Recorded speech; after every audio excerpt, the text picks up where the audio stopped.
My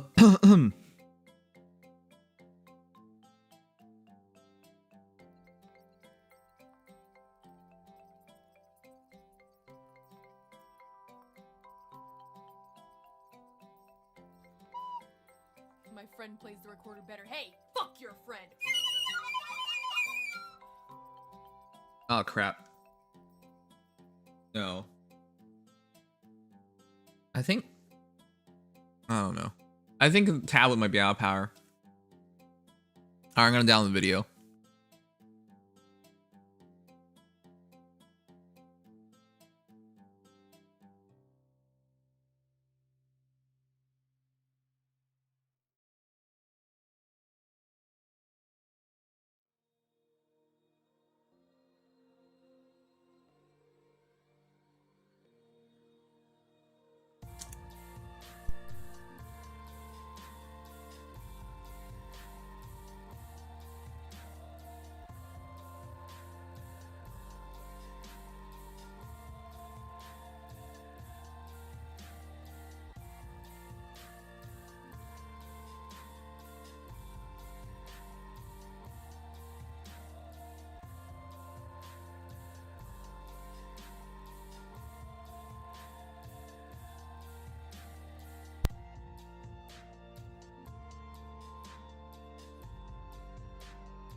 Oh wait, it's not showing up.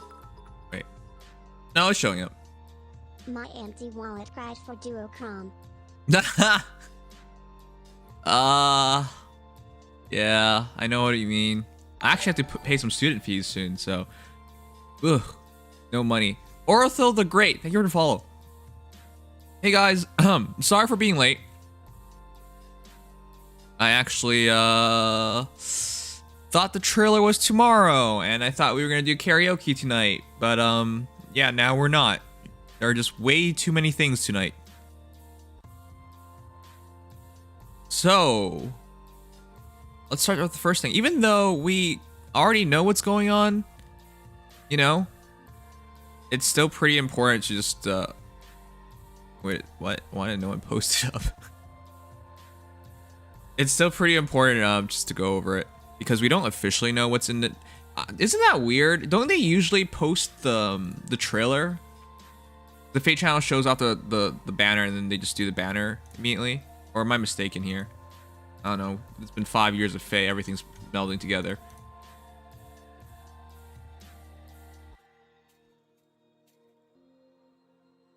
The banner is a lot later than usual is why noms. Okay, that is true. When game night though? Game night's after everything, Mr. Nuxie.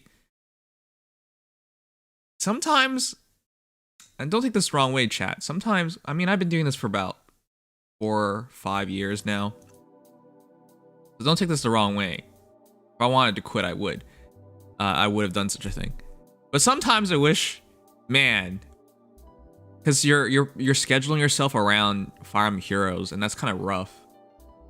So yeah, we had things planned tonight, and we're not gonna be able to do all of them. Oh god, it's demonic.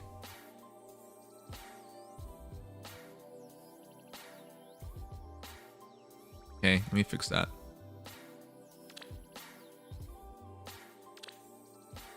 Ah yes, inconsistent, yep. I win. I actually beat the whale. The +10 will that we fought yesterday, I actually beat him. But I think it's a pretty funny match. Alright, anyways, we're gonna start. I just want to turn on Faye so I could say a few things. I actually have to finish Hall Forms as well. I'm gonna have to do a few Summoner Duels battles today, but the good news is... Good news is...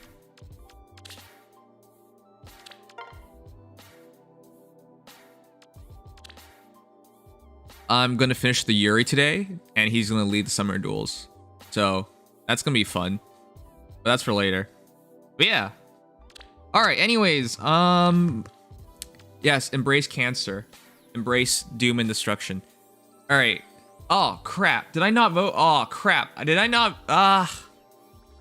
Did I not vote? Oh well, whatever. For Hero Rises, I don't know. I'm already I already voted for like some of the heroes. Too many things today. All right, but whatever. Let's do the trailer.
Oh, wait a second. Am I forgetting something? I hate that feeling of like thinking you forget something.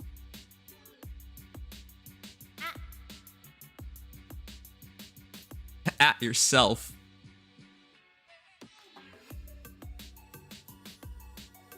Ah! Everything's gone. The heck?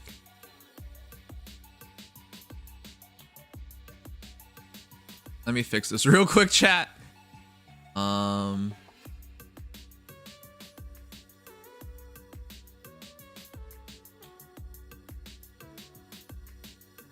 for the delay before starting.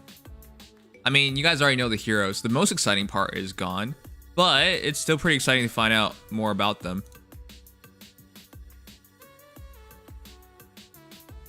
Why is my enter key having so many issues?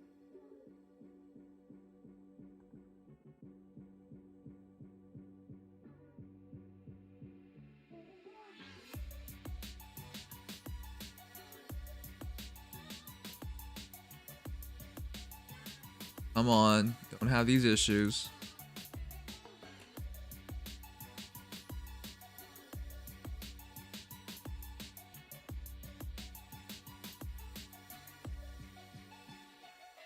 Wait, that worked. Oh, that's everything. We got it. Okay. All right, let's start. Yeah, sorry again for the delays. There's a lot of things to do today. All right, let's begin. Also, there's no need to mute anyone. There's not really big spoilers, so. I need a sip of water.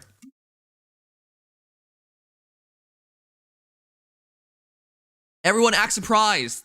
Act surprised. We don't know what's going on. What do you think is going to be on this banner? I think we're going to get gummy bears. And our first crossover Pokemon. And maybe Link will be on this banner. And all that will be Valentine themed at the same time. All right, here we go.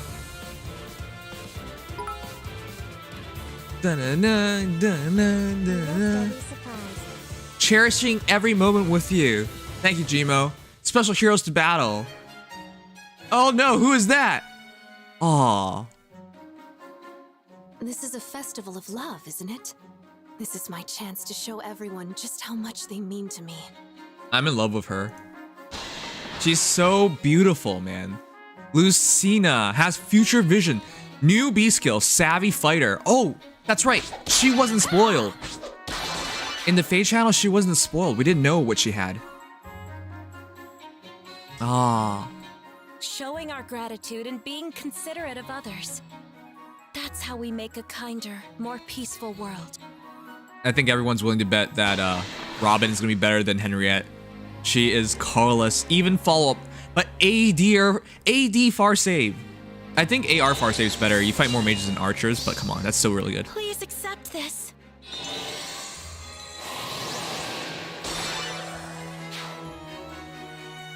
And who would that be? Hark! I have been reborn as the warrior of love and flowers! Is that how it goes? Never mind. Oh man. Got it. I would facepalm myself so hard. I can't believe Owain made it in. Come on. I know he's part of the family, but come on. Wasn't there other characters? Behold the power of love! What about Emerin? Or does she not count?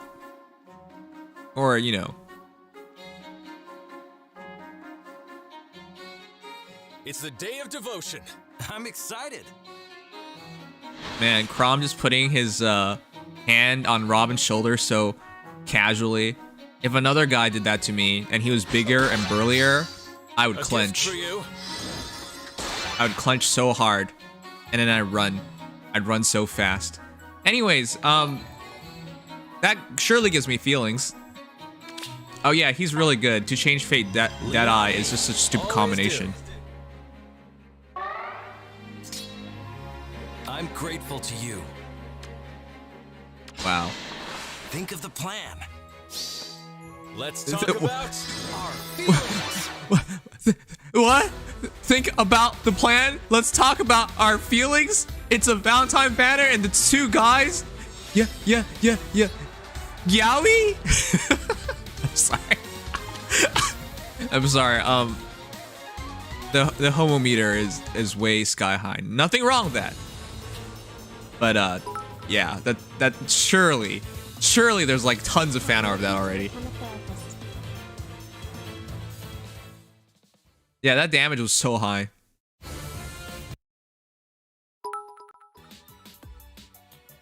All right, act surprised. Made it in because Severa and Inigo were in a spring banner without him last year.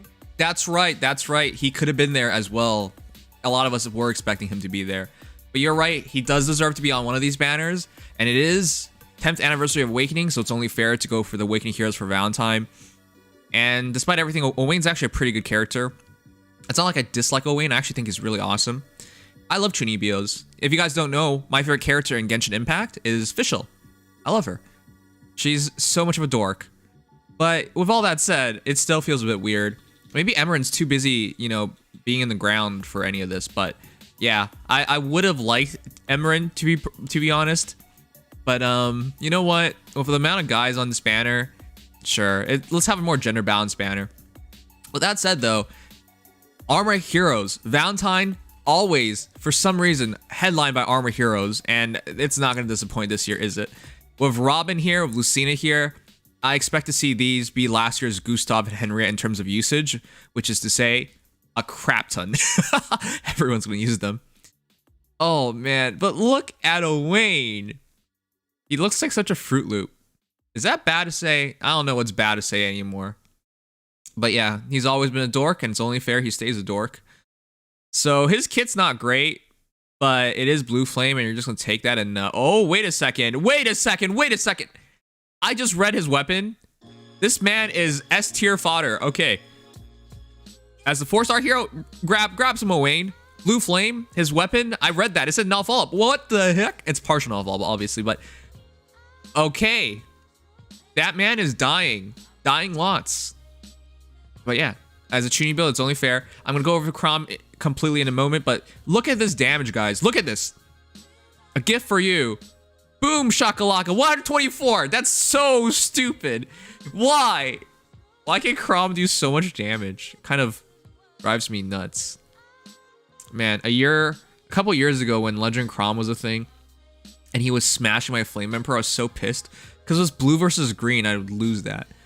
Eventually, I just full stacked into defense and I can survive. But even then, speed Chroms would still kill Flame Emperor. It was so dumb. 216. Okay, he's going to be one of the hardest hitters in the entire game in raw damage output. And of course, to have a specialized assist skill again is just really dumb. And of course, Valentine Lissa is armored, healer, free to play. Man, we might see some armored savior units for healers. Lissa specifically. What about Lucina and female Robin? You should go over all the units in the banner. Are Of course I'm gonna go over all the heroes. I'm just talking about some thoughts before we start. Pepega. You're a Pepega. Alright, but let's go over the heroes actually, because I was just giving some of my thoughts because it's my reaction video. And so, giving thoughts is normal. But yeah, let's go over the heroes. Man, she looks Chat, isn't she stunning? I always thought Lucina looked great, but like her smiling is really, really special. And a lot of people have pointed this out, but she was like, this art of her isn't actually completely new.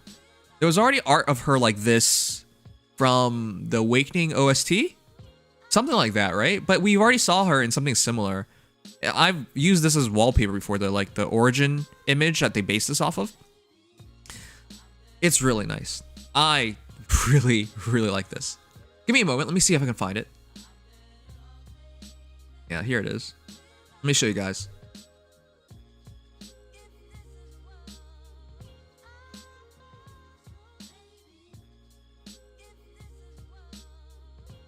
Yeah, don't look at that. Unplugged.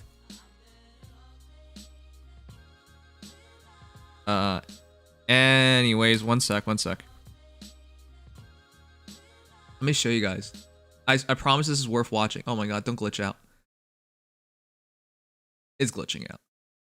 Look at that. Okay, I need to stop my Elgato from glitching out first. But look at that. This has been out forever now. So to see, like, man, who is the artist? They sure had an easy job. All they had to do was take this and make it into Fire Emblem Heroes. But yeah, this is official art from copyright 2012. This is very, very, very old. But yeah, that's the origin. So that's very nice. She looks immaculate.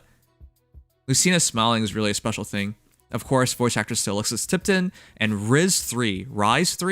Rise. I think it just means rise. I get it now. Is the artist. All right, let's go over her weapon. Gerbera axe. Speed +3 of movement assist skill like reposition, shove, pivot, etc. is used by unit or target unit. Grants neutralize foes bonuses during combat. What? To unit and target ally, or unit and targeting ally for 1 turn. Normally I would say, wow, that's really good, but its condition is really iffy until you realize she has future vision. Gmo, thank you. So that special axe of hers for most heroes would be kind of annoying to use, but since she has future vision, which is an instant swap, and then she gets her action back, that's just guaranteed. There's no reason not to use her to swap. If anything, she's gonna be one of the better savior units because she can get into position and attack a lot easier. She can essentially, yeah, she's gonna have near save but move better. Oh, not quite as good as say like Brave Edelgard in terms of like teleportation and whatnot, but with future vision, she can swap and then move forward and attack. She can swap and move over and retreat. It gives her a lot more flexibility than a lot of other heroes while giving her neutralizes foes bonuses during combat. Also, it's to your target ally, which is crazy. So that's actually really, really good. It's a very free buff. And additionally, if foe initiates combat or foes' HP is over 75% at start combat, grants attack speed defense + 5 to unit during combat and reduces damage from foes' first attack during combat by 40%. All right, chat. Do you think she's going to be better than Gustav? I think this is pretty ridiculous.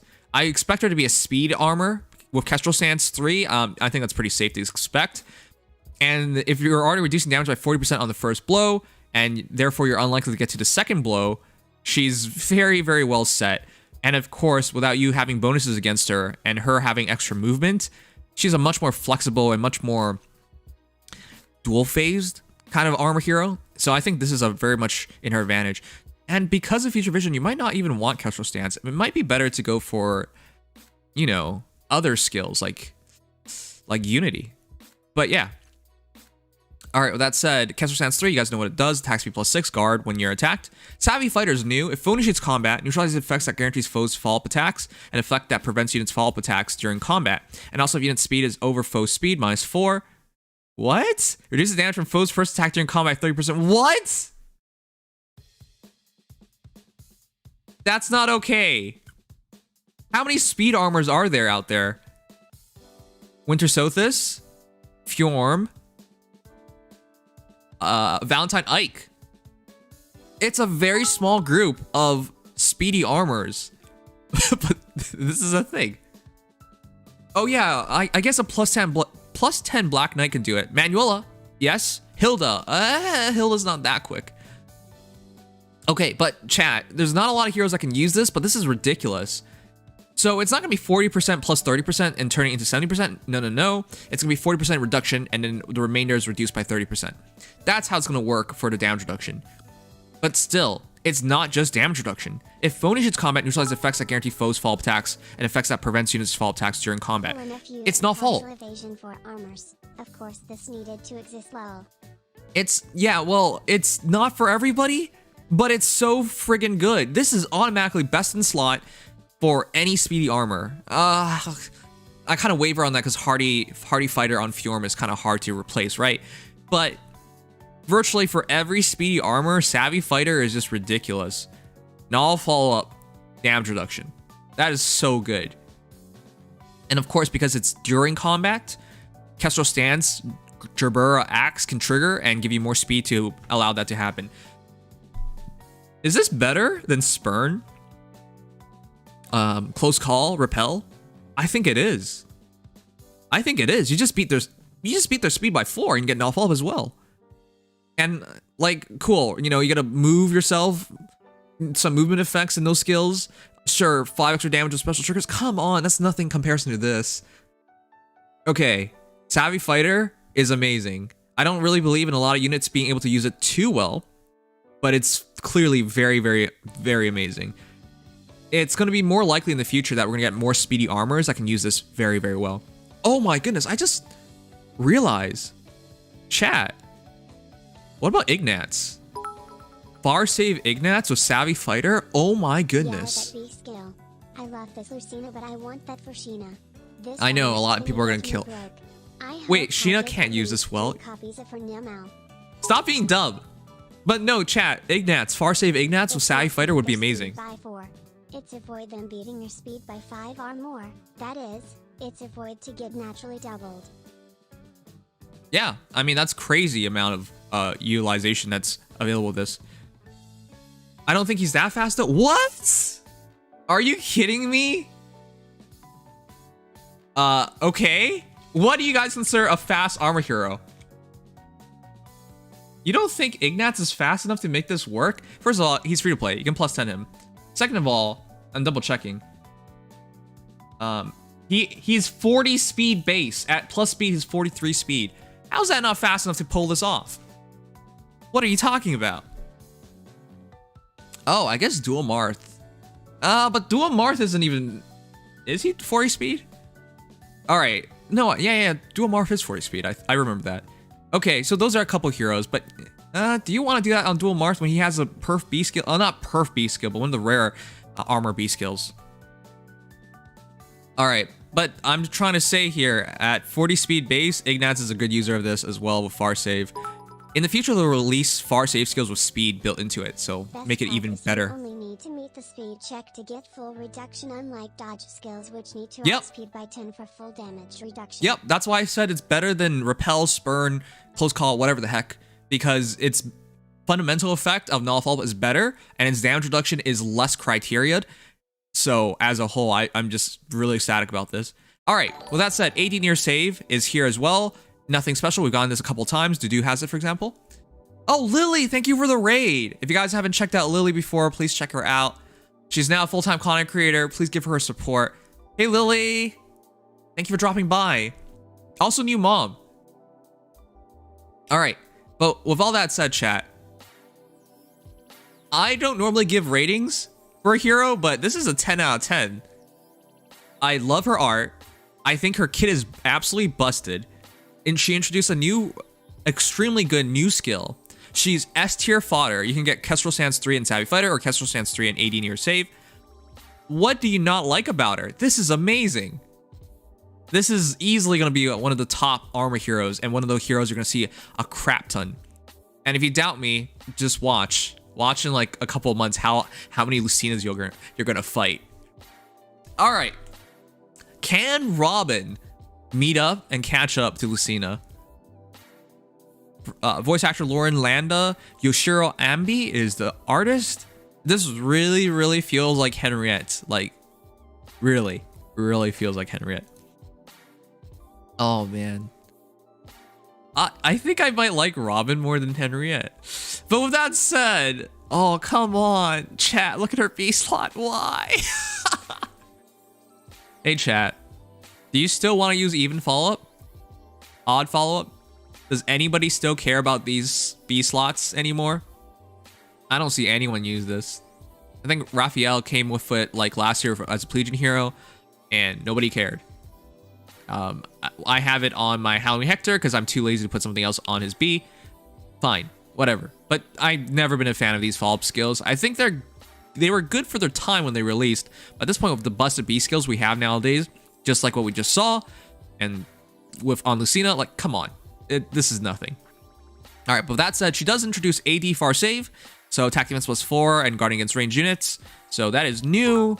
But I'm not the biggest fan of that because I think AR far save is much more useful. I forget this banner is only sparkable with Fey Pass.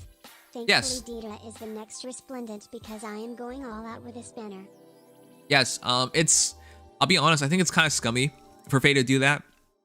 But they need money. And they want your money. And for any realistic player who's going to use any decent amount of orbs in this banner, aka around 160, if you're going to use that around that many orbs, your best bet is just to get the Fey Pass. So, yeah. It's not like I want to suggest it, but it just makes so much sense at this point. Anyways, let's go over the weapon. Akimine's Furl? Oh my goodness. I don't know how to say anything. Special trigger cooldown count -1, grants effects based on number of movement type on the current team, excluding unit. Oh, is it like a tactic skill? If over or greater than 1, inflicts attack defense res -5 on foes within 3 spaces during combat. If greater or over 2, reduces damage from foes' first attack during combat by 30%. If over or equal to 3, grants when unit deals damage to foe during combat, restores 5 HP to unit. Oh! Triggers even 0 damage is dealt to unit and allies within 3 spaces of a unit during combat. What the heck? This is the same idea. Wow. They basically took like base Robin and the fundamental idea of tactics tomes and it made it into a super tactic tome. But this is way, way better. Instead of like buffing your allies and giving yourself almost nothing, attack defense res -5 is really easy to fulfill.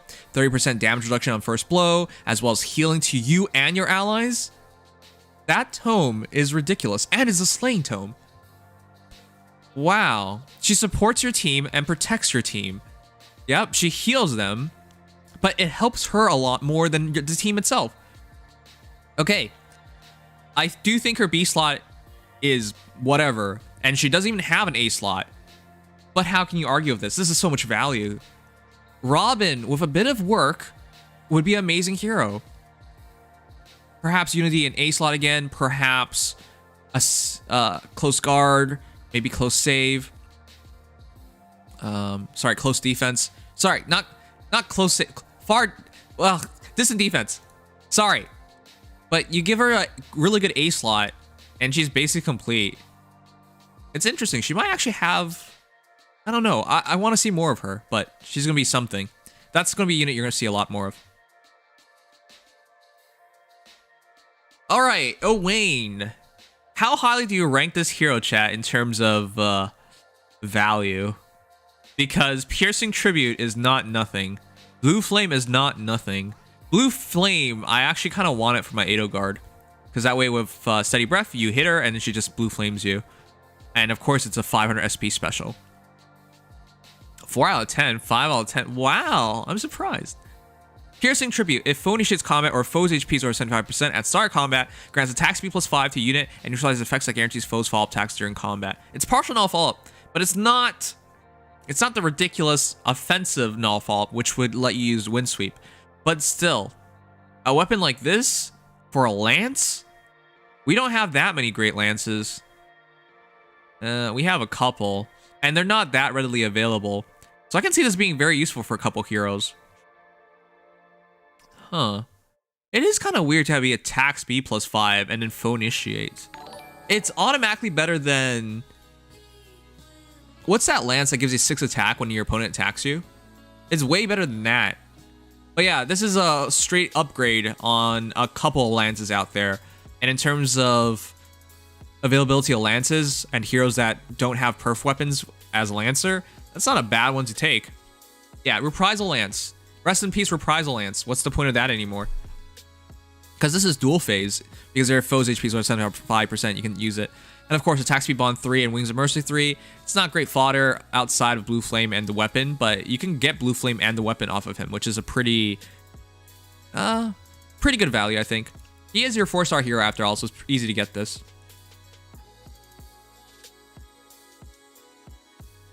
Yeah, if you have a Lancer with like not a particularly good lance, like maybe like Shanna, for example, could use that. Anyways, fate-defying duel. I'm sorry, chat. Am I messed up? But like the amount of work that Yamada Kotaro put in, who, by the way, isn't Yamada Kotaro like the Awakening artist, or at least for like Cypher Art or something? But do you see that hand? Do you see that hand on Robin's shoulder?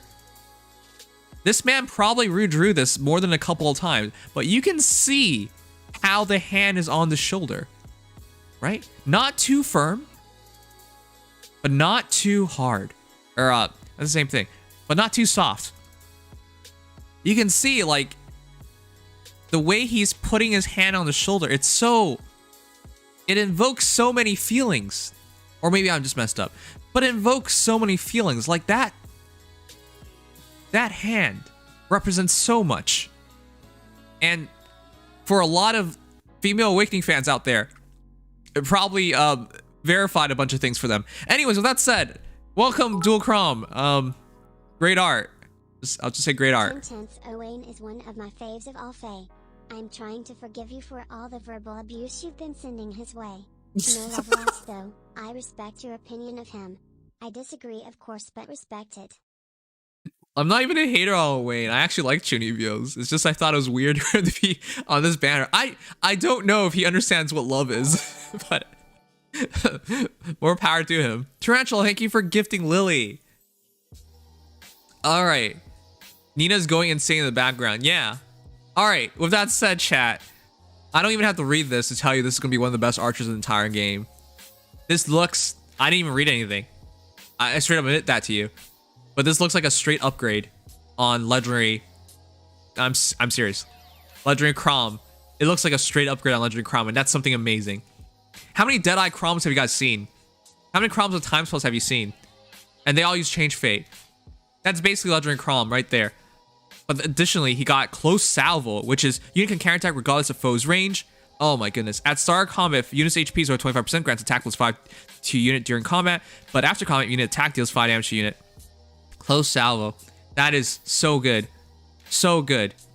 It is close counter, but at all times you get attack plus 5 during combat. Yep, it is a dual phase skill. And can you afford to take 5 damage? It's debatable, but for a lot of heroes like... This is automatically amazing on heroes like Kranya, for example. Vanish Sweepers, you don't really care if you take more damage. You just want more damage so you can kill them in the first shot. This is so good on so many heroes. It is a fantastic ace skill. Weren't you saying this had gay undertones? How can it be a straight anything in your view?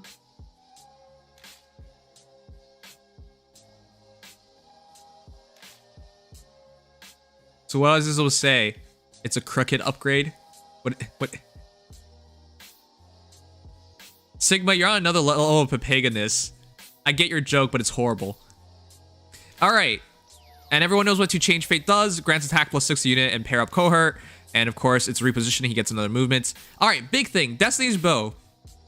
Accelerate special trigger cooldown count -1. Effective against flying and armored foes. Dual effectiveness, of course. If a movement assist skill like reposition, shove, pivot, etc. is used by unit or target unit during turns 1 through 4. Wait, what? It's just, this is so made with Aetheroids in mind. Grant special cooldown count -1 to unit and target ally, or unit and target ally.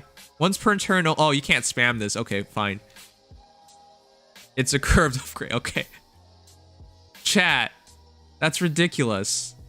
He essentially gives Time's Pulse to people. It's better than Time's Pulse because there's no limitation. Because Time's Pulse is if you're at maximum cooldown. With this, he can just use to Change Fate and give cooldown and then get his turn back. How's that fair? And of course, if unit shoots combat or is within 2 spaces of an ally, grants attack speed, defense, res +5 to unit during combat, and unit makes a guaranteed follow attack. Yep. This is just a straight upgrade. Sigma, do you want to say something dumb again? This is just a straight upgrade on Legendary Chrom. The auto doubles are now here. The fact that he gets to drop cooldown on his allies with to change fate. The fact that he just immediately comes with Deadeye and Time's Pulse means you don't even have to fodder anything for him. Close Salvo is an amazing A slot. And honestly, yeah, Legendary Chroms were used close counter a lot back in the day. And of course, all he's missing is a B slot. What would you even give him for his B slot? Maybe a lull, right? Because he's probably not gonna have a lot of speed. Let's look at stats. Maybe a lull attack defense from like, you know, a Drink Chrom. All right, yeah, he has 40 HP, 58 attack, 27 speed, 40 defense, and 26 res. Yep, he's gonna be a tank. His dual skill gives attack speed, defense, res -5 on unit and allies within 2 spaces of unit through the next actions, and grants grand strategy to those units. Is this another Robin eccentric move? Oh boy. Oh yeah, he would use Vantage amazingly as well. That's right, because he drops his HP. That's so dumb, because if you give him Vantage, he responds at range and of close with his A slot. Essentially has better close counter, so he gets to respond at up close as well. This is just such a dumb hero. They could have just given him Vantage, you know, but like, I guess we could fodder off like a Reinhardt or something. All right, Grand Strategy. Grants bonus to attack speed, defense, res during combat equals current penalty on each of units' stats times 2 for 1 turn. He doesn't have Unity in his bow, but Grand Strategy is better Unity. Okay, I see. Jeez. Jeez. Is this actually okay? This is so weird. Chat, he drops the stats of unit and allies within 2 spaces. And then he gives it back through Unity. It's an automatically triggered Unity. What the heck? What? Why? I get it, but it's so weird. He literally debuffs his allies to buff them. Everyone becomes Fallen Ike. It's great because the AI can't use it. Oh, that's true. But then everyone has like dual structures anyways. Wow. I thought it might have been just Unity in the bow, but no, this is even better. Actually, no, Unity in the bow might have been better because you gotta actually trigger the skill to use it. Since his weapon negates the follow-up prevention. Oh, that's true. That's true. All right, but yeah, Winter Alyssa is your free hero. Anyways, chat, that is your banner. Are you going to pull? For very obvious reasons, this is amazing. February 8th to March 8th. Owain's your 4-star hero, and of course, if you are a Fate Pass user, you can Spark. Force teams using him to make non-slaying units get a 4 cooldown special. I mean, I don't even want to talk about what you could do by giving a guaranteed cooldown drop while retaining your action. It's just ridiculous how useful he is in so many different teams. Chrom is automatically a top archer. Easy. Lucina is automatically a top savior hero. Easy. Robin, I'm not completely sold on, but I think she's going to be pretty good. And Owain's pretty good fodder. I think this is a really good banner. I also love the art. I don't want to be known as the guy who keeps getting high ratings for banners, but like, I'm very satisfied. I'm very happy with the banner. 9? 9 out of 10? Run this Chrom with legendary Lucina for auto doubles and Deadeye. Nimdom. I think she's... I think this Chrom is going to have no trouble with anything anyways. I think he's going to kill like most things in one shot. But yeah, this character is ridiculous. You can even just set up your own like instant Deadeye with him, which is so dumb. Anyways, chat, amazing banner. Even though we knew the heroes going in, I have to say I've been really surprised. This is ridiculously good. So yeah, easy recommend for me. Let me know if you're going to go for it. Good luck on it. But yeah, Valentine this year has not disappointed.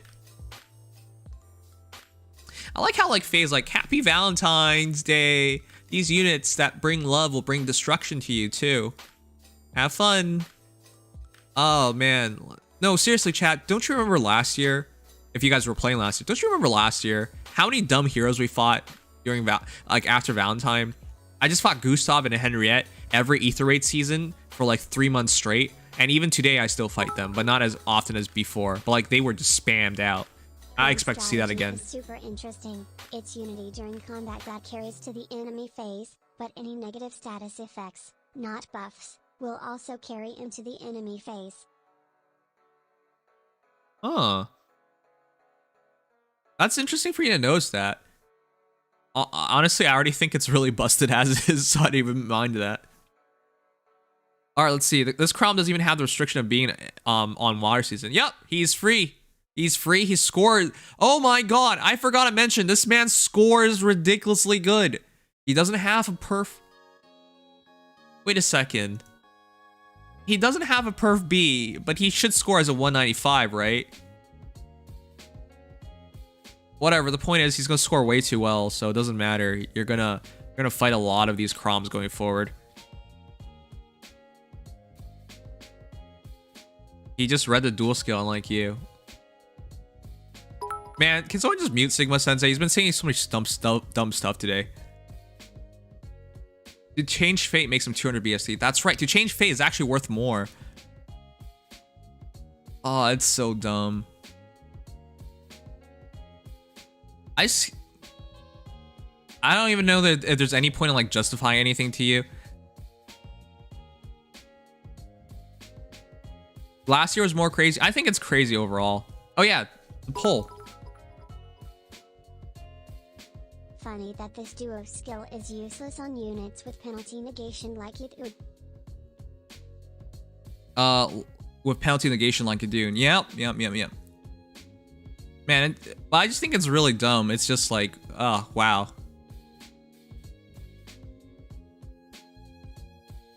Like, I don't want to go over personal history here, but there was like a time when Sigma Sensei said a joke from Shrek about the onion things, like how people are complicated like onions, and I didn't react to it because I thought it was a very lame joke. And then after the stream, he was trying to tell me, he did a clip of the stream with that moment. He's just like, Nim's completely missing the joke. It was a really bad joke, like why I didn't want to react to it, so I didn't. I even have that movie on VHS. It's, oh, whatever.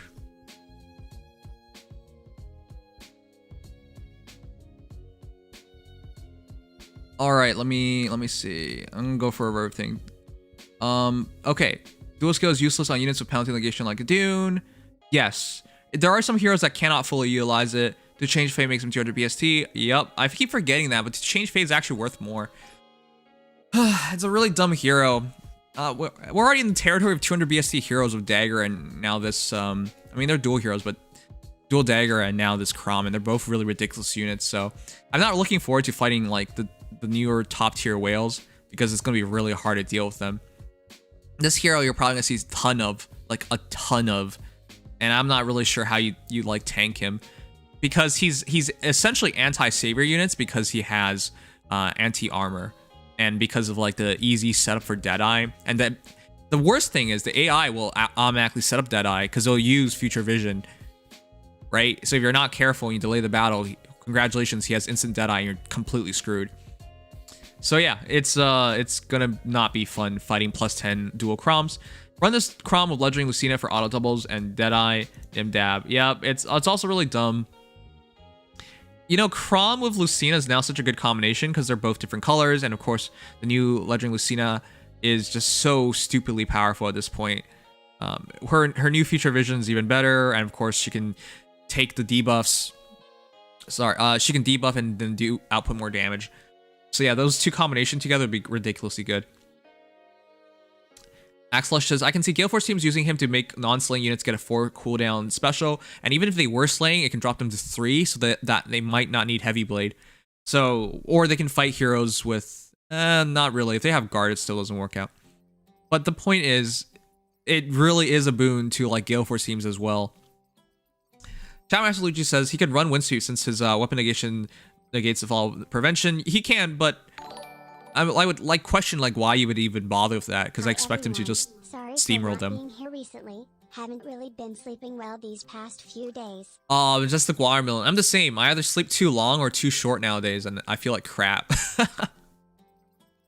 Okay, it's great because AI can't use it. Yep, any harmonic dual skills, it's great that AI can't use it. Otherwise, things would be ridiculous. It's a curved upgrade. Thank you. Thank you, Tarantula, again for gifting Lily. Psylocke says, 10 out of 10 Owain is one of my favorite units in all Fire Emblem. Yeah, I know a lot of people like him.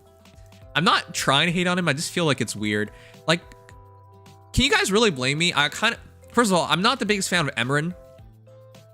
The current Emerin in Fire Emblem Heroes in terms of her art. She does not look right to me. I'm sorry. If you like her art, fine. But she doesn't look right to me. So the reason why I bring this up is like, if we got a Valentine version of her, I would have been pretty ecstatic. But yes, Owain is owed a special hero version of himself, especially because he could have been in the last banner last year. Rick Nosta, thank you for the follow. Yes, Spark will only do the Fade Pass. Yep, should probably get Fade Pass if you are going hard on this banner. As for as for new Savvy Fighter, best part is you only need to meet speed check. Yep, if you outspeed your opponent by 5, they're not going to double you, and you have 30% damage reduction. Savvy Fighter is just, if I were to just give you guys an S tier skill, this would be one of them. Savvy Fighter, low availability, preposterous. Honestly, chat, don't you think this is overpowered? For a lot of players out there, the question nowadays for their heroes is like, do I run non-fault or do I run damage reduction? Right? For your infantry heroes, it's really hard to pick between the two. And then now armor heroes like, well, don't pick, you got both. And not to mention, you do the damage reduction even better. So yeah, this skill is busted. It's not even fair. I think it might have gone understated how stupid this skill is, if it wasn't clear. But I think it's ridiculously good. This is going to make a lot of heroes ridiculously impossible to beat. It'll be interesting to see like a Senate Fjord with the skill, even though I think Hardy Fighter is so good on her. She won't have Ice Mirror anymore, but she will instantly anymore, but she'll have immediate Savvy Fighter, so that could be more useful for her. And of course, Null Follow-Up is really good on her. She has not. You realize if you give this to Fjorm, she'll have Null Follow-Up, Null Sea Disrupt, damage reduction, and then she can still set up Ice Mirror, but it's just not immediate anymore. Like, the combination that you can set up here with Savvy Fighter is insane. Wouldn't be surprised if Savvy Fighter is melee only like the dodge skills. Yeah, I would hope it is. Otherwise, it'd be ridiculous. I did play around the idea of it being on Ignats, but yeah, we're gonna have to see. If it is only melee only, I think that's really fair. Though, if it could go on here like Ignats with 40 speed base, it would get pretty ridiculous. I mean, I already think it's ridiculous, but you know. Leafhawk wants to put this on Sheena. As usual, Leafhawk is crazy. Full null fall and partial evasion for armors. Yeah, I mean, at this point, guys, are not armors the best class in the entire game? Seriously. You realize even if you have effect against armor weapons, Savvy Fighter, if it does trigger itself, your 1.5x damage is going to be under 100% anyways. So, what are you going to do about it? What are you going to do about it? You can't just like one-shot them anyways. So yeah, and then you can't auto double them because it's not follow-up as well. So with that said, like, I think armor heroes might have just gone back to being top in Fire Emblem heroes again. I thought for a while it was going to be infantry, but at this point I think it's back to armors because of skill like this. And of course in the past year they got savior skills, and of course the best unit in the game is freaking Fallen Edelgard. I mean, some people will debate that, but I think for most people it's pretty understandable that Fallen Edelgard's #1 right now. But yeah, I think with this, it solidified that armor is #1 again. Thank you again, Gmo. Wait. Icy Seabass. Are you still here? I missed his raid. Oh my god. Does anyone know Icy Seabass? Okay, now I just feel really bad. I saw Lily's raid, but I didn't see his raid. Oh, he hosted. Wait, did I even get the notification for that? Okay, can someone say, yeah, Smelly Fishman. Yeah, all right, sorry, let me do a quick shout out. I feel bad. I really feel bad. Let me get, let me, I don't think he's here. Yeah, most people don't, if like, you know, When you end stream, you end stream. You know, you really you're usually tired. I know this because I'm the same. All right. Would you give him a shout out real quick? Smelly fish man. Wait, that's wrong. That's wrong. ICCS. All right. Here. Oh, it's gonna show me my own stream, isn't it? No, it's not. Okay. Wait. He started using a webcam? All right, but yeah, check him out if you guys want. He's also another face streamer. All right, but with that said, now I don't have to feel bad anymore. Okay. He ended 10 minutes ago. Wait, what? Wait, how did he host me? That was weird. Okay.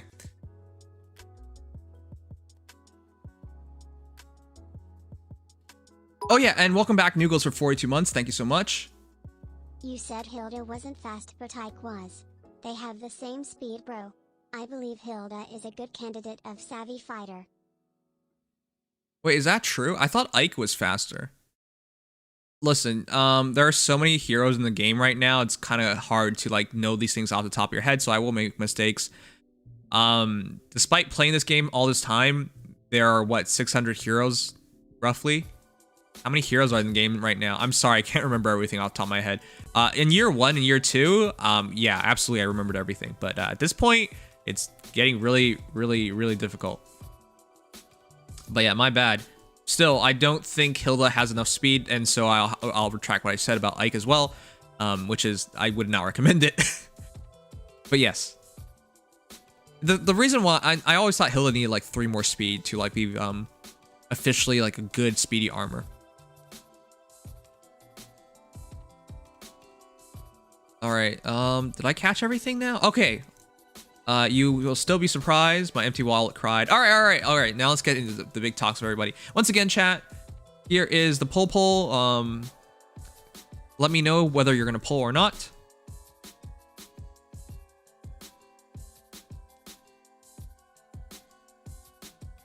Go see. Hello. Hi. Hello there. Wow. Legion's the only one who did a proper hello. I said hi. Y'all do it so badly. I didn't know there was a good way to do it. There is a good way of doing it. Oh, interesting. He's just picky. Uh-huh. Lucina herself has a total 58% damage Am I supposed to be reduction on the fact first checking hit, something? which is less than Gustav. The trade-off is that at least What she is is that in fast chat? and is less likely to get hit twice. As a matter Oh. of fact, getting the full 58% happens if she is hit by a follow-up. Listen, I do not expect Lucina to 100% power creep Gustav. That is not what I expect at all. The reason why I believe Lucina will be a better unit overall is because she has future vision. So she doesn't have to worry about bonuses. And she gets that extra movement, which increases her flexibility by a ton. I do believe Gustav will have overall better stats because he's going to have no speed and he's heavily min-maxed. He is the perfect raw defense near save tank. And combine that with his 75% damage reduction and massive Ignises, which, bear in mind, no slaying is a huge problem. Bonfires. There are a lot of things that go right for Gustav, but future vision is flexibility, more skill slots because you don't have to run close defense 4, no follow-up so you don't get hit twice in any circumstance most of the time. There are some significant advantages. And it's not like Lucina's going to be bad stat-wise, even though she's going to have a lot of speed. Just look at Fjorm. Omi, thank you for subscribing. And yes, the thing about Fjorm, if she does take the Savvy Fighter, she really just does get every skill. Like, it makes no sense, but she could. Yeah, if you use Savvy Fighter Fjorm, you're no longer using Ice Mirror, but you'd be able to retaliate with Icebergs, and you'd have no follow-up. I'd still much rather use Hardy Fighter. Yeah, you know, Hardy Fighter is her inherent role. However, you got to keep in mind nowadays, chat, it might actually be better to switch her over because Elimeme actually does screw her up because she'll take away the instant Ice Mirror, and that could be her death. Only would say that if you're an anima defense. Well, yes. If it's an anima Fjorm, then I would say that's probably agreeable. Though in any other circumstance, it's still good. But I would not be surprised if just like Isolation, it'll eventually get another version of it, which is more readily available. So that false start, I wouldn't necessarily bet it just being Elimeme's thing and forever. I would bet that one day we're gonna get another hero. But it will probably be limited to like 2 or 3 units ever. Seeing as how we still only have 2 units that inflict isolation 2 years later. Right, no. Probably will. Absolutely, but I'm saying I would not just bank on it like that. She might have to make the switch one day if you want to be more secure. At least in defense, because if it's an offense, all that really does is prevent you from using a certain column. At least for ether raids. Yep. Okay. But the other thing, of course, is that unless you're Fjorm, Hardy Fighter doesn't score well because of, you know, how low scoring defensive skills are. So if you want to use a fast armor in Arena, this is better. Mm-hmm. You can still use Ice Mirror. No one's debating that. We know how Ice Mirror works. Sigma Sensei, are you trying to be a Pega? Everyone here knows how it works. Can still use Ice Mirror with Sevi, but the benefit is only ignoring impact effects. Yeah, the DR would be the same. Yeah, you could use Ice Mirror with it, but I would suggest against it. Realistically. Okay, Sigma Sensei, I know if we don't say something, you think we don't know, but we know. We know. I don't want to go over every ability, every skill, every time we mention something, just in case you think we don't know. But we know. I'm not trying to be a dick, but we know. Ice Mirror's been around for a long time, not just on Ascendant Fjorm. It's on base Fjorm as well, and we know how it works. We're aware. Don't worry. So yeah, you can take away Hardy Fighter and still use it. And as I mentioned with the Elimeme thing, I know how it works. It still can work. It's just you're worried. You're worried more about the first hit as a result. Yep. And realistically, I don't know where it would really get used, just because at that point you're stipulating that you're getting outsped. Or getting hit by a Brave effect. That's about it. Yeah, I mean, I'll be honest, I don't like stacking damage reduction with damage reduction because I feel like it's a waste. You don't get the full ability with it. And I feel like you would unlock more of Fjorm's potential by switching specials, which is what I think you meant, Legion. And which is why I didn't even add onto that, because I thought that was pretty self-explanatory. Yeah, because then you just run Iceberg instead, and with a Breath skill, you'd be able to retaliate with instant Icebergs and turn Fjorm into a more traditional speedy armor. Yeah. With the newfangled Savvy Fighter. Right. Which I think is great. Yeah. Just real quick, chat. I'm not trying to be a dick, but listen, these things already go on too long. 40-minute talk videos, not everyone's gonna watch all that. And if we just go explain every single little thing, it's gonna make it even longer. So I trust most of you guys are experienced players, and that's why we skip over some of these details. Yes, overall, that means some people are gonna miss some things, but it does mean we can get through this quicker and hopefully talk about more impactful things, you know? So I'm not trying to be a dick here by pointing all these things out. It's a necessity. Right.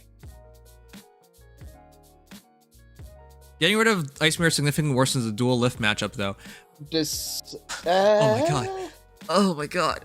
Oh my god. I'm getting an aneurysm. Yes, there are drawbacks to not having Hardy Fighter and instant Ice Mirror. Yes, absolutely. I fully understand that, and I believe that. Do you want me to list through all of them before we can continue talking about other things? Come on, man. Nim's is having an arthritis attack. Yep, that's what that is. Yeah, it wouldn't significantly... Yeah, it wouldn't significantly worse. Who am I kidding? But Lift is not as common as it used to be. That's it. Dang. Easy answer. Run multiple teams comps with different skills to cover different matches. Yeah, exactly. Thank you, Shaman. Especially in Ether Reed's offense. You have 5 teams, and each one can be skill locked. Love that feature. Glad they added This is the stream. You can just do that. It's the thing is not most of you guys are very understanding of these things. Just some of you guys are not at all. So I would like to move on because we've been talking for 7 minutes now and haven't talked about anything truly meaningful. Yeah, they haven't even introduced the banner. Well, reintroduced it, but you know. All right, let's start with Lucina because, yes, as you pointed out with the dress, I actually have used that picture that you showed me in a video before. I believe way back when. Way back. It was one of my first videos ever, chat, actually. So I'm actually really ecstatic that Lucina is in this dress. First of all, it's so fitting. Despite being on a really old design from like 2012, it's so fitting. What the heck? Yeah. Designs just never go out of style. The same thing happened with Alm and Celica. They used the album cover for their Valentine's alt, coincidentally. Mm-hmm. So, yeah, it seems to be the perfect theme. But yep. It looks fantastic. It's also really cool to see her smiling, because actually in majority of Lucina art, she's not doing that. Especially, yeah? Yeah, well, some of them. But, like, Legendary Lucina, I believe, does, and so does Spring Lucina. Okay. I could have sworn more did, but I'm not remembering all my Lucina alts. There's a few of them. Okay, how about I put it this way, because I feel like a lot of Lucina smiles don't even look right. No, they're pretty stiff. And of course, the Mass Marfs ones are all frowny faces or scowls. I don't think Duos is with Mia. I think it's a very like smirky kind of smile, or like. Oh, okay, whatever. The point is, it's nice to see her like have an actually natural smile, and it's been forever since I've seen her smile. Probably 2017.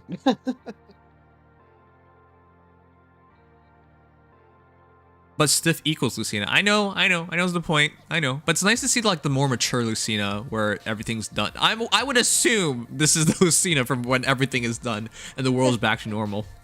Hope this is a post-war one, I would assume. Yeah. Fair estimate. But yeah, with that said, yeah, quickly going for a kit. Jabura Axe, that condition originally, as soon as you look at it, it's just like, ooh, that's a really good effect, having neutralized foes mostly during combat to unit and target allies, but you might have to sacrifice a turn. Until you remember, of course, this is Lucina, and she's managed to retain her future vision. Which is amazing in armor, because armors love swap. They love it. Yep. I don't think she moves as well as Brave Edelgard, of course. No, but not even this close. gives her so much utility. The big thing, it's not even the mobility that's technically the point, although it is nice to be able to assert your position a little better. It's the fact that you're able to make slight tweaks without having to sacrifice your turn. And potentially even get a little bit of player phase in before you go and tank the rest of the turn. Yep. Yep. And one of the things, big issues of a lot of armor heroes nowadays, chat, is positioning. And you can be caught out of position, or you have to stay very packed for a lot longer than you want to because you can't move, or you get out of position. And Feature Vision kind of solves a lot of that for Lucina, at least, or your ally, because she could use this to move her ally as well. So, yep. And you could do if you do it twice with like Peony orders, for example, you can just reassess, realign your team however you want. Yeah. And especially with Ashe. Oof. The mobility options become vast. Yep. Now, with all that said, by neutralizing foes' monsters during combat for her and her ally, by dropping all their, increasing all her stats by 5 during combat, and then reducing damage by 40%, that axe is actually one of the best in the entire game. Yep. It is made solely for Lucina, of course, but yeah, with everything accounted for, it is one of the best axes in the game, and I think... I already thought Gustav was kind of falling off. Kind of. He's still amazing. I don't say he's falling off because Brave Erica can counter him. Yeah, and there's also the fact that as time has gone by, there are more savior units, and you don't necessarily have to go with him, and he has clear weaknesses as well. So true. Even if he does have as much as he could to try to stop it, raw, no speed, all bulk, has weaknesses. Now, that said, guys, Kessler Stance 3, Savvy Fighter, and 80 Near Save. Kessler Stance Near Save, you guys know how it goes, so we'll skip it. But Savvy Fighter, in my opinion, this might actually be the most broken Like, I'm serious. I think this might be the most broken armor skill in the entire game because it takes what most infantry heroes have to decide between, which is not follow-up and then speed damage reduction, and just puts it together. I've never seen something like this ridiculous. And it's not even a perf, which is crazy. Well, I actually, probably Hardy Fighter, I would say I would never seen something Yeah, I this would say ridiculous. Hardy Fighter is more obnoxious just because, come on. There are literally units that you can't kill anymore with Hardy Fighter. They become immortal. Yeah. But barring that, Savvy Fighter is ridiculous and perfect for an armor that has speed. Yeah, the good news is Savvy Fighter is for a very small pool of heroes. I can't even name 10. I can name over 5, but I can't name 10 heroes that I think should truly use this. Should. Manuela, Amelia, Valentine, Lucina, Winter Hilda, Fjorm. yeah, an Ascended Storm maybe. Black Knight and Zelgius. I'm not sold on Black Knight or Zelgius. They're not that Me either. fast. You can underspeed your foe by 4. You don't have to outspeed them. Yeah. Even with their swords, what's their base speeds again? Isn't it like 38, 30? Legion were 37. talking earlier. Thinks he gets up to like 52. 38 and 37 base, but considering Fjorm, I believe, only has 41 base speed. With the Dragon Flowers, Black Knight is almost as fast as Fjorm. Considering that her axe doesn't add speed. And if he has a speed asset. If you add, yeah, you can add a speed asset on top of that, but he's almost as fast as Fjorm by default. Well, you have to calculate sword in, and that's probably like his only saving grace. Well, that is Okay. the big saving grace. That's why Alondites are fine is kind of nice. Yes. The speed is huge, but Yeah, I know, but even then, I think it's pushing it to the limits. well, then Fjorm, I would argue, is almost pushing it to the limits, considering she's not any much faster. I know she has a much better weapon overall, or at least a much better, more defined role, but as far as getting that speed to work, I think they're about on par. The reason why I believe in Fjorm way better is because she gets null everything and gets damage reduction as a whole, and allows her to switch off her special into something else. I think if she unlocks like another level of herself with Savvy Fighter, I don't see that the same way for like Black Knight. Yeah, I suppose. The big thing is, with Black Knight, it allows you to not have to, if you want to use his speed in any way, you can still run Black Luna, as opposed to Hardy Fighter, which would kind of turn off that whole idea, or Special Fighter, which is redundant with, like, breath skills and whatnot. So it allows you to have more skill expression if you go with Savvy Fighter Black Knight. And with Near Say Black Knight being pretty good, I'd say this is probably one of the better options you could go for right now. Remember that NCD is only on range units. Tell me how often you fight a non-range unit in like Aetherage or something that you would need Null Sea Disrupt on. It's very, very small. Also, It's mostly Ingrid. Tell me how often Fjorm's supposed to be fighting against melee units. Yeah, I know. That's why I'm trying to. And that's why I don't even think it's like much of a big deal. That's the whole point of armors. They're not supposed to target both ranges. Not anymore. Oh yeah. Yeah, As if for you're all using the Hardy souls Fighter who for fighted just the null specifically follow-up, for the I'm sorry. defensive follow-up part will. I heard a specific VTuber did that. Not gonna name names. Yeah, because that technically was the only way you could have no follow-up on an armor. The defensive part anyways. And now it doesn't matter. All right, but moving on. With that said, with Fjorm, at plus speed, she is 45 speed. Yep. So she did 45 speed plus speed, whereas Black Knight plus speed with Alondite hits 41, 43 with the extra Dragon Flowers he gets. If you go all in. Yep. So That's the thing. That's the thing. Every point of speed makes a big difference because if you're talking about hitting a range where if you're going to outspeed your opponent by 4 or 5, Under speed. yeah. Speed. Your foe can be 4 speed faster than you. That's how this works. It can be okay. Yeah. Yeah. So you can be outsped and still be fine. As long as they don't double you, naturally, you will get damage reduction. Right. Yeah. It's not like the Wyvern or Pegasus fight where it's at the start of combat, it's during. Yep. And it's also that. So that's why it's stacked Kestrel and whatnot. So it's essentially like kind of the reverse of Gustav, where if your foe can't double you get 30% damage reduction. This is why I'm surprised they didn't give her AS in your save. Right? I think it'll be alright. But, yeah. So in that regard, that's another part of why I think it's alright for BK. Yeah. Especially with the merges in mind. If I get a hold of this, I'm definitely putting it on him. Yeah. But that's just because I'm a crazy person. it's just one of the more accessible options.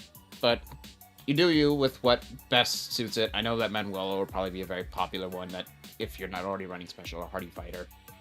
And same with Hilda, who's just blue Manuela.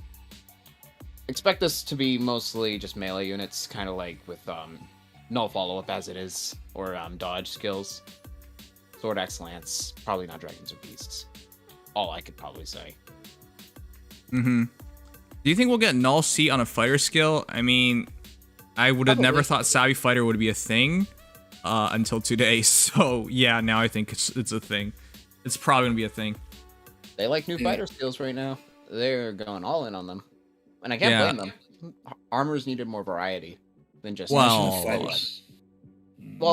almost every one besides Special Fighter was feeding into slow armors up until Hardy Fighter. So it's nice to see them kind of branch out. I thought that was the point because now with Savvy Fighter, I think armor is back on top. Before I was thinking like armor is already in a hugely good position because within a year saber skills were a thing, and that was kind of like meta changing, game breaking to a degree. And of course, heroes like Fjorm got launched, and then of course the debatably best hero in the game is Fallen Edelgard. It was really hard to say armor wasn't the best, but now like a skill like Savvy Fighter, it's really hard to say it isn't the best. Period. Yeah. There aren't many speedy armors to capitalize on it yet, but I mean, but that's the direction that they're heading towards right now. I could see somebody making a speed Fallen Edelgard with this skill. I mean, if you want to get silly, you don't even have to go with speed. Just use this on. You could. Let's be real. In another one of Brave Hector's many mysteries, if you run this on him, he would be basically getting null. You would have to have null follow up to double him, or to stop his doubles. Like you wouldn't be able to use worry effects against him. He might not get damage reduction, but he would basically have multet guaranteed, which is dumb. Real quick, chat. How would you rank the movement classes right now? Because in number 1, I now have armor. In number 2, I have infantry. In number 3, I have. I still think it's calves, to be honest, because the cav units right now are so stupidly good. And number 4, I have flyers. The flyers just got a huge boost with like dual dagger. Yeah, infantry flyers is like bottom of the movement types for me. Yeah, wow. I wouldn't agree with that outside of maybe Ether Raids. Ether Raids is a bit of a different case. Oh yeah, I mean for Ether Raids, because I think everybody can be good in Arena except for Cavalry because of the maps. Even then, from a general perspective, I'd say, but even then with Infantry, you can't. If we're talking in the context of Ether Raids explicitly, I would probably say it's Armors, Cavalry, Infantry, Flyers. And that's just because Flyers really come down to a couple specific ones, and the rest don't really do much. I'm surprised by that, because Infantry has gotten such a huge boost. Because they kind of, like, destroy that role of heroes like Yuri and Alm. Like, what are you doing anymore? Those aren't infantry heroes, but they are classes. Infantries, I think, are ridiculous, but the real infantries are middling. Yeah, exactly. Most of the time. Unless, you have, for example, like Valka. Amazing offensive unit. Good luck getting him in. Yeah, there's some great ones like Uller, Volka, and Deluin, I would say, are like some great infantry units. Yeah. Because you'll find infantry at the top of like every weapon type, basically. Yeah, as units, they're awesome. In Ether Raids, the movement does hold them back. And there's not enough compensating for it. It's more that I don't think people want to use Gale Force teams, because that's where infantry has always really shined. It's just people don't bother with it. I 100% agree. And of course, Catria balls are one of the best ways to capitalize on infantries because of. I'm just surprised that you guys rank it so low, because the most diverse units in the entire game are generally speaking infantry, or the most unique units, right? Like a hero like Zane, for example, and a hero like crap, I just blanked on them. Gatekeeper. Right, Gatekeeper's another one. Crap.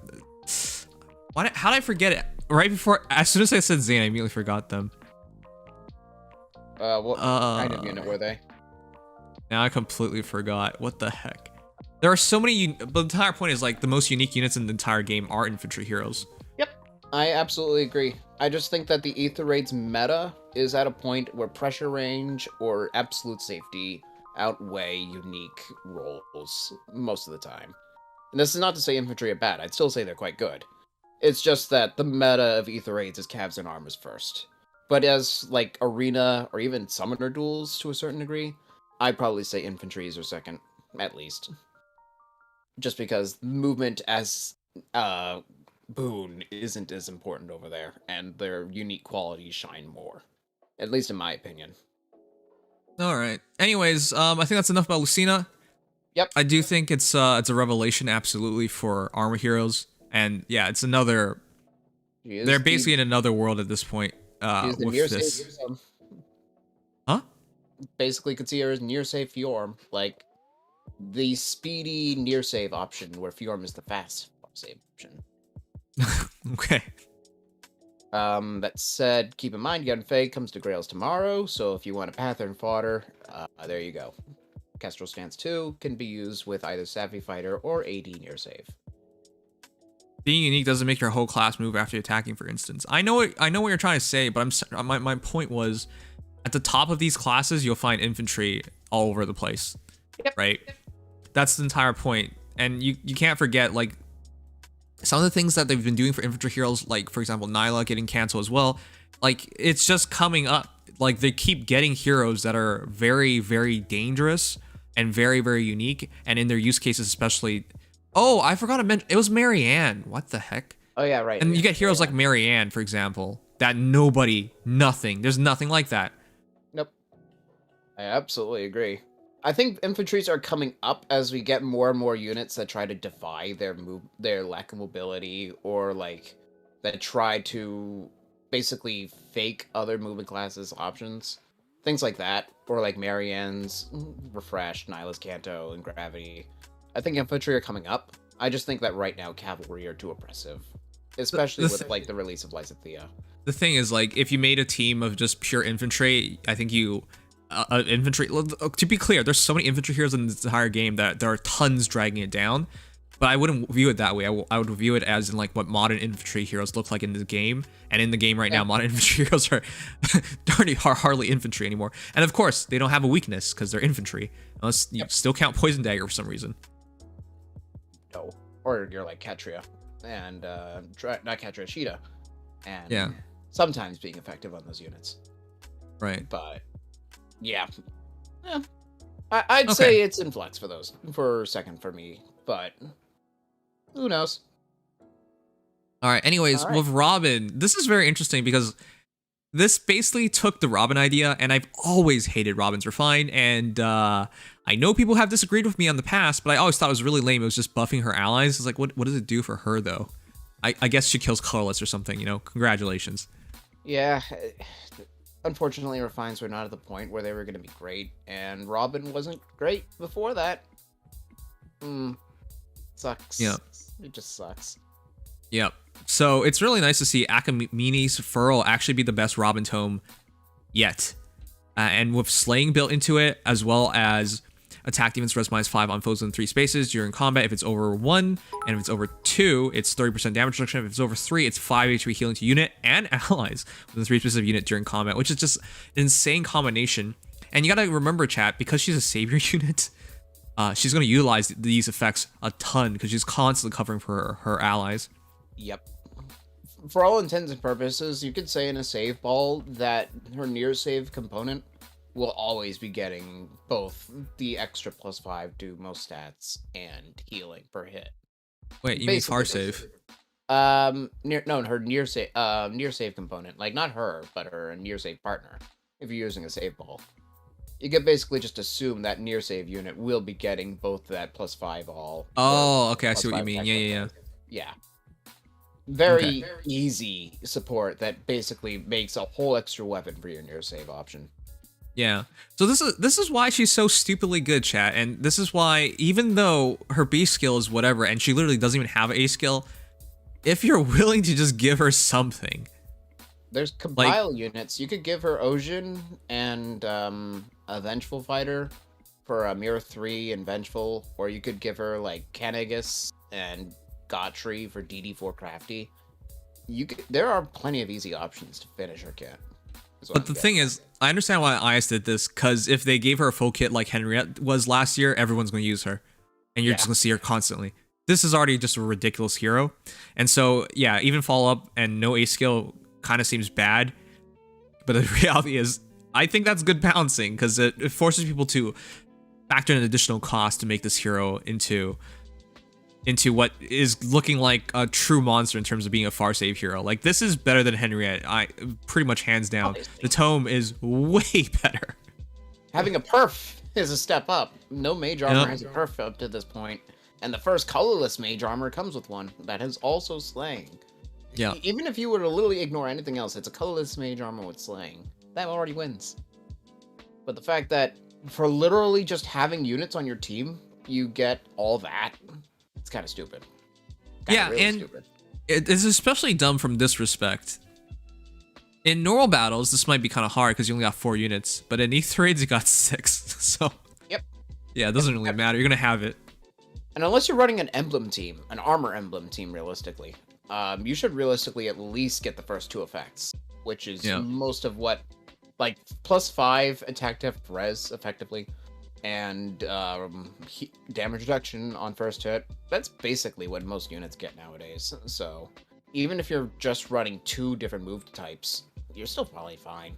But if you're going to like purposely build a team around not having 3 movement types on the team, because that's pretty difficult. Well, yeah, 2, because Robin doesn't count. Yeah. Oh, she doesn't count? No. Oh, that sucks. Oh well. Yeah. I don't think it's that hard, to be honest.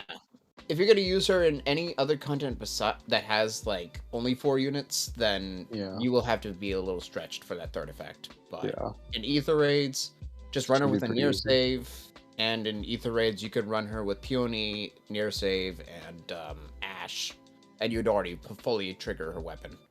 Yeah, that's my point. It's really, realistically for Ether raids where she's going to shine the most, it's not even a thought. Nope. Literally just free. Absolutely free. Yeah. And so, there you go. We just witnessed 2 of the best savior units. It feels bad because I think Robin is 100% upgrade on Henriette. I honestly don't see a way where Henriette can keep up. No, it's impossible. And it's only Gustav that managed to survive, I think.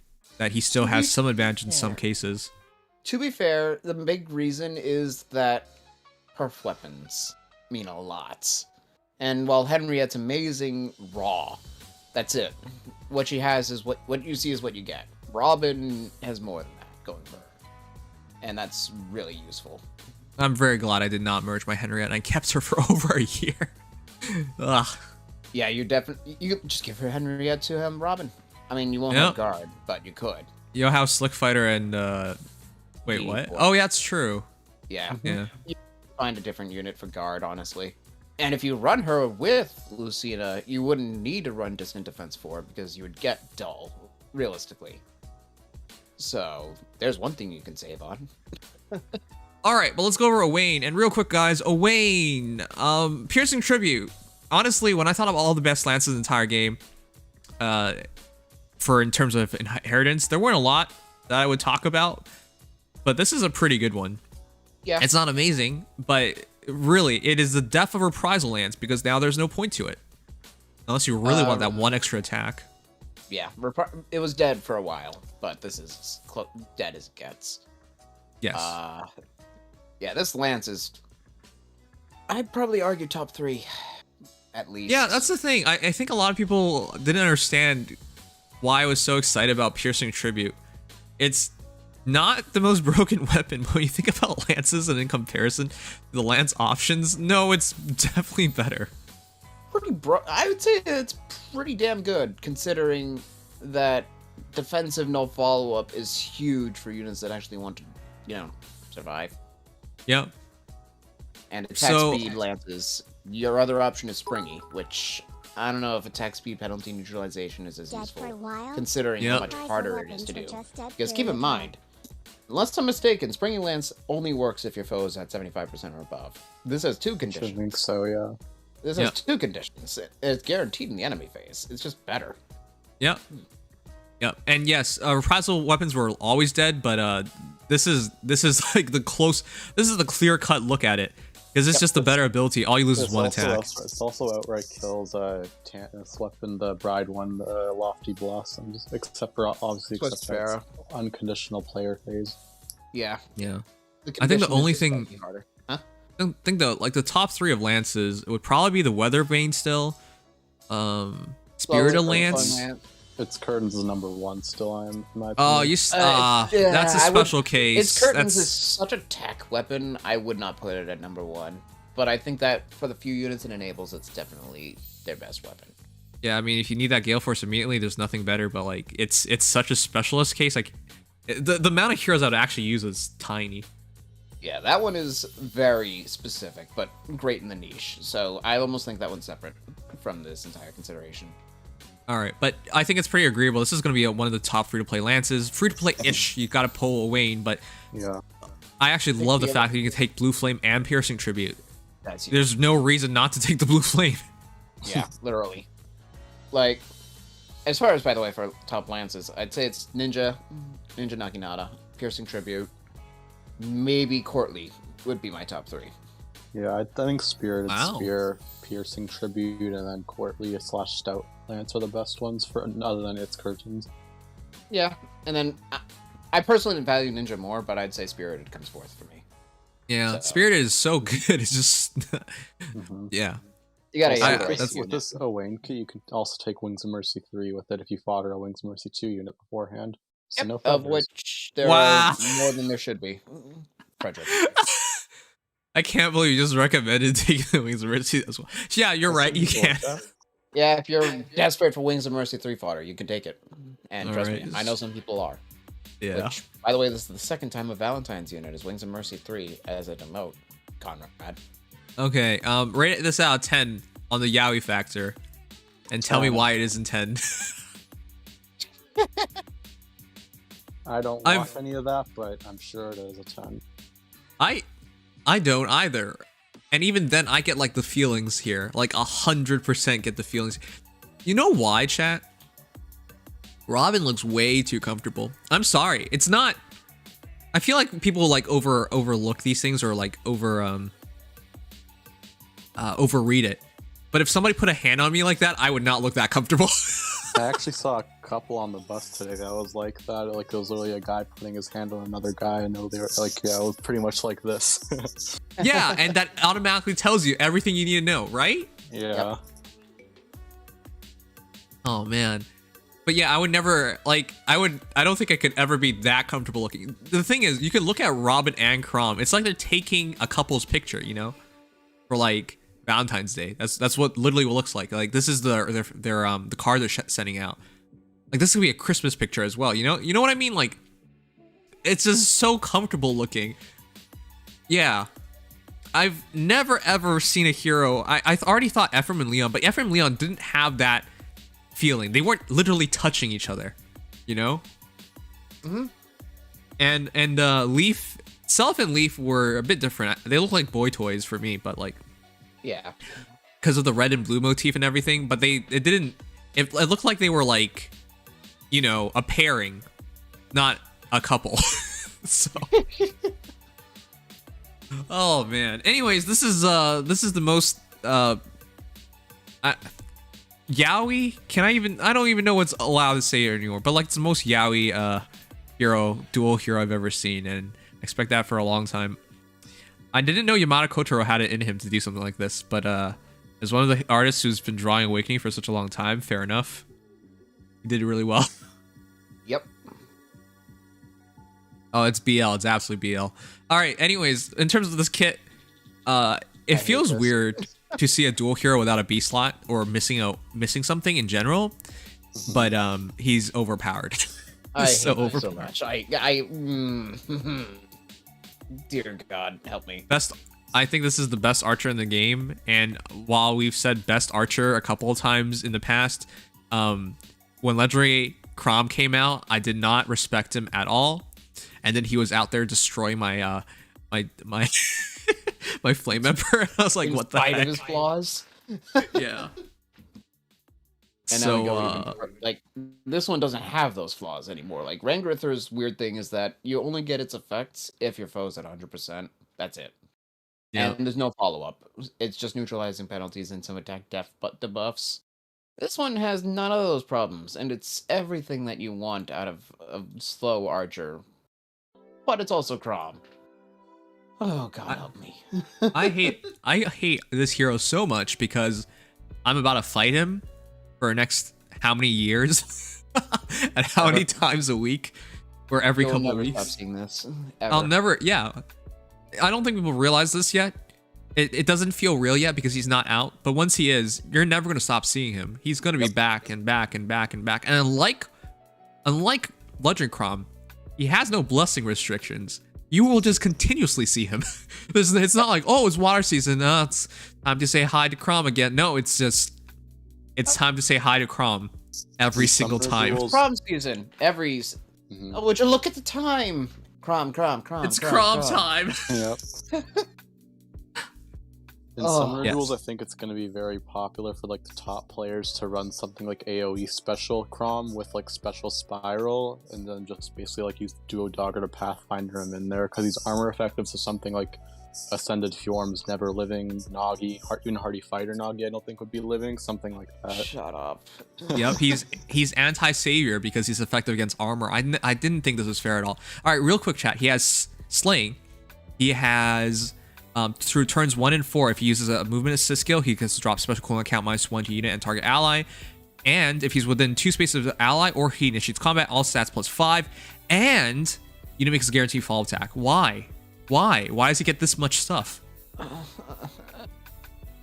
It's like, that weapon makes no sense. He's like, I like what you're doing, Canis. Yoink.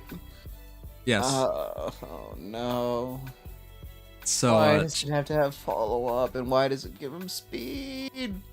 Why does he exist? And the thing that irks me the most common builds you see on Chroms, obviously they all use to change fate. Deadeye times false. That is so common at this point. I mean, they work. They don't even work well because they rely on him doubling, which you can do, but it's not easy. With the speed Chroms, yeah. But that's the thing. It's like, hey, they took a look at what most common Chroms are and just gave it to him anyways. And then, to top it all off, they finally introduce another unique A slot for close counter. And this time, it is close salvo, which is if you're over 25% HP, you get attack +5 during combat. But if you attack, deals 5 damage to unit. And unlike close counter, this is dual phase, and you always get the +5 attack so long as you're over 25%. Which is dumb, because why should close counter not just be close counter? You know, wasn't that the idea? You sacrifice your A slot so you can counter stuff at a range that you couldn't otherwise. But I guess not. Push. Yeah, now you have a push, and then with his setup, why not just give him advantage? And then ta-da, he's shooting first, and he has Deadeye, and he can set up Deadeyes, and like you might not even be able to kill him. Like, can you imagine how stupid that would be? Screw it, just run no follow-up or spiral at that point. And no follow-up especially. Like, how? What do you do? Yeah. What are you There's so many things you can do. Yeah. Then so you can run wing. You could just give him Wings of Mercy on the cheap side because that's easy. And suddenly he Wings of Mercy's in to change his fate. Instant Deadeye. Good luck. Yeah. Oh, also, this goes back to my argument about infantry heroes being ridiculous. Yeah, here you go. That's one of the reasons, because they get to do dumb things like this. Yeah. Some of infantry heroes are definitely born well above others, and this is one of those cases. Obnoxious to the moon. The only saving grace is that Brave Hector doesn't give a damn. Yeah. Funny enough, chat, he can use Wind Sweep, he can use Water Sweep if he really wanted to, but then he can use lulls. Yeah, we're just going back to Speed Chrom, which, to be honest, is a real thing still, because his bow adds speed. Base Chrom, Legend Chrom did not add speed, right? No, he only gets attack def -6 on the foe. Okay, and Roughly people still did it. Speed. Yes, people still did it. This one just has an extra +5 speed. So you can just totally go in on Speed Chrom if you want and face no repercussions. Yep. So, yeah, welcome to your new overlord. Welcome, Chrom.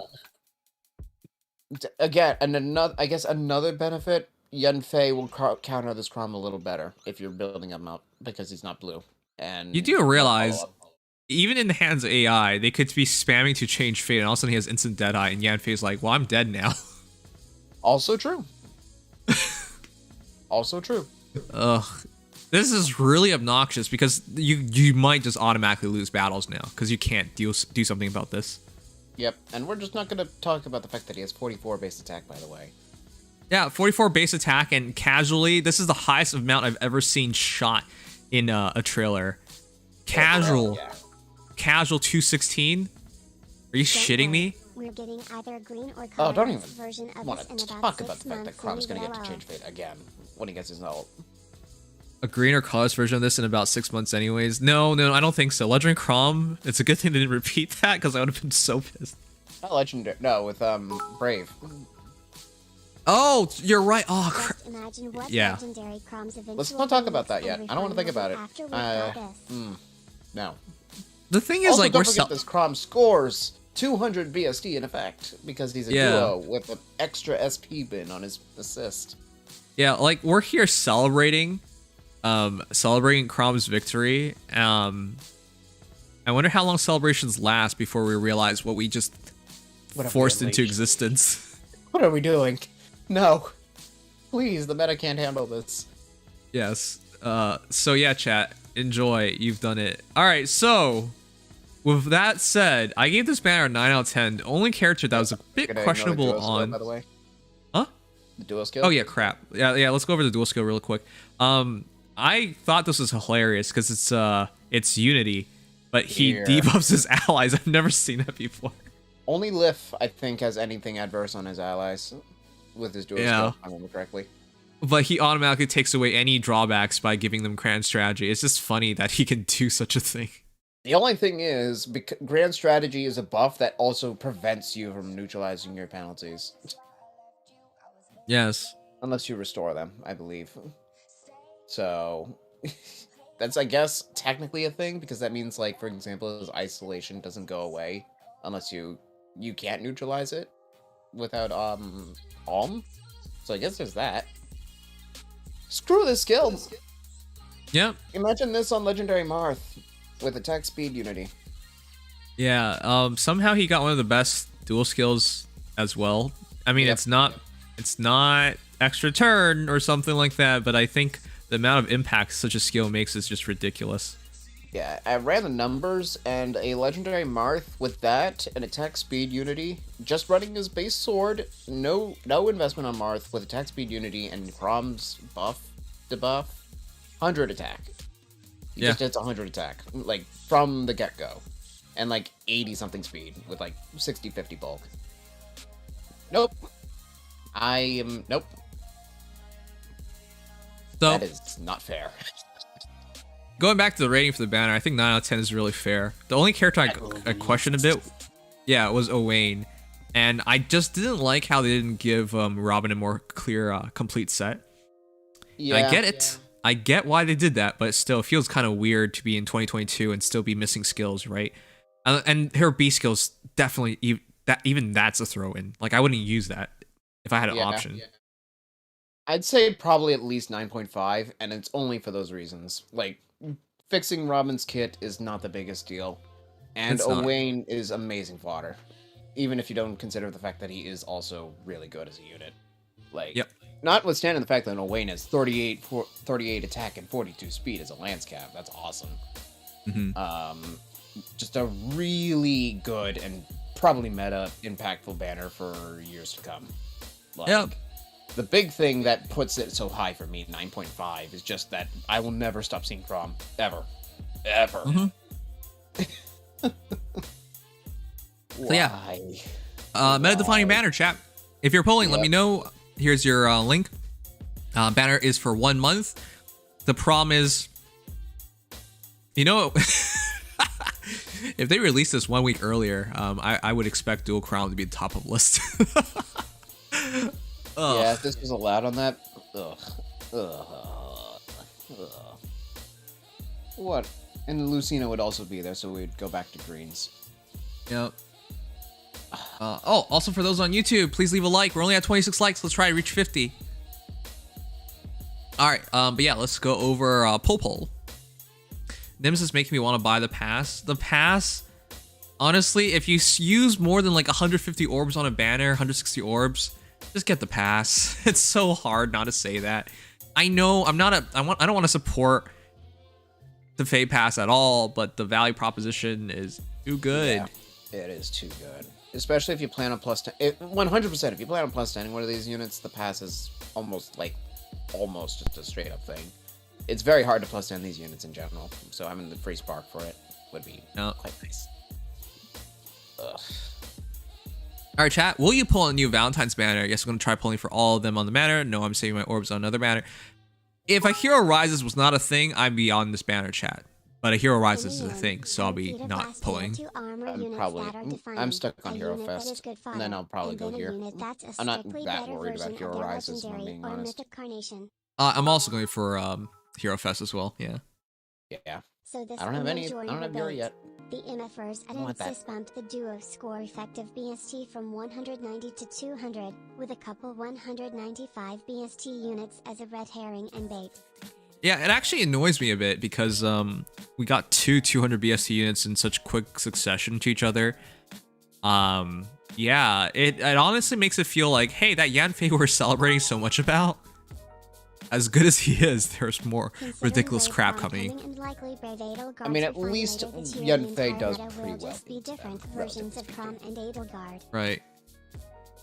Sorry, Brave Chrom coming and likely Brave Edelgards are fine later this year. The entire meta will just be different versions of Chrom and Edelgard. Facts. Man. I read an article earlier in the day about the problems of farming heroes. Yeah. I mean, I think they listed as favoritism as one of them, and I can absolutely see it. There's some heroes in this game where you're like, I would expect one of these heroes to suck, but they don't. Like what's the worst Edelgard? Base Edelgard, Legendary Edelgard, and even then they're very serviceable units. Same thing with Chrom. Can you even say base Chrom is bad anymore? No, I think it's the Winter Chrom sucks. Oh, Winter Chrom. And same with Spring Chrom. Spring Chrom kind of sucks. Yeah. Right. Yeah, Chrom got some pretty bad early ults, but base Chrom, Legendary Chrom, this Chrom, Horse Chrom, all great. Yeah, they're all great, right? So there's clear favoritism. It's funny because the absolute favoritism with like Camilla and Lynn being spammed early on, chat, they're like nobodies now in comparison.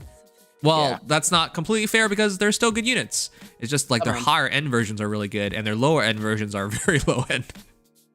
The big way to look at it is, were they favoritism in that they got a lot of like non-seasonal ults, or that they got a bunch of seasonal ones? Because if they just got seasonal spammed early on, they probably don't hold up anymore.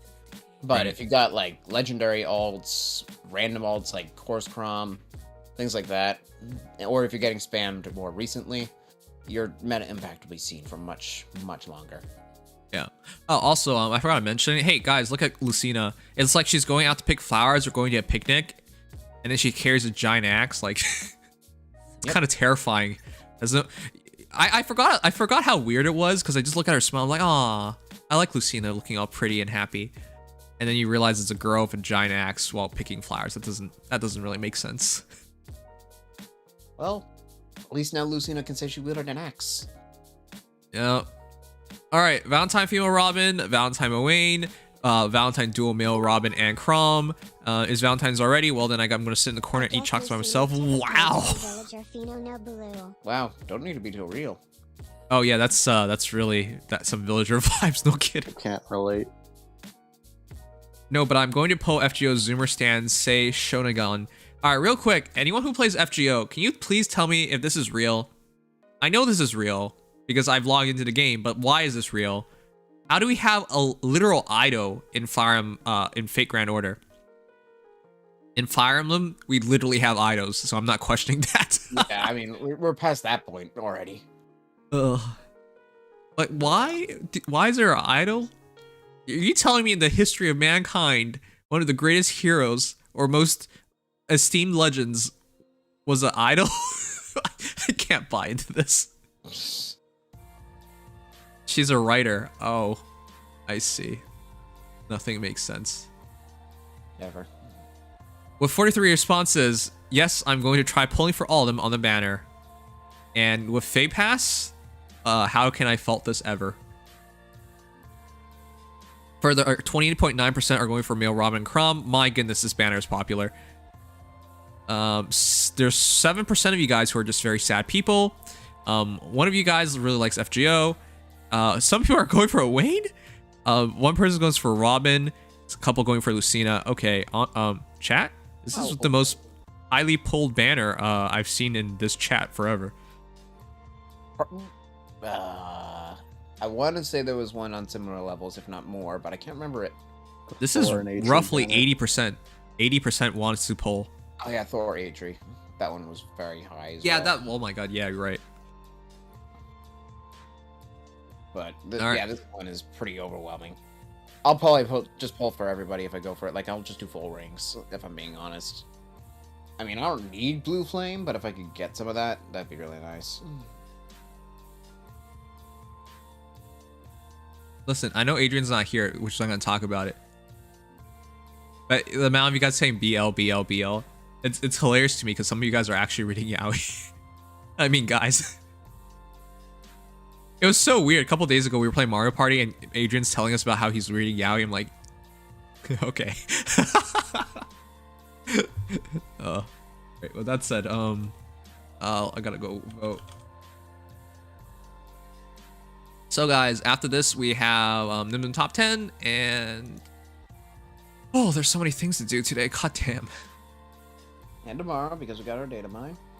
Yeah. I think I missed the day of voting. I was supposed to vote before this started, I think. It's day what? 5? 4? 4. 4? Oh, okay, good. Maybe I didn't miss a vote. Yeah, I thought I didn't realize it only reset at 7 p.m. Eastern Standard. I thought it was at 10. If you guys haven't checked it out, I released a video about interim results. So if you were wondering, it's out. I also really wish Atri didn't do this. I really wanted to see Edelgard top green hero. Colorless hero, Edelgard. Where's red Edelgard to take the next spot? Oh man, young Edelgard. Mark my words, red hero. Hate it. Intellectual fan. I haven't voted a single time. You need to change your name then. You can't be intellectual fan if you're not voting. Okay,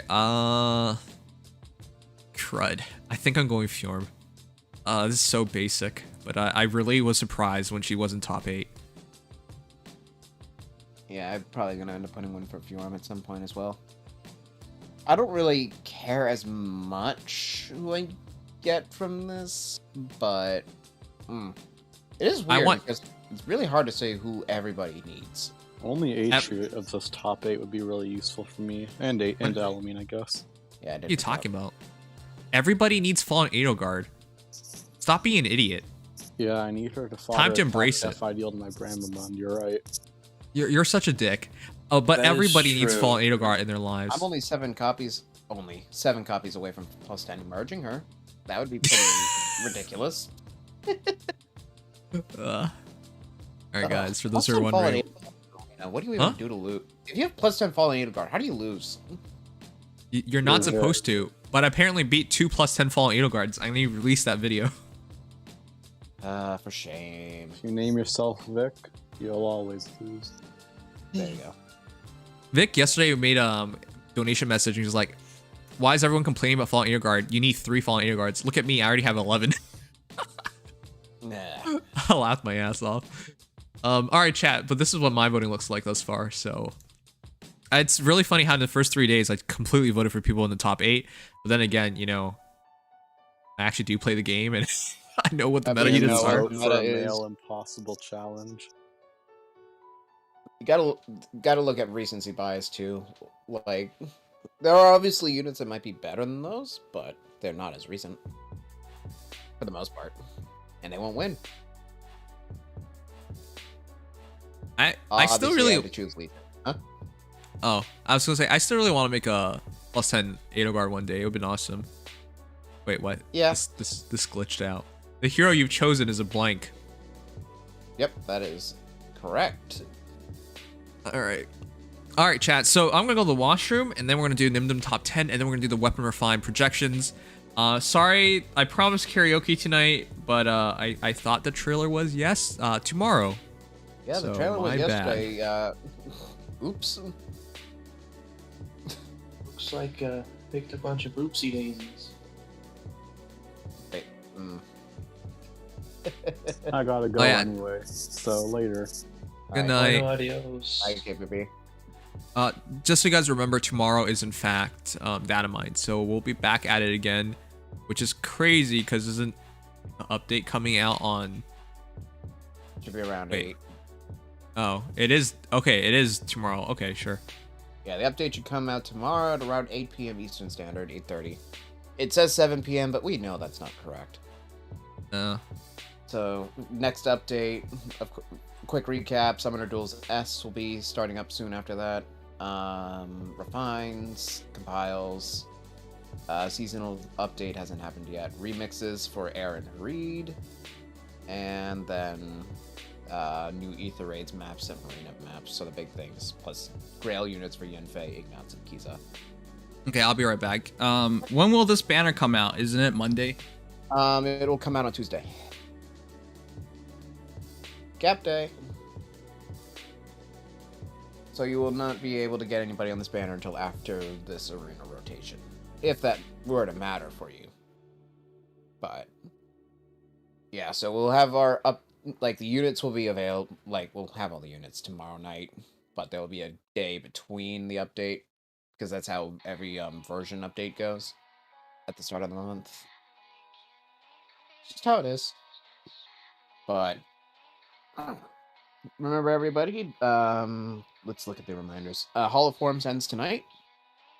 Only 2 days left in Summoner Duels R. Don't forget to do your daily GHB. This time around, it will be for your Sias. Gotta defeat him with a flyer. I think that's all that's really expiring tonight. Let me look here. Yeah, I think that's all. So, make sure to do all that.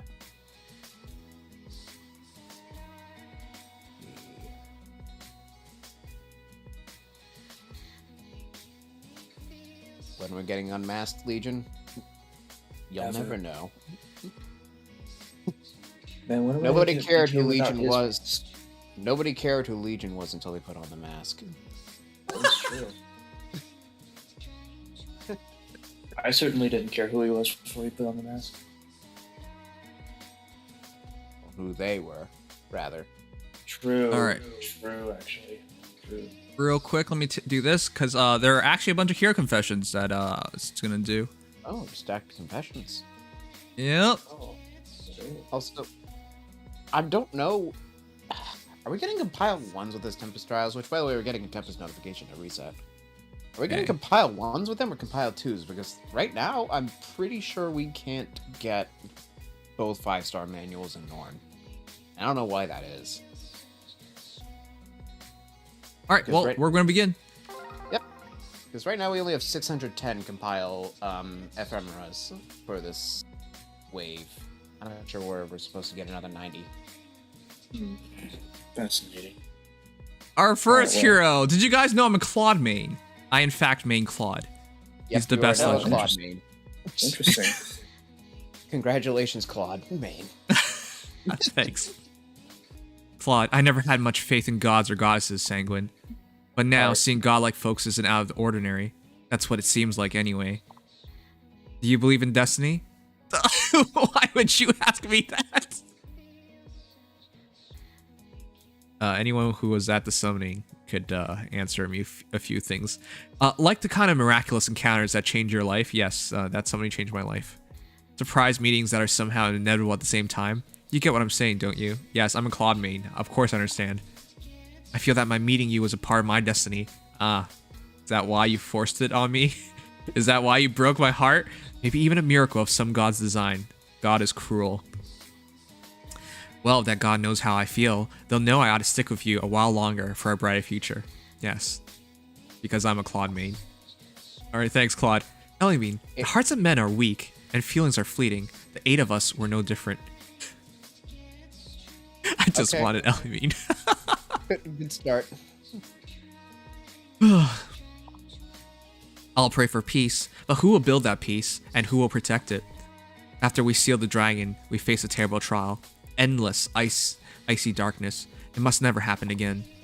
One man's kindness was enough to sow discord, to weaken our chain. Our bonds must be as hard as iron. We must face the danger the dragons pose with eyes unclouded, united in our opposition to their threat. Of all, you must understand what it is I seek. Let's play our parts until the end, Sanguine.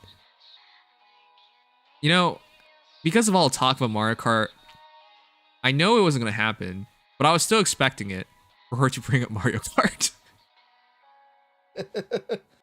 Oh, man.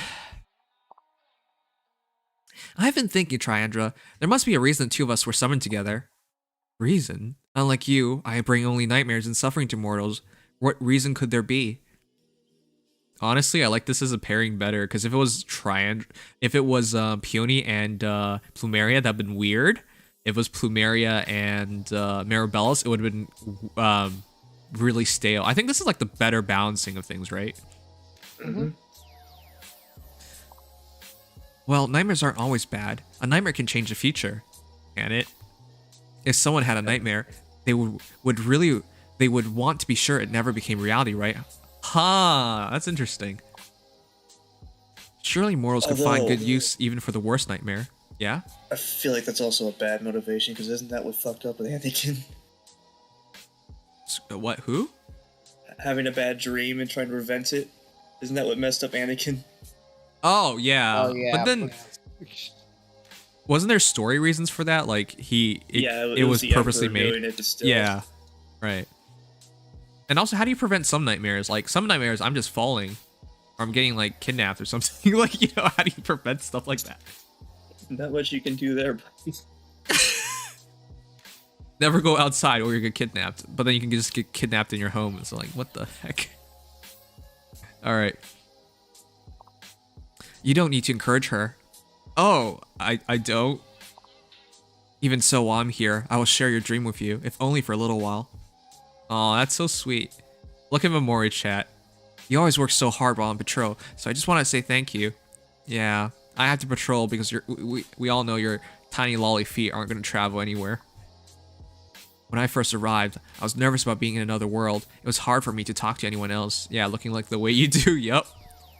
But you helped me find chances to talk to others, and thanks to that, I've been able to make more connections. You didn't think I noticed? I didn't point it out, but very grateful. I want you to know that. I would like to play with you more in TMS, though, not here. So in order to give back, I'm going to get strong enough to protect even you. Please watch over me until then. Ooh, she would actually be a pretty good savior unit, you know? Surely. She would, actually. Even if Hector right now, Legendary Hector, is just better. Well, Hector's on another level. Alright, can you guys believe I actually got Freya? I still can't believe I it. saw that and I was like, oh, come on. Oh, man. I followed my heart when all of you told me not to. And it was absolutely worth it. I've always wanted Freya. And this is a perfect IV Freya too, so even better. I do not recall seeing the golden glisten of the evening sun over the waves before now. And yet, I cannot escape the feeling that is familiar to me somehow. Perhaps I witnessed a similar scene within a dream once, long ago. Dream where fragments of memories and desires woven together, twisting like a vision in a kaleidoscope. I must have, deep down, wished for this day, the day I would visit this place, these sands. There was a time I was not always a lady of nightmare. But for now, in this moment, let me sink into a dream of summer love and reflect on those days now, long past. Wait, this is really sad. Yeah. This isn't even a confession. She knows this is a dream. What?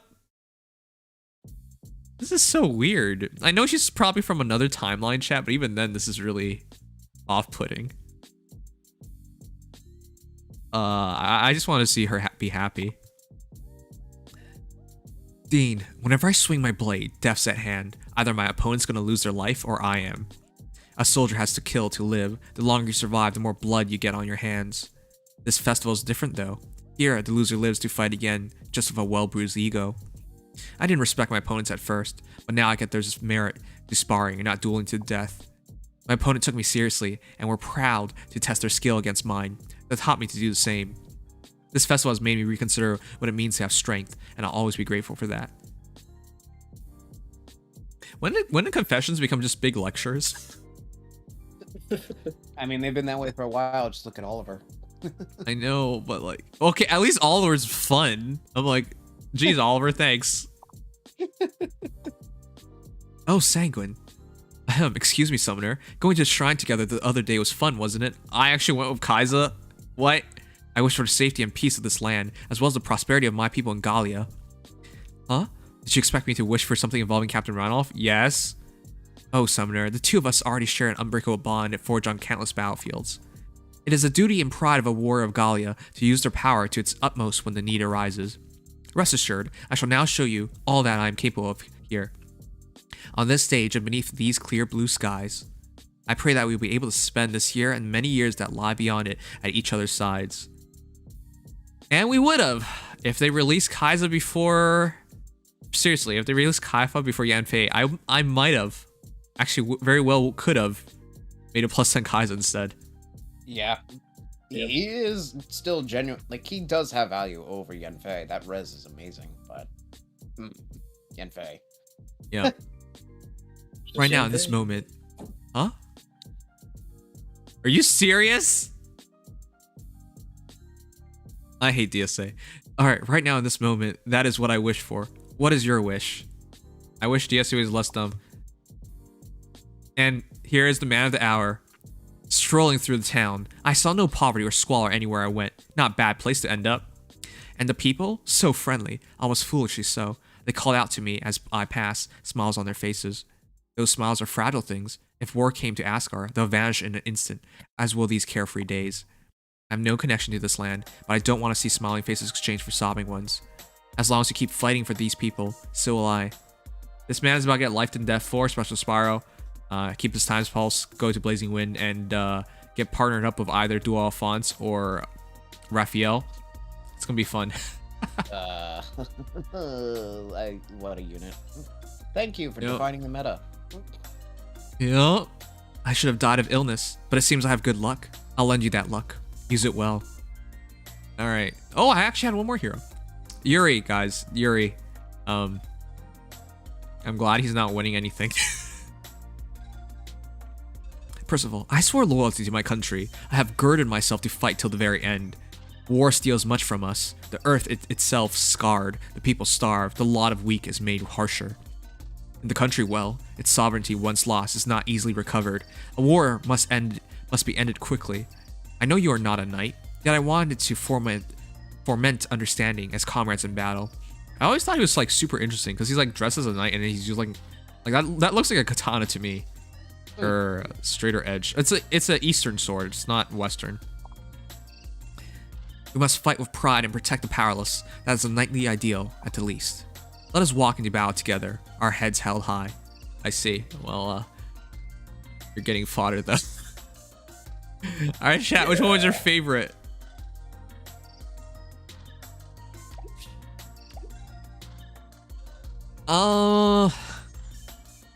Those are all weird. I like Claude's. My way of saying thanks for all that you do for the It'll folk. guard Oh, us. thanks, Or Psylocke. appreciated saying /noms/names. Also thanks Legion, Dex, and other guests for keeping Nims on his toes lowell. On my toes. Yeah, okay. That's what I'm doing. Okay. You're welcome. Thank you, Psylocke. Welcome back for 3 months. I really, really appreciate it. But yeah, absolutely the biggest thanks definitely has to go to Legion. He's the one person been here since the start, man.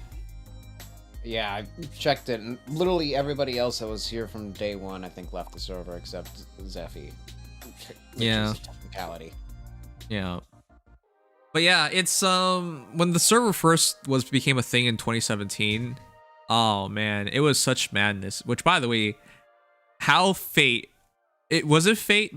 Because how things would have changed if Legion got booted that day, because there was an entire Legion uprising and people were using the Legion. Everyone's name was Legion and we couldn't tell the difference. And that time Discord was still new to a lot of us. And we're just like, is this an attack? And we just started banning them. We never banned this Legion, but we did ban other Legions. Makes you wonder if we banned the real Legion next time. This one just stuck. Oh, this is an imposter. You'll never know. That's why his name is Subtonian. Oh my god, he's not the real Legion.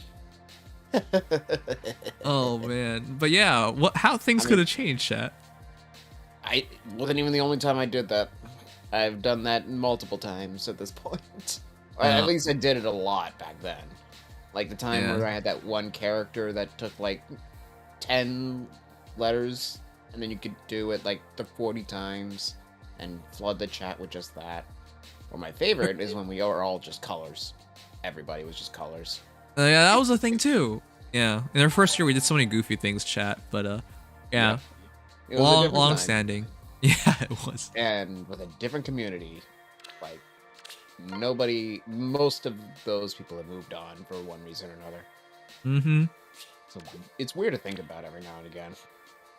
Yeah, So much nostalgia. it is. But that's life. Everyone's constantly moving.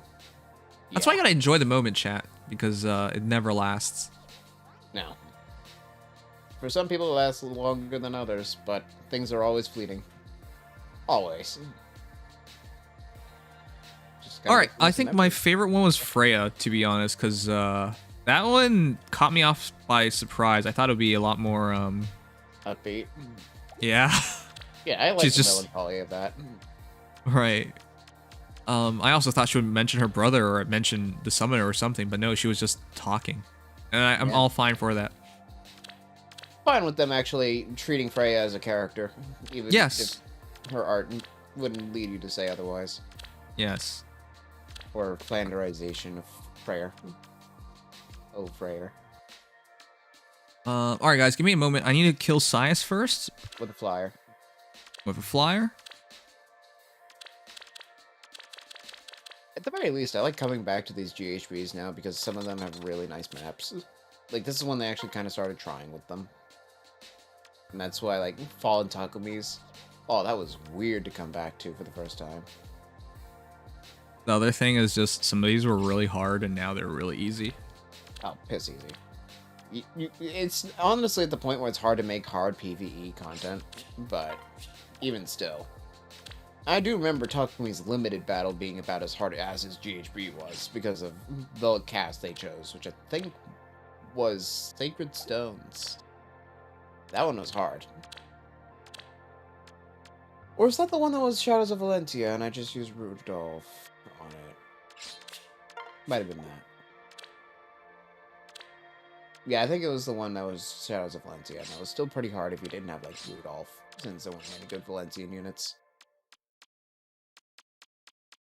Still, don't get caught off by it just because it's easy now, because the reinforcements are quite annoying.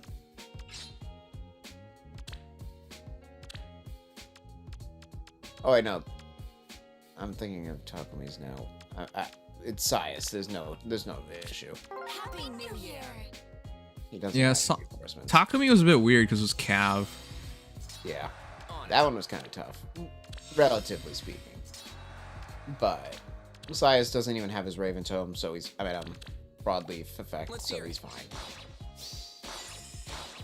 My warmest greetings. At the ready. Aversa's might be a little difficult if it isn't flyers. A little. Ooh.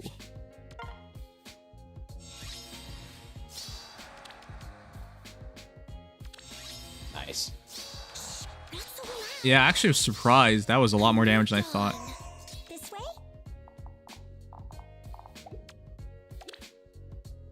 At your command. Whatever. Wait. How does this dual skill work? Oh, it has to be adjacent. That's right. Yeah, Peonies is adjacent because it works on anybody. Yeah. This But way? it also gives you the orders effect. On it. Yeah, if you just take out the archer, Sias can't kill anything anyways if you put anybody in his Mhm. range. Here, we're This done. is before he was good. Yep. I remember because Forsive carries me. Yeah, I remember now because I thought about Rudolph and I literally just auto-battled with him and won. Man, Forsive, he never got his time.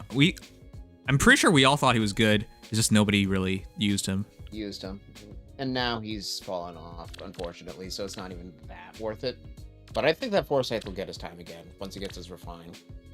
Same with Nagi. Both of them are just really underused armors released in close succession that will be good. Like, really good. Soon. Are you sure? Just not yet. What's next? Mm-hmm. No matter what. All right. Nagi Yeah, is chat. amazing.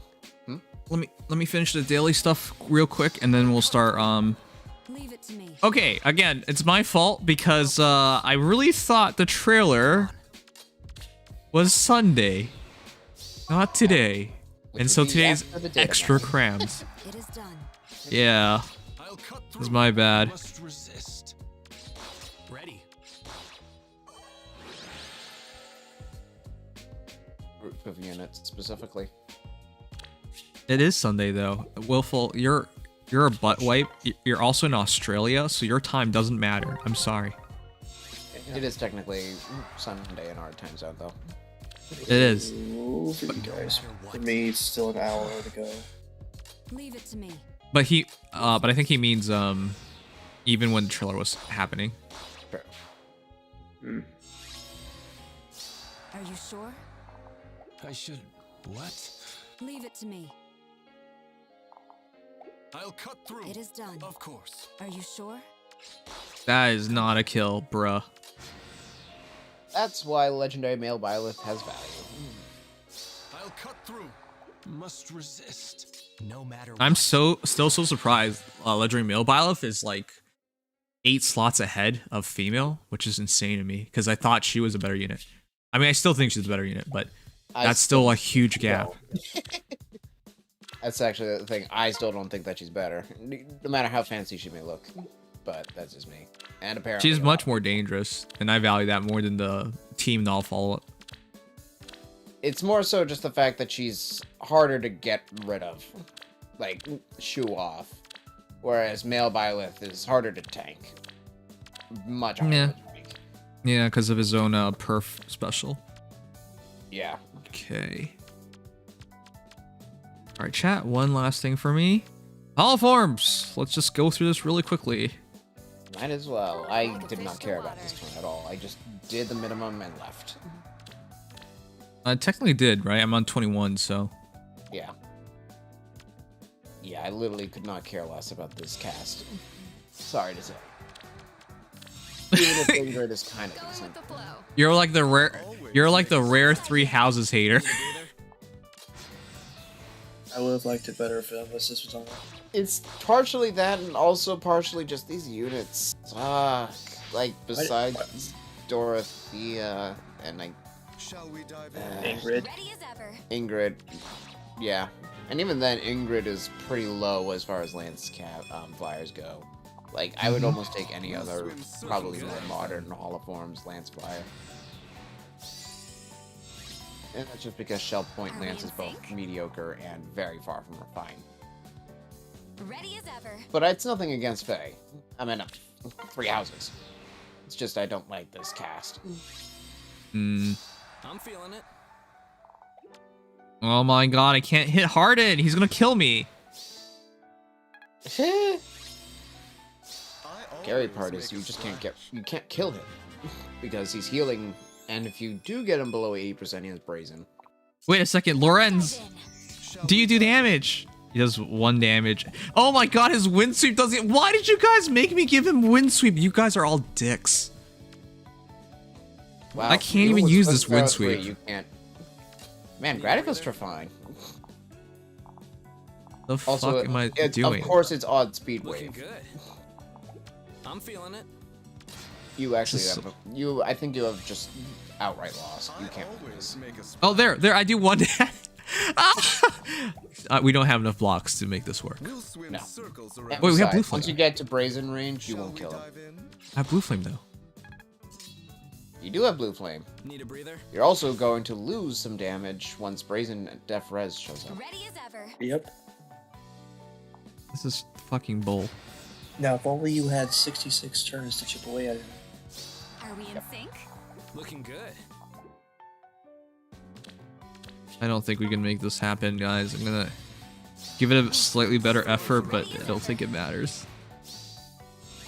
Yeah, you literally I can't. always make a splash. We'll swim circles around them. I've learned not to write up Harden. He can actually do stuff somehow. Need And a I think breather? he They always actually like. might be. I feel like they always slap Larry Fighter on. these things. Makes them even more annoying. Oh yeah, the wary fighter isn't helping and it matters. Savvy fighter Harden actually might be pretty good. Are we in sync? I give up. I don't think this is gonna work.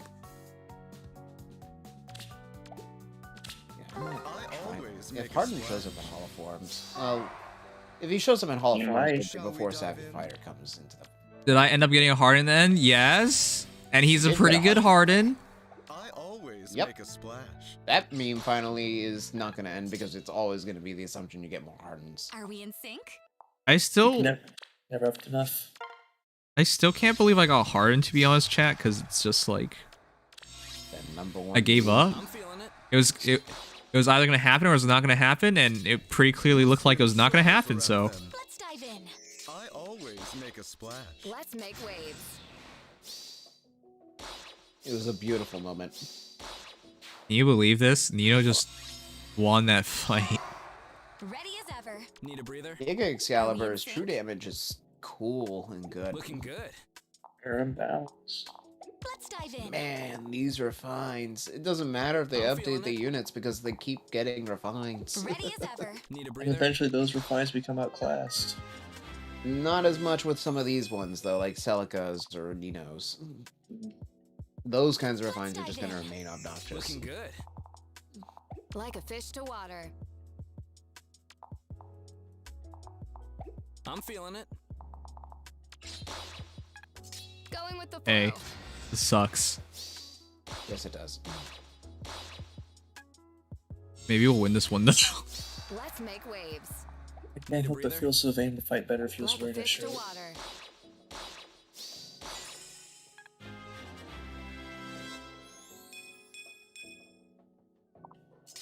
Why is your Lorenz stuck with Bolin? Are we in sync? Because Nobody these wants to guys play gotta these pick unit my weapons. skills. Yep. Looking Yep. good. Unfortunately.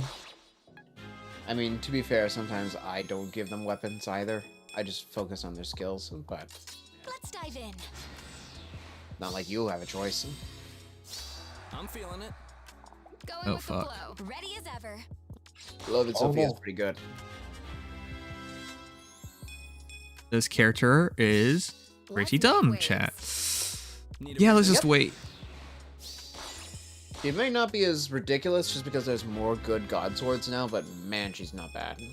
No, not bad is understatement. Yeah. Are we in sync? Oh, we actually got that fight. All right, cool. All right, chat, what are we learning? We got Gromblooms, Harsh Command, Blazing Thunder, Brazen Speed Res, Attack Res Catch, Chill Attack Res, Attack Defense Link, Defense Res Miss, Threat Attack Res, Even Speed Wave, and Merge. Because I'm not allowed to be happy. Are any of us really? Oh, DSA, you're way too depressing. I tried. It looks like it's Menace. Well, those are some really good skills. A lot of them have to be now. Sorry, I play rough. I have to do a couple of these, chat. I don't necessarily have to finish it. I just have to do a couple because I mean, you did might not... Huh? want to finish? Wow, what did you say? What were you gonna say? Oh, I was gonna say I actually have to do a couple because I missed out on the last Grand Conquest battle. Not missed out the entire battle, the last tier. Fish to water. Oh, Looking I'd say good. probably do Are all we of in it because sync? I'm not sure if we're even gonna be able to hit more than 600. I don't know where those compiled we dive in? ones are going, but they're not here. I'm What? feeling it. Right now you can only compile, if you got everything, you can only compile Going Leaf with the and flow. Sakura. You can't compile Norn. We're 90 short. We're 90 short? Yeah. Excuse I have no me? idea what's going on. What happened? I don't know. Intern Kun messed up again. Looking Because we good. got so many of compile 12 that we were able to compile like 2 extra units. Yeah. I don't know what happened to the compile ones, but Like a fish to I'm water. feeling it. as of right now you can't compile Going Norn. with the flow. Are we in sync? If you want to get the 5-star locks, which Like a fish to water. probably would, because that's some really good fodder. We'll swim circles Yeah. around them. Which, by the way, this next compile, like, wow. Free tier 4 A slot, even if it is Death Blow 4, that's insane. Yeah. Let's make waves. I talked I'll about that. I thought it was insane. That's also a unit that you might want to consider using if you have copies of her, because You know it. that defense and res is no joke. Faye is amazing. Like, obviously at this point we have better far save units and whatnot, but Faye is still really good. Yeah. And for me, I just so happen to have a minus attack Faye that I've been holding on to for 2 years now that I kind of want to fix. Ooh. What's your boon? Res. Oh my, yeah, do it. Yeah, I can actually start using her like a normal unit again. That would be great. Chat, what we're learning about Death Harpoon, Pivot, Scrawl. Wait, do I actually have Blade Session and Shield Session? That's so funny. Doll close attack speed link, spur, defense res, even attack wave and shield session. Death Harpoon is not the one she comes with. That is not her perf. It's about 3 generations down. Are you that guys? weapon. You guys are such bumholes. Why would you vote for this crap? What do you even Give her a have? Oh, I have thematic Silver weapon. Lance. Yeah, it's objectively better. You get 5 speed for your first combat. Except this time it's your first combat period. All right, chat. Give me a sec. I want to check it because that's not making any sense to me. Oh my god, are you serious? But there's 22 days. Are we really not gonna get enough for another 100? Because we updates tomorrow. And once that happens, unless they add in a couple events that have compile 1s after the fact, we're going into compile 2. What? Then we're missing out on Norn or Urk? It would be, yeah. Oh, frig. Wait a second. This is only 10, 10, and 10. I don't even have enough for... What? How do you Oh, is it? that? Huh? What am I missing then? Have you gotten your heroes dirty 80? Oh. Oh, okay. Thanks. Yeah. I That's have- kind of important. I have 4,000 memento points. What? Do those carry? No, they don't. I just let these heroes grind. I need to max her out to 7k so I can fodder her off for Yuri already. Oh. I guess this is a good way to hear Merit Farm. Good point. Yeah, it's 3.5 per round, so... You're not going to wait until they bump the cap to 8? I can't. It's Summer Duels expires tomorrow. I have to fight. The cap updates at 7 p.m. Or 8. Wait, it does? Yeah, Tomorrow? updates Oh my the god. update. Chat. I can actually reach 7k, 8k Ingrid, and then... Yep. Whoa. Yep. Whoa. Convenient. Yes. Okay, so I guess I'll play Summer Duels tomorrow, not today. Yeah, good luck with Summoner Duels. Fortunately, the rank update has been huge in making it less egregious to fall. Let's make waves. You saw the changes to rewards, right? What changes to rewards? The rank rewards in Summoner Duels are. They updated them, or adjusted them. I'm feeling it. Much more lenient. What's much more lenient? Basically, top 1k, the difference between top 1k and top 3k is 1 coin, 1 stone, like 750 feathers, and then like 1 flower or something like that. 2 flowers. As opposed to like 5 of each. And like Wait, 10 is this... flowers. Do we overall get more stuff? If you're below top 1k, yes. Need a breather? Because it basically... Oh, yeah, I see what you mean now. Yeah, okay. Yeah, because right now, top 1... If you wanted to... Top 3k rewards for Summoner Duels is the same as getting top 30,000 in this new version. So... It's a dramatic improvement for the rewards. You get... Top 3k is 2 less compile, 6 less flowers, 250 less feathers, and then 1 less coin and stone. It's very lenient. That's good. Yeah. And for reference, you don't even have, like, right now, top 3k is, like, probably around 1,800 glory, 1,700. Not even bad. Yeah. That's tier 7. So... I'd say the rewards are actually quite nice. I always I'm make a feeling it. splash. Ready as ever. Shall we dive in? Doesn't change the fact that the mode is what it is, but it just means that if you do Looking good. remotely well, considering they also added that you're now forced to fight bots. If you lose a match, you go right into a bot fight, Are we in sync? so you will win the next Need a match. What? Basically, yeah. They have changed things so much, chat. What the hell? Yeah, so now you are, like, if you use the bonus Legendary and Mythic, basically you're guaranteed to go up 300. Minus whatever loss you have, which might not be any, depending. Christ. Okay. Yeah. Then I'm gonna wait till tomorrow because there's nothing to lose. Chat. We got Ground Owl, Ground Attack Speed, Vengeance, Mirror Strike, Swiss Barrel, Chill Speed, Lull Attack Defense, Stall Ploy, Rouse Attack Defense, Resistance, +3 Emerge. What are we learning? NGL, that is borderline insulting, helpful, but insulting. I don't want to hear this from you, Gmo, Mr. +10 Yuri. You don't get to complain about this. You Yeah, want shut how up. many battles for free? Yeah. Okay, buddy. Yeah, shut up. I had battles where I literally made one misplay, lost one unit, and they stalled on me. I can take what I get. Ugh. I thought a Yuri wouldn't double my Legion naturally, but he did. That hurt. Yuri speed makes no sense. Yuri just makes no sense. Why does Let's dive in. Why is Yuri in the game, chat? If you ever asked yourself why is Yuri in the game, Every time I look in the mirror. Like, he is faithful to a fault to his 3 houses incarnate.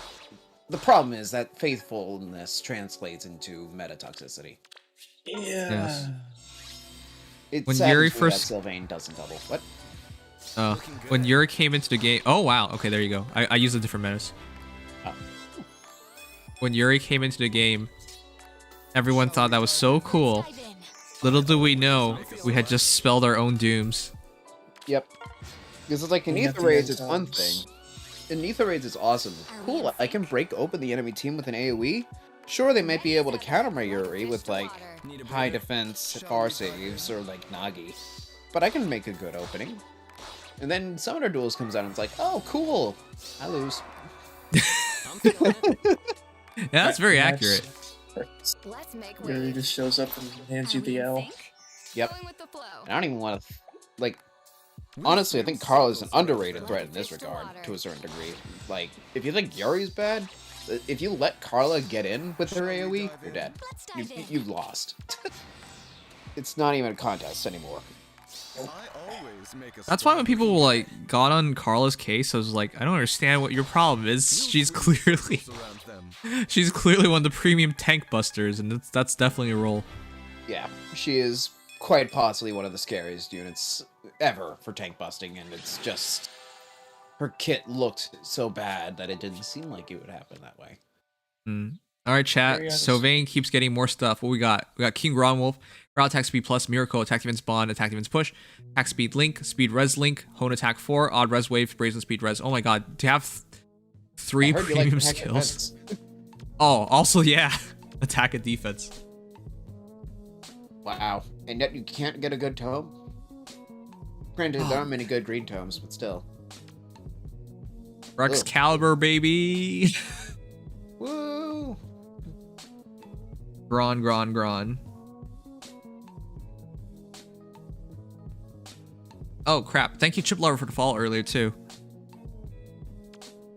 Looks like Ron Wolf. It's not very clear, but sure. Oh, did I answer Philippe? Yes, we were going to go over weapons projections in right after Nimdom top 10, and I'm not fighting this. I'm out, yo. Oh, gross.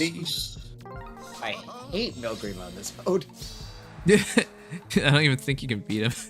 It's Not with so- this team, no. If you see this, if you see Milgrima with this team, you damn well better have the best Lorenz you've ever And seen. the 1 to 2 matches against real people I did win. Ready as Yuri ever. did next to nothing well. Swim circles Okay, that's on you. You have Yuri. You have no excuse to lose. I mean, far save is great and all, but not everybody has far save, so there you go. Enough people have it. I have very rarely been able to use my mages to good Are we in good sync? use. Kind of makes me wish I had put Windsweep on Legendary Female Byleth, but the Lithus manual comes out Let's next. make waves. Looking good. I'm feeling it.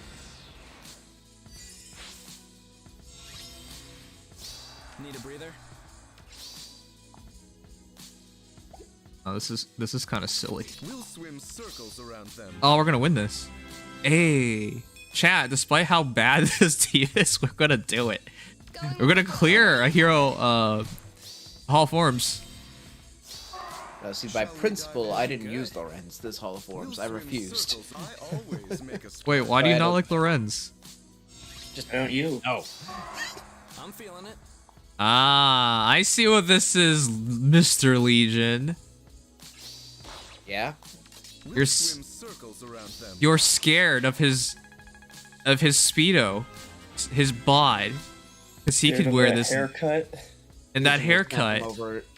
Legion will snap him over his back like a twig. Let's be honest. You know the Yeah.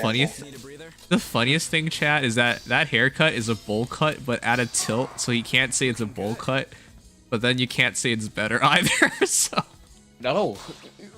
Like, ugh. They knew what they were doing when they made that design, and I hate it. Shall we dive in? hey man, I'm feeling bowl it. cuts take skill. Which, by the way, because I shaved my head bald earlier in January chat, my hair is growing back evenly. So it's only a matter of time. Oh boy. Like a fish to water. Maybe you'll cut your hair like we're at. Oh, yes, at an angle. I do cut my own hair, chat, but haven't done that recently. All right, chat, what do we want to learn? I mean, this doesn't matter. I'm just going to merge. But it is Fortress Defense Res and Close Defense 4 and 4-5 Res. Wow, at the higher end is pretty good. Yeah. Yeah, if you want to make a 4-man of any unit, you will do so with aplomb. Full Cut Sanguine is a very cursed image. Thank you for bringing it up. It is You got the cursed. same color hair. Just throw the hairpin on it. Oh, you piece of crap. My hair clearly has more definition than that. Alright, chat. It looks like it's it. We can finally do the main 2 events of the night. We're gonna start with Nimdom top 10, and then we're going to weapon refining projections. And hopefully that doesn't take an hour, but at reset, we will get the Tempest Trials, and we get to see what Winter Lissa is. Sound like a plan? Excuse me? Huh? I don't Wait. think Winter Lissa is a... no. We already know what Winter Lissa is, and she's a 2017 winner. Oh, sorry. Valentine Lissa.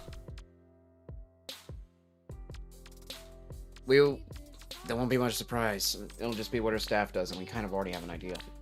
Oh man, but look at her dumb face. We'll see. At least we'll see a better art of her. This face cracks me up. Wah! And of course, that Lissa had to be the fight today. Only God. fitting. Get a resplendent, girl. I don't care if it makes Lissa good. It won't. But just get a resplendent. Look, Sarah got one. Why can't she get one? Exactly. I don't think anybody unironically likes Sarah. I'll tell you right now, that's not the case. Spectrescape right here. Mr. Ryan has a +10. Sarah. Ooh. K-Pucks, thank you for follow. Wink. It makes me question, like, how do you end up liking her that much? I mean, I like her, but not enough to make her +10.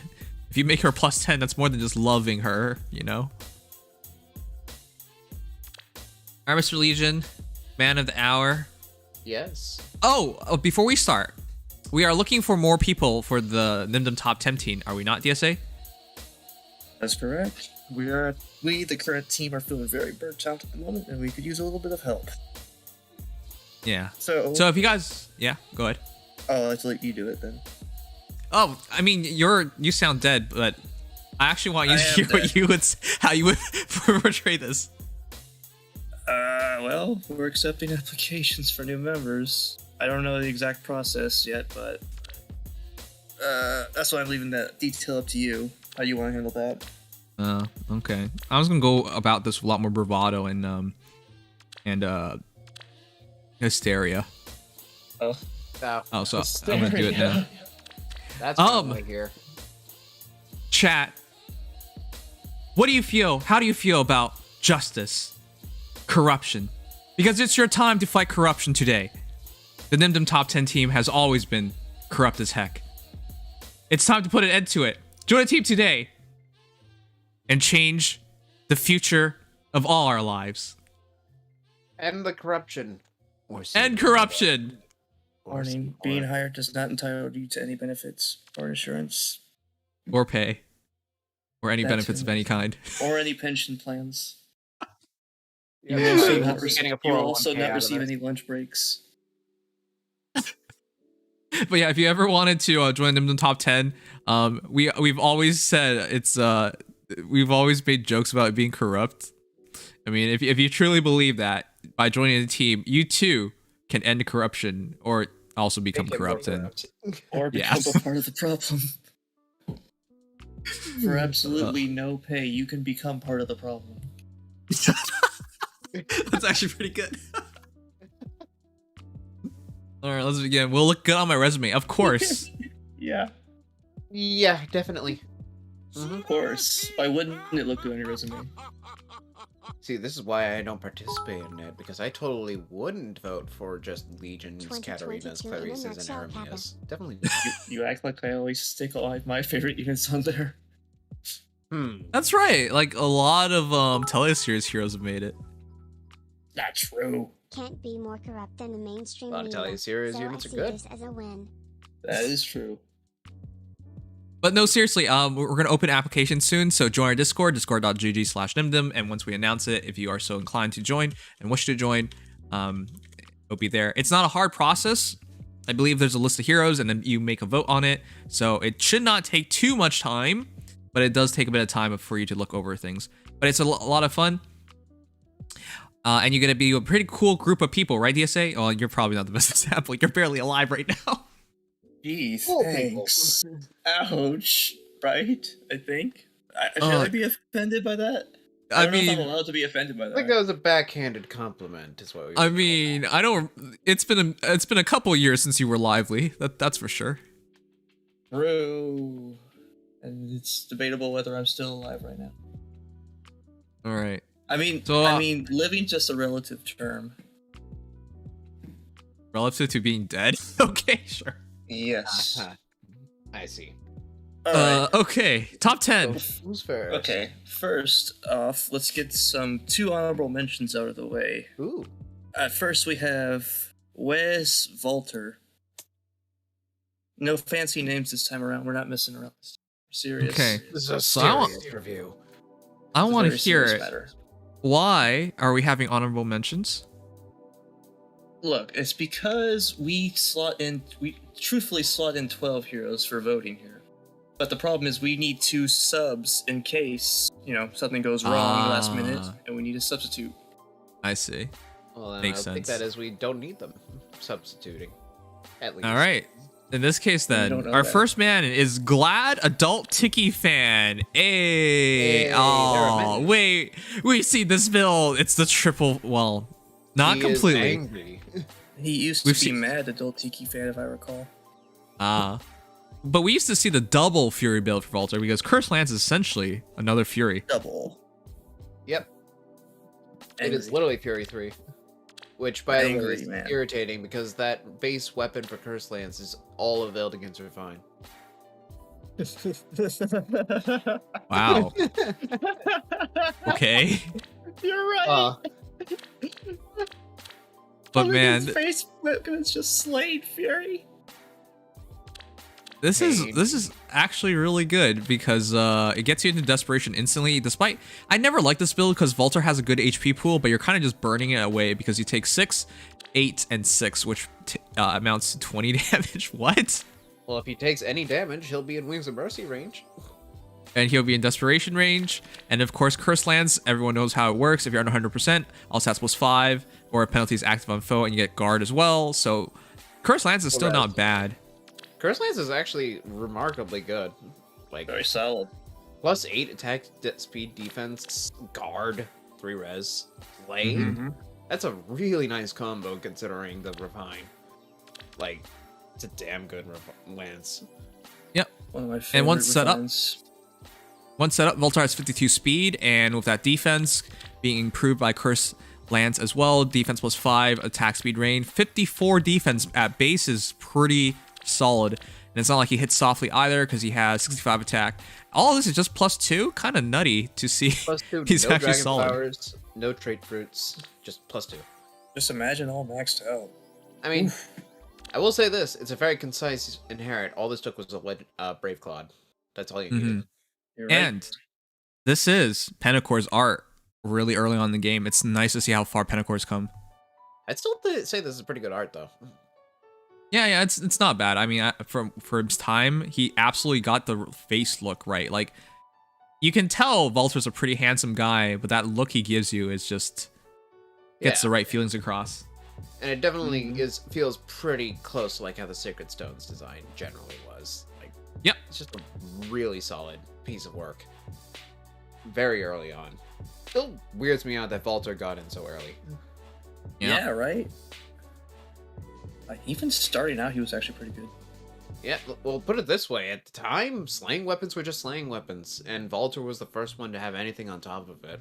And that was just 2 attack and 2 speed, but that was still 2 attack and 2 speed no other slaying weapon had.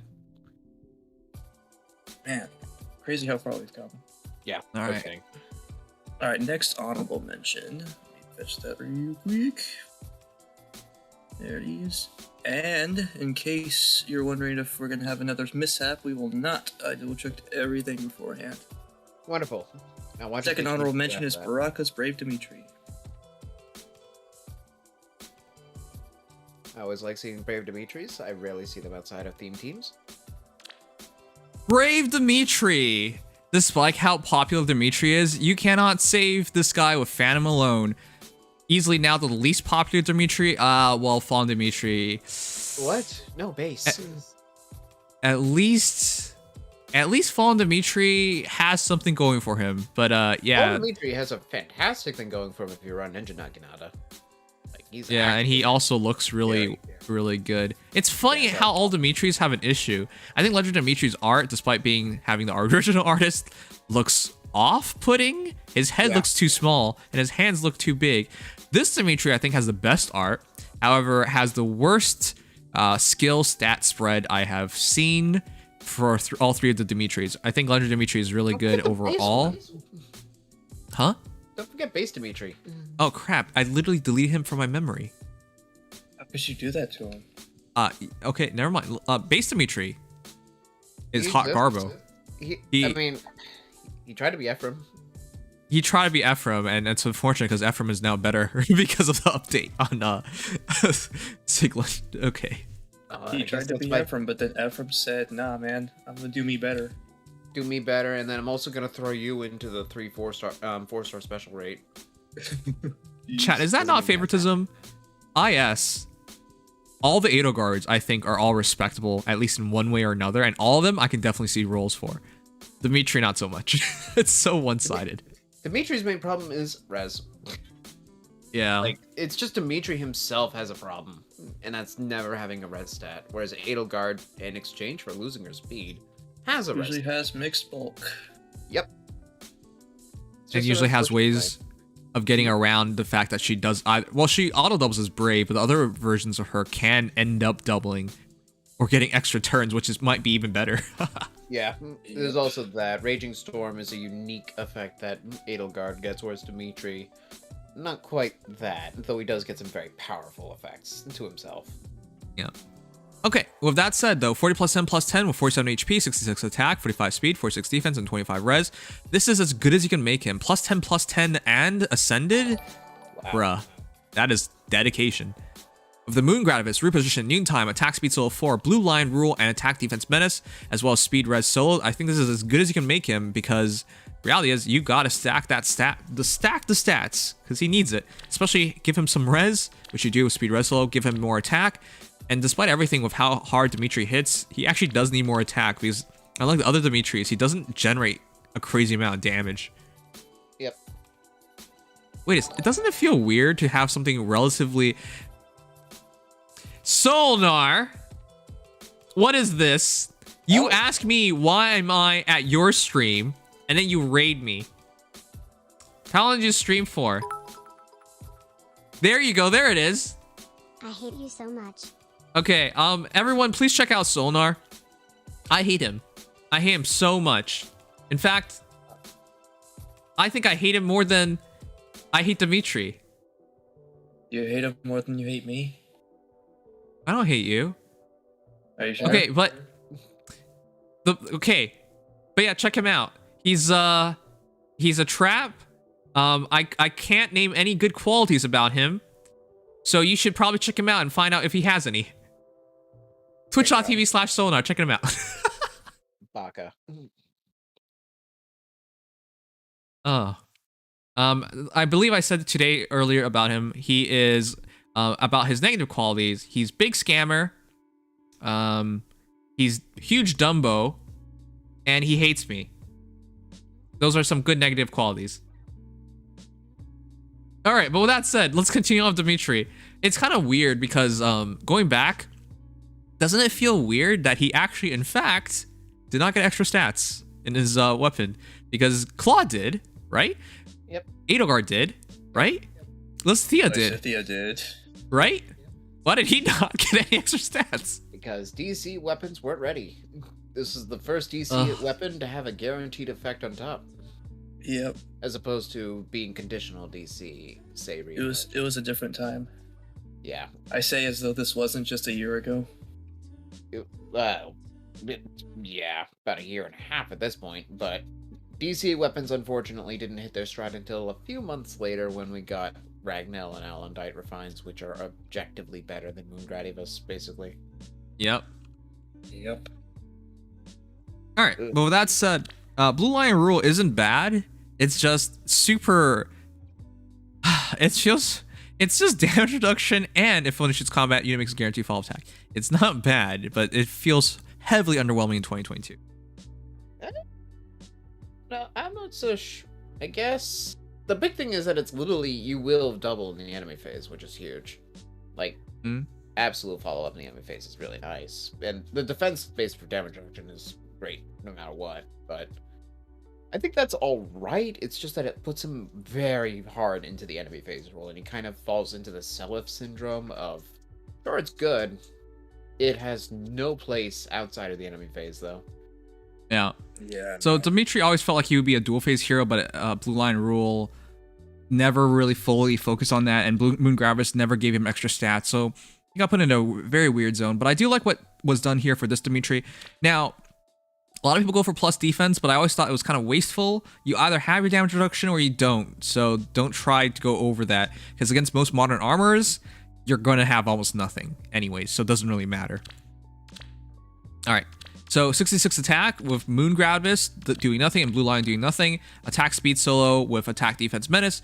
It can add up to 19 extra attack, taking you to 85. That's really solid. Your 45 speed adds 7, adds 6, 13 for 58. Man, at 58 speed once upon a time would have been really, really good. But nowadays you got here's launching with 60 plus speed. So kind of rough. But at least if you cause a draw defensively, you'll still make an auto double unless they have not follow up, then whoopsie daisies. And then your 46 defense can go up by another 6, and dropping their defense by 6 goes a long way in making your Blue Line Rule work even better. And your 25 res becomes 31. So 31 end of their debuff, effectively 37. So all this is this as good as you can do it for Dimitri, and I think it is, because one cooldown noontime, essentially he gets hit and he just noontimes. I think this is the idea of him. Basically, unless you go like Ruptured Sky, for example, or Moonbow. Which can work. Yeah, that's basically the way you would look at it. It's not bad. Not bad at all. I mean, I guess if you made the argument for like Times Pulse, then you could go like Bonfire, but your then Menace's stats are so valuable for something like Dimitri, you can't really make that cut reasonably. Yeah. And isn't it funny? We were just talking about how, I mean, I was talking about this, how a lot of infantry heroes have to make the decision between null follow-up and damage reduction. Yeah. Now stupid armors get both at once. Because why not? Best of both worlds now. I mean, you could, ironically, if you did run, not that Dimitri's a great example, but you could technically run Blue Lion Rule with the new Lance and get null follow-up damage reduction. Oh man. But losing his lance isn't bad. Okay, I love this Dimitri. I think you should keep him, and you just wait until summer when he gets his refine. You pray. You pray. Super good. I think Dimitri will be fine once he gets his refine, because they actually are starting to get gutsy with DC weapons. Just look at Sophis. But it just took them a little longer than Dimitri, and unfortunately, he's in that cross ground between Ocean and Sayri, and Ike and Sylvis. All right. Really quickly, thank you, Witch King Drake, for the follow. I can see now. You are desperate. Poor DSA, What? he is dying. Also, you need a little bit of Spanish kappa. What? Say no more. I will join the team and What? Kappa pride. All right. I take it Leaf Hulk's is interested in the team. To be honest, I think Leaf Hulk would be a good addition, cause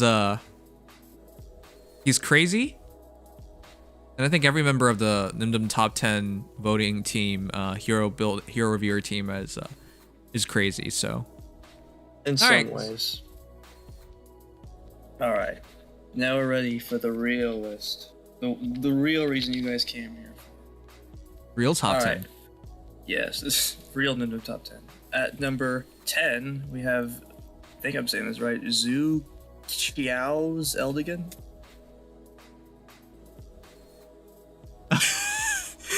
Chow? Yeah. Oh, that's how you say it? Yeah. I'm pretty sure it means bridge. Double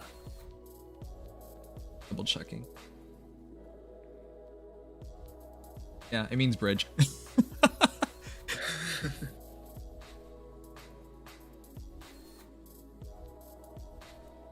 Yeah, it's very Asian to have names and first names, last names with meaning. Zhao Zilong? What the heck? What are all these names? Alright, the Lionheart, Eldigan, 40 plus 10 plus 15 with 57 HP, 63 attack, 40 speed, 46 defense, 31 res. It's a good thing we have Florets now. It's a good thing we have Resplendence now. It's a good thing we can make them plus 10. And it's a good thing we can give them 15 flowers. In other words, this man has done everything he can to make Eldigan good. And the question is, can you make Eldigan good? Let's find out. Dark Mistletoe, Harsh Command, plus Bonfire, Search Sparrow, Lull, attack speed, menace, and of course, you gotta Fury him. Wait, why do you gotta Fury him? Because Eldigan is always angry. You can never get away from your past. Suzuki Rika, S tier art. He looks like the most devilish man. Fiercely handsome. Looks like he would bite your neck off.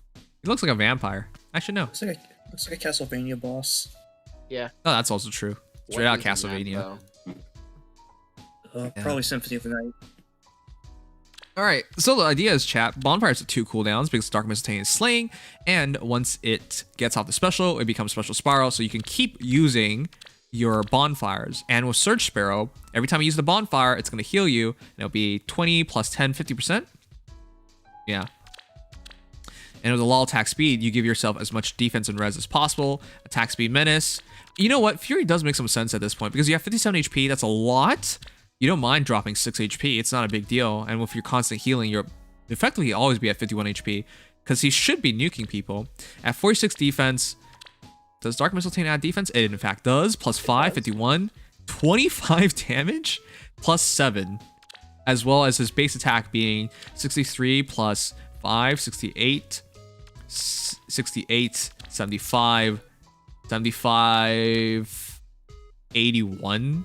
Oh my goodness, that's a lot of damage output. Yeah, I won't deny that. Eldigan has some nasty potential. I honestly didn't think I was gonna see a good Eldigan, but this has exceeded all expectations. This is an amazing Eldigan. And at the end of the day, chat, if he gets the attack speed menace to trigger on his opponent, and he gets a Surge Sparrow and Lull attack speed, he should effectively have an effective 62 speed against that opponent. And if he's buffed up, it should still be around 56, which is pretty... like, that's pretty good. Yeah, considering Eldigan was never supposed to be fast, I'd say that's quite something. This is the only Eldigan I've ever seen to match his art. Because every other Eldigan I've seen has honestly been a joke.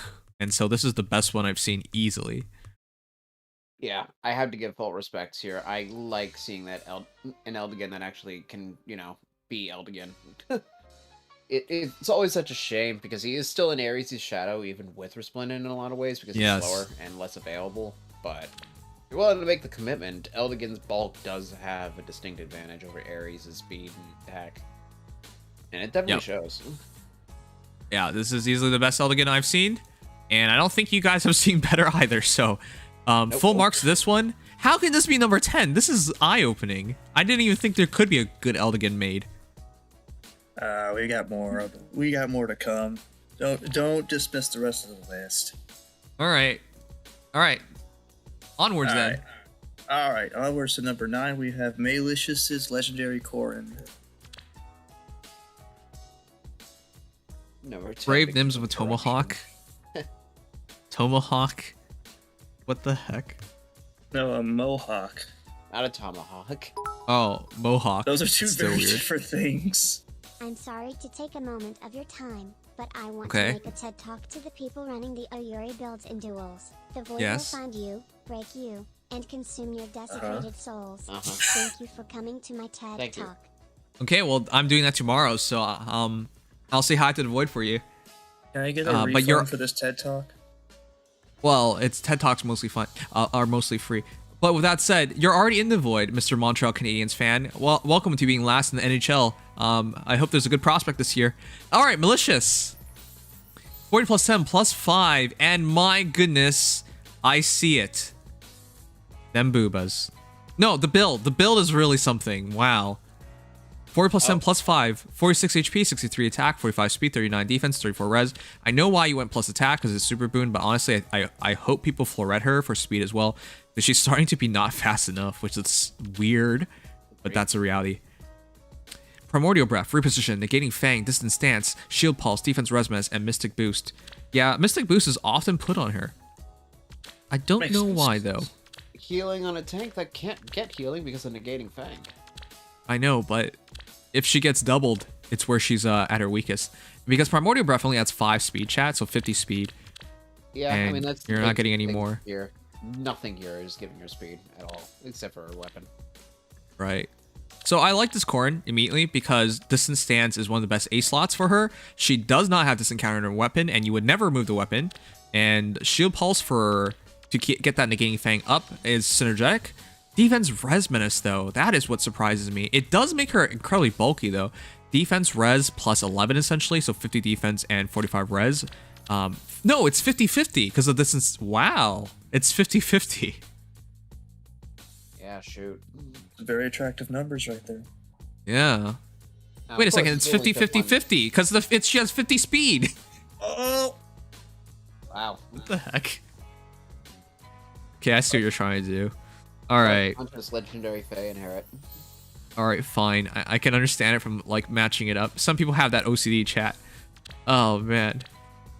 In the Primordial Breath, she has 68 attack, and with the defense res menace, it could potentially go up to 74. And so it's a solid build. It's just in this current day and age, you need more speed, and that's the one thing that holds it back. It is true, however, that first battle that you have against her, you do virtually nothing. The Gating Fang's so dumb. And if you do take enough damage, you get the kill. So actually, not enough damage. You if you hit hard enough, you get the kill. Yeah, that one scales off attack. Yeah. Yep. Wonderful build. Yeah. Wow, this is one of the most simplistic builds, but it just works really well, and it has a lot of clean numbers. So, okay. Is everything you could want? Alright. I guess at number 8, we're on to Demi's Seliph. A Seliph made it? Yes. Ooh. Ooh. I like Ooh. the prospect of that. It's been a hot minute. By a hot minute, I mean like 2 years since we've seen a Seliph. It's been 3,000 years. Wish we saw more because Divine Tearfang is great. Yes. Hair of Light Seliph, 40% plus 20 with 58 HP, 61 attack, 32 speed, 41 defense, and 33 res. Divine Tirefang, reposition, soul, distance stance, null up, defense res menace, and steady breath. Okay. This is something. Plus defense, plus attack. I understand why you went for that, because she is the auto doubles via Divine Tirefang and Divine Tirefang. Oh, wait a second. Wait. That's not. Wait. Huh? Wait a second. What? Did I see this Seliph earlier in the week? Did you? Did you? Maybe. I don't know anymore. I'm double checking now. It was a different one. Okay. I've definitely okay. Sorry, confusion aside. Wait a second, it's another distance stance. All the luxury phase, they're all dead. Oh no. Okay, sorry. Divine Tire Thing is really, really good, chat. Auto doubles attack defense was 5, and if units HP is over 50%, attack defense was 5. Essentially, plus 10 attack, plus 10 defense from a weapon alone on a free-to-play hero is kind of nutty. And of course, if foe uses magic, reduces damage from magic foes' first attack by 50%. It is immense. This gives them huge survivability and huge output on attack and defense. And huge follow-ups, which that... The fact that a sword infantry demote from Gen 1 gets auto follow-up is stupid. Alright, but I am... Surfing's effect. Let's go over it, because that was a thing. My goodness, can you believe that was a legendary... This used to be the standard. Right, all these, like, perf weapons had such hot garbo. Defense plus 4, baby. Fun fact that brazen skills Only didn't if your exist. HP is less than 50%. Fun fact, brazen skills didn't exist when this came out, so that was actually before pre-brazen. Like it was 0.5 of a brazen. All right. So sadness aside, look at Divine Tier Think by comparison. Yeah. I mean, we celebrated this because this was pretty nutty. We're like 50% damage reduction. I mean, oh my god, literally immortal. Yeah, that's the funniest thing ever because Sigurd actually could tank Reinhardt. We're like, this makes no sense. Why does the low res sword cap take 10 damage? It's like that scene in regular show. Rigby keeps trying to punch Mordecai and it does nothing. Oh man, it was such a weird world. But this build is so weird to me. So I'm not a fan of non-follow up on slower units. It definitely works, right? The slowest heroes are usually the heroes that use auto doubles. And 32 speed is not horrible. It will actually catch a lot of heroes, but the heroes that have like around his speed who auto double. In other words, if a Seliph is trying, you know what? I'm not gonna fault you on this because I hated people like you.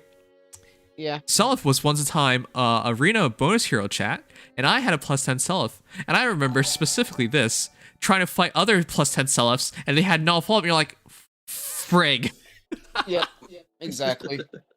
The middle speed wars are so annoying sometimes. Yeah.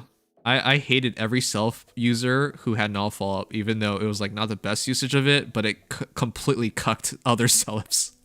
Yeah. And I mean, what else? Not like there's too many other meta-relevant B slots, especially, so... Yeah. With that said, yeah. Light season gives you like 4-8 extra speed. You could definitely get to some reasonable speed values. Yep. Defense resonance, I understand from the perspective of using distance stance, and while distance stance looks like it would only work against magical stuff because it's a blue beam and everything, no, it's full on distant counter. So yeah, extra defense on res helps him on that respect. And then with steady breath, my question is, why soul? Yeah. Use noontime if you're using this, or screw it, use Ignis. Yeah, I would use noontime or Ignis. Ignis. It was noontime in the picture. Oh. Well, we picked it. Go back. Okay. Yeah, go back to noontime though. That'll work way better. Yeah. All right, so quick stat check, chat. 71 attack. If they're debuffed, it goes up to 77. 32 speed is 32 speed. 41 defense is 51, 57. 61 potentially monstrous. 33 res is looking like 6 plus 5, 14, 47. So as a whole, it's a very solid unit. And of course, do not forget 50% damage reduction for magical foes for the first attack. This stuff is actually kind of beastly. Yeah, that's this the character scary part. He has great HP, but he also has kind of decent res to go with that weapon. Yes. He actually, Divine Tarfing being an auto double weapon fit him so well. He's actually one of the best free-to-play sword heroes in the entire game. Yep. Not scoring-wise, but for a lot of new players, this is... Yeah. You would have to go duel. If you run Divine Tearfing Refined, you could almost treat him like a normal 5-star lock at that point, because it's just that good. Like, it's amazing how far Seliph came, because dear god, even when he came out, he was useless. Yes. So, this is very good. I'm still not the biggest fan of null follow-up, but then again, what would you run? LOL? So, like, yeah, it's not a big difference. I think null follow-up will catch enough matchups where it will actually pull its weight. All right. And it does have impact effects. All right. Moving on to number 7, we have Grangle's Fallen Dimitri. And Dimitri just can't seem to get off this list. Should I give 2 more subs to make it a beautiful and even number? I mean, that's what I thought you were going to do yesterday to get it to 10. And then you said you couldn't gift more subs. I was just like, did you max out your credit card? No, Seliph was 4 to 5 star at one point, though. He was. Those were dark times. They were. Fortunately, I never got pity broken by him, but I did get pity. I got pity Gina. broken by him 3 times. Resplendent when? I definitely think Selph's a target. He is a mainline main lord. Oh, Resplendent Seliph with Suzuki Rika as an artist is in tandem. Oh with my his god. base stats. Oh, he Oh, would be shit. amazing. Can we just get That would be a Suzuki thing. Rika to do all of the genealogy art from now on? Yeah, Yes. just make them the official genealogy artist at this point. All I right. think that's just the way to go. Real quick, guys. My second favorite person with a username that spells Phoenix incorrectly. Second favorite, because PM1's first. X Phoenix X. Or, no, it's just X Phoenix. You know, yesterday I made the title X Phoenix and I spelled Phoenix correctly. Did you realize that? Thank you so much for 2 gifted subs. And they, in fact, went to Miss Leafy Reason and Aquastar Blue. And thank you, the Mighty Trickster Loki, for a follow as well. But yeah, thank you, X Phoenix. All right. All right, Dimitri time. Wow, you guys actually got 2 Dimitris come in. Okay, first of all, chat, this art rated out of 10. Oh, that is 10. Honestly. If you went over 10, I would not even blame you, because this is one of the best pieces of art in the entire game. It is just so unfortunate that for Dimitri, his art goes all over the place and his usability goes all over the place. Yeah, like at least the one that most people I think is most iconic for Dimitri, even if that lance makes no sense, is the one that's the best art. Yeah. But yeah, this is easily some of the best art Faye has ever pumped out, and I absolutely love it. And I'm fine with them considering this the official Dimitri as of the Grand Conquest. Yeah. Yeah. It's just much a take recreation of a certain event in that game. Yep. So it makes sense why they went with that one. But the other thing is, like, this art, usually you don't even get the entire thing. First of all, this is why I like running this game like this, so you can see the entire thing. But first of all, look at that weapon. Oh my goodness. You don't get that full piece of art. It looks so... It reminds us of Soul Calibur of Nightmare Chat, if you ever played Soul Calibur. Yep. Mine's just within Soul Edge out here. Yep. And he is corrupted after also. The Savage Boar Dimitri, 40 plus 10 plus 10.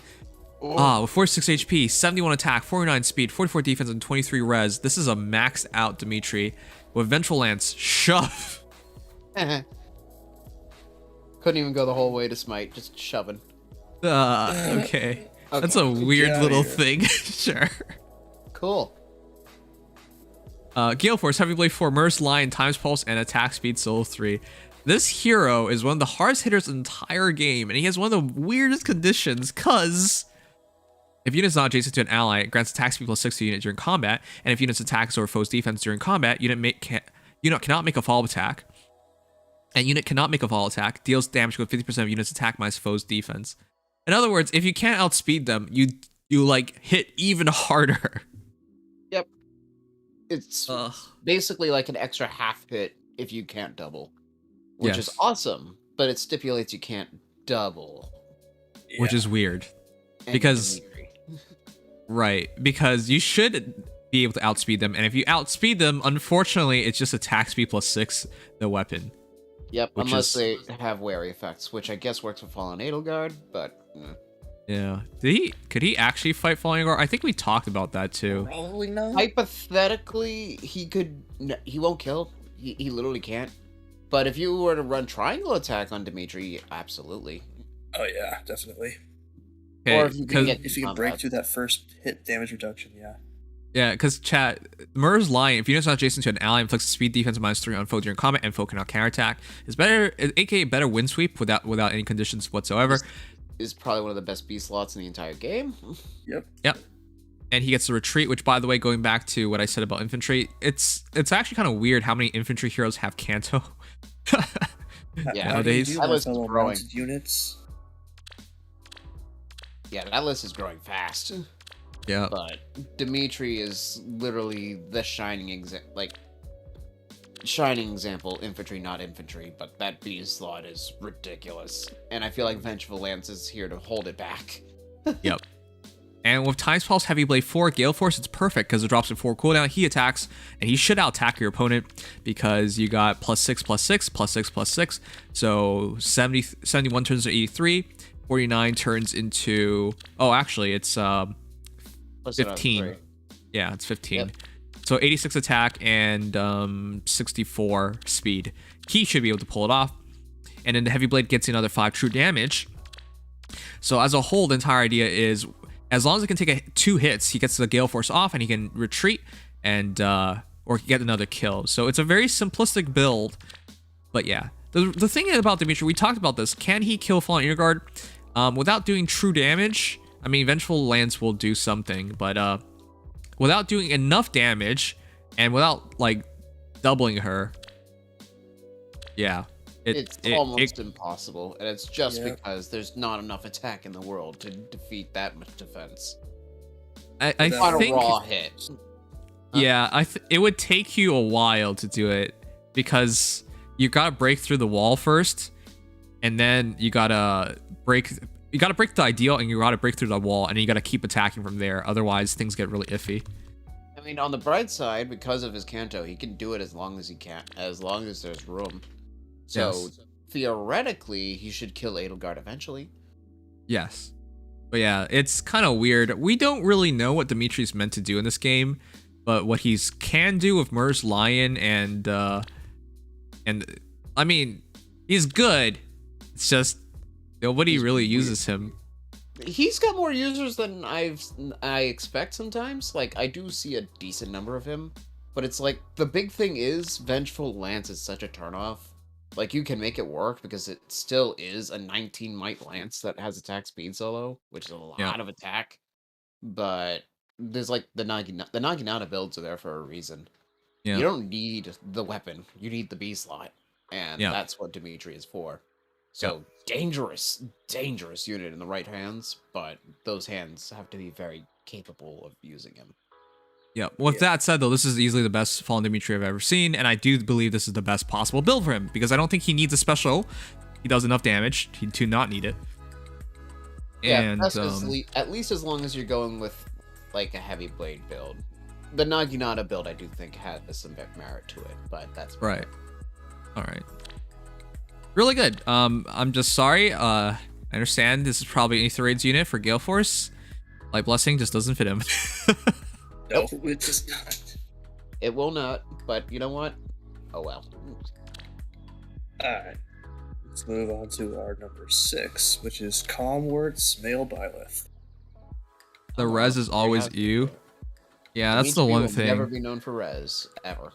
And that will always hold him back to a certain degree. I don't think. Not so much with Fallen. They haven't made like an ultra offense version. I mean, Fallen is very offensive, but like an even more offensive version with like more caveats to it.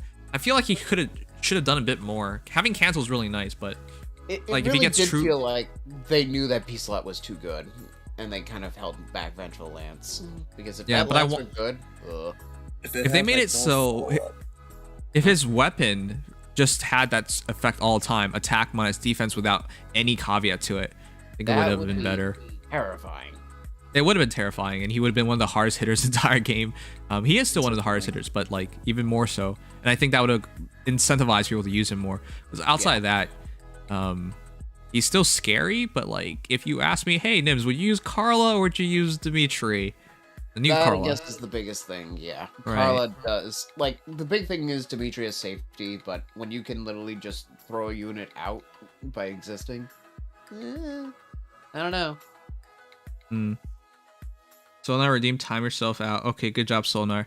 You smelly, you suck, and since you're timed out, you can't say anything. All right, Calmwort. Tested Professor Byleth, Floretted, of course. Oh, man. 40 plus 7 plus 15. You guys want to know the worst thing about Byleth? his voice actor, Zach Aguilar. Yep. Oh man, I know him more from Genshin Impact now, because he hosts the special program for Genshin Impact. So it's kind of like a Faye channel, right? But ours is what the voice actress for Sothis. Cassie Lee Morris. Yep. Yeah. At least Yeah. nowadays.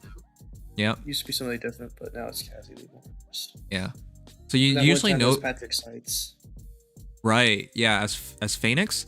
But yeah, Zach Aguilar, man, I know him more from Genshin now. So when I hear Bob talk, I think of Ether, and yes, that's the traveler's name in Genshin. So it feels really weird when I hear Bob talk nowadays. Also, he's a streamer, so check him out if you want to. Anyways, 4 plus 10 plus 15, 47 HP, 62 attack, 49 speed, 41 defense, 27 res, Peter Sword, Ruptured Sky, Reposition, Ruptured Sky, Search Sparrow, Wind Sweep, Attack Speed Menace, and Attack Speed Solo 3. Yep. That's about all I can say. That is Byleth. Feels bad that Nyla is right now objectively better, but that is Byleth. I am glad to see this build on male Byleth. On female Byleth, I see this dime a dozen. On male Byleth, not so much. And you know what happens to most male Byleths? Fodder. DC Foddered. Ruptured Sky, baby. DC Love that Ruptured fodder. Sky. Yep. This man is not used at all. So it's really respectful to see a male Byleth like this. I would have hoped he'd done better than Choose Your Legends, unfortunately. But at least in Faye... Huh? He'll get his time. He'll get his time, yep. He'll get his time another day. Because female Byleth made it in, right? So... Yep. Alright. So the thing is, Career Sword's getting refined soon. It is not a bad weapon. It's just unfortunate it is slaying null. It's null everything. Null everything important.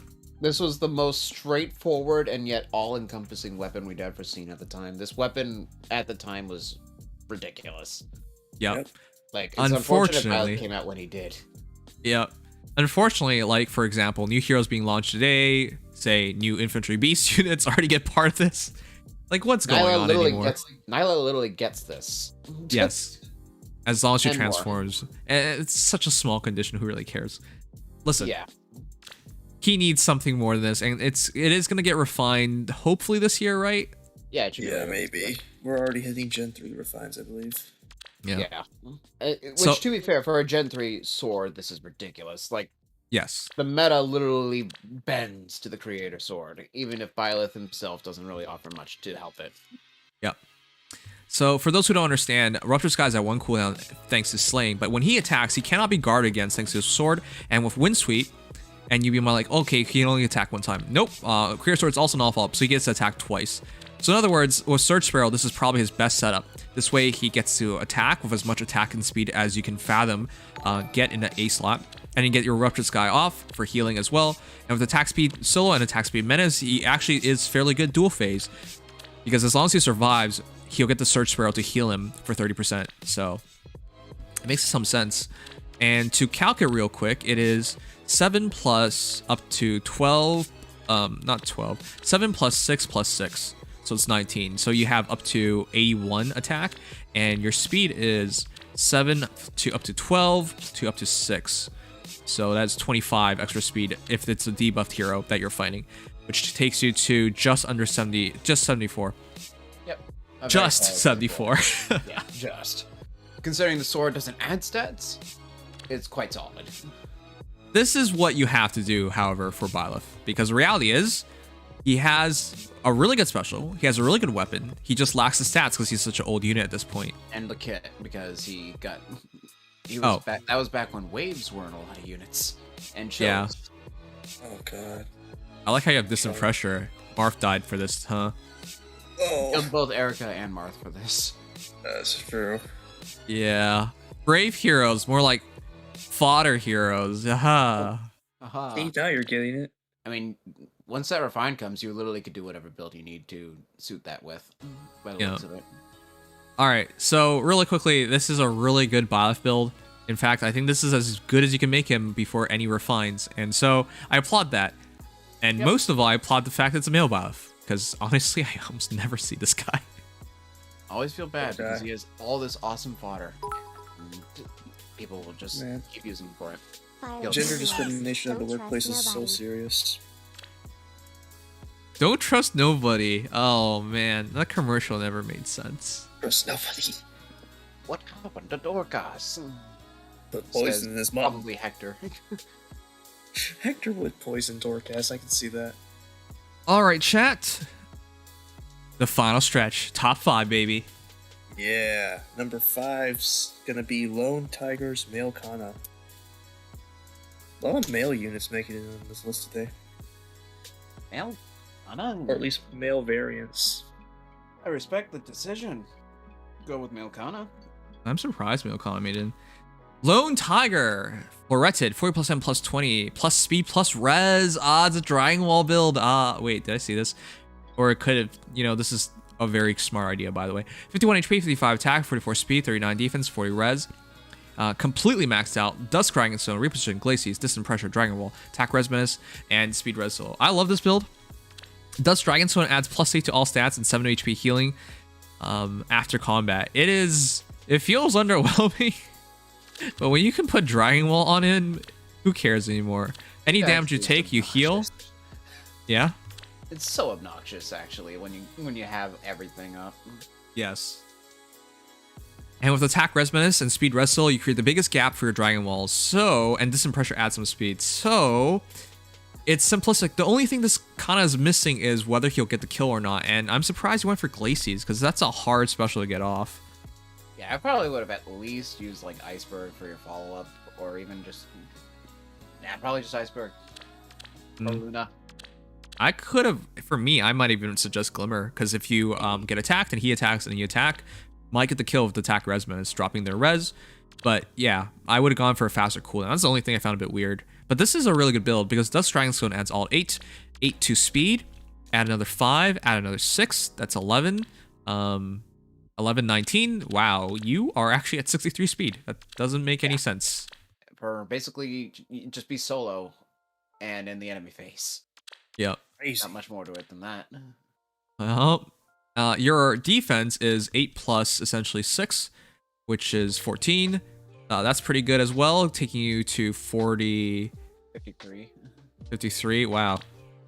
And then your 40 res is 6 plus 6 plus 6, 18 plus 8. Okay, that's like 26. Yes, 66 res for Okay. Dragon Wall purposes. So, yeah. And if unit attack deals 5 damage to unit, and that's after combat, but Dusk Dragon Stone heals it. That's so cool. Yeah, and don't forget the attacks. So it would be 55, 58, 63, 69, 75. Nice. Minus the buff. Okay, it's way too late to do all these damn calcs, but in terms of making Kana good, this is it. Yep. Good. Literally amazing mixed bulk, good speed, good attack, and damage reduction to go with it. On-hit healing, and no difficult conditions. The only thing I miss on him is having null follow-up, but honestly, with the damage reduction, it fits him a lot better, so... Yeah, honestly. This build is, in fact... Yeah, you can't have everything. But this build is, in fact, my favorite one on Male Kana because he's Falchion-proof. You really shouldn't lose to a Falchion hero. Yeah, honestly. Yeah. Ugh. Getting through this... I have fought Male Kanas like this, and it always makes me realize, man, even the underwhelming refines nowadays are still ridiculous. Yeah. Like, a good Male Kana is so obnoxious. Even Legendary Marth. So the thing about Legendary Marth is he has very low res, so Dragon Wall is fully enabled, and at 1.5x, even with as much damage as he can stack, yeah, it's kind of goofy. He does get 2 attacks in and cannot counterattack. So he kind of will eventually lose, but if Kana actually gets to attack Marth, it could get he could win. I mean, the only thing is Marth has no reason to worry about guard, so if he runs time spells, that Fire Emblem will probably kill. Yeah. Or Shining Emblem, as it is. Yeah, with Marth and Brave Marth and Legendary Marth, it's kind of different just because of how the units work. They're literally made to kill dragons. Yeah. But everybody else should really struggle. And it's not like it's an automatic win for them. Again, if Kana gets to initiate, it's not easy. Yeah. They have almost no res, so... everything here basically can work in the player phase. That's the scary part. It's not as easy, but it all is technically in the player phase as well. Yep. Ugh. You can't double. You don't have to double. Marth res is bullcrap. Not post refine. Legendary Marth. Wait, how much is it then? Isn't it mid 30s? I think it's 21, goes up by an extra 8, 29, 35, 41. Wait, it's 41. I thought it's mid 30s. Bonus doubler plus Shining Emblem. Oh, And then okay. If you're gonna another calculate that. Plus 8 to all stats. Basically the stuff that Marth will always have, let's be honest. Yeah. All right, Yeah, top maybe. 4. All right, at number 4 we have FIFO's Sooth. Now that's a name that will hopefully be relevant soon. Sooth? Yeah, Soth. Oh. So, I said It appears Mr. Foax typed in an extra O. Sooth. I thought you were talking about Sue for a second there, and I'm like, Ooh? the unit that will be good soon-ish? I don't know who you're talking about, Legion. Yeah. Stop making up fake units. All right. I actually want to know this. When you guys put your tag, I know some people for example, some streamers put their username as their Twitch channel or something. And likewise, some people do it for Reddit, and some people do it for Discord. My question is like, do people actually contact you? And moreover, do you actually want people to contact you? I always thought that was kind of weird.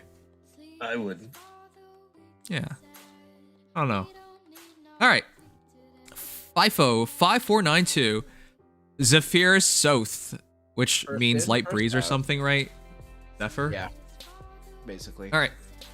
So, this is another completely maxed unit. Oh my goodness. That's it. Floretted. Resplendent. 40 plus 10 plus 20. With 49 HP, 60 attack, 46 speed, 35 defense, and 31 res. This is the one thing I'm not so sure about, though. Huh? Plus defense. What? Not attack? I'm surprised, because he actually has one of the best attacks in the entire game for a free-to-play dagger, and, well, daggers in general, so... Yeah, why not double down? With Peshcats, Reposition, Lethality, Close Foil, Nullfall, Panic Smoke, and Heavy Blade. He is technically one of the better users of this Lethality. Legion, are you doing this? I don't have a Volca to fodder. Oh, crud. Well, I thought you talked about doing this. Somebody talked. I did. I would love to, but I can't. Oh, okay. Also would love to and cannot because I merged my Volcas. You could. I'm very surprised to not see the Times Pulse, but I understand because you're going Heavy Blade. Huh. It seems like this is more of a screw you, I'm going to throw as many penalties as I can at you. Right. So for those who don't know how Peshcats works, it gets you attack speed, defense, res plus 5 after combat, because he buffs himself and his allies, as well as all stats minus 5 on your opponent. And following that, you also give them a Panic Smoke as well, just to be an extra dick. And then you also get special equivalent count plus 1 on target and foes within 2 spaces of target, as well as special equivalent count minus 1 to unit and allies within 2 spaces. In other words, their cooldown, it's essentially, what is it? What smoke is it? Pulse smoke? Pulse smoke. It's like pulse smoke and breath smoke in one. It's more like he's stealing their cooldown and their stats. Right. To your allies. Yeah. Right. So essentially all stats minus 5, pulse and panic smoke. So all the debuffs that you can think of, he drops on them, as well as getting attack speed plus 4. So it's a very, very... Atrocity. I just thought about it. It's atrocity on a Peshcats, essentially. Oh, okay, that's one way to word it. Yeah. Right. And of course, Nullfall is really good, and Close Foil is really, really good. If you get the Peshcats off, which by the way, rest in peace, Saizo, because this was like Saizo's playstyle. Yep. And then he sucks. So yeah, Yep. This is the same idea as that. And so when they're heavily debuffed, all stats minus 5, and when you're heavily buffed, all stats plus 5. And when you got a Panic and Pulse Smoke up, 35 defense might not look like a lot, but once Close Foil and Peshcats is active, effectively he should around like 50 defense, and they're in trouble in general. one thing is you attack lethality minus 2, they attack with minus 1, you attack minus 2, and then afterwards, essentially you hold, no matter what happens, you hold a lethality for the next battle, right? I think that's the idea. So, yeah, because, yeah, be 4, 3, 1, done. Or if you have no heavy blade check with the speed check, then you have 4, 3, 2, 1. Yeah. It's interesting to use lethality on him. I do not think he's a good lethality user. I know people will disagree. I think he's one of the better ones. But to be honest, my recommended lethality users is a very small pool of heroes and to begin with. Yeah. I think Soth is by default one of them for me, but that's mostly if you're doing a spiral set. Yeah, Yep. I think you gotta go Spyro. That's the only way to make it really work. Voke is obviously the best one user of it. And I think it's followed by Yuri and Kaze. Yuri, because he's slaying time spells, he's already built into using faster specials, accelerating Slaying specials. daggers in general. That's why, Yeah, like, slaying daggers in another one general. that probably gets ignored is Joshua. Joshua would also be a great lethality. Oh yeah, huh? New Joshua. New Joshua. I was like blanking. I was just like, wait, what? Yeah, he is good. You're right. No You're matter right. how Yeah. much people will forget him. All We right. got So. those skills right there. So this build is really interesting from all these respects. I think he gets around 15 extra attack as well. His speed is the only part I find a bit questionable at 56. That's what you give up to go heavy blade, unfortunately. But it is for lethality's sake. When he gets that lethality off, it's going to be a very dangerous shot. But yeah, this is a very unique Soth. He doesn't have the staying power, unfortunately. He has to get a fight in before Peshcast does his thing. But it does utilize his HP, and he will steal you some wins, especially once his lethality is ready. So it's an interesting build. It's definitely not one I would have ever considered. No, it's not going to be the most reliable means of proccing lethality I've ever seen, even on Soth. But it works, and you'll probably at least get it off once in a given game, let's be honest. Yep. All right, I just find it fair enough. Bold. Mhm. I just find it bold to not give Soth in combat stats, considering that Peshkats doesn't give in combat stats outside of a small pittance Yeah. of before. Attacks Yeah, before, just- yeah. Yeah.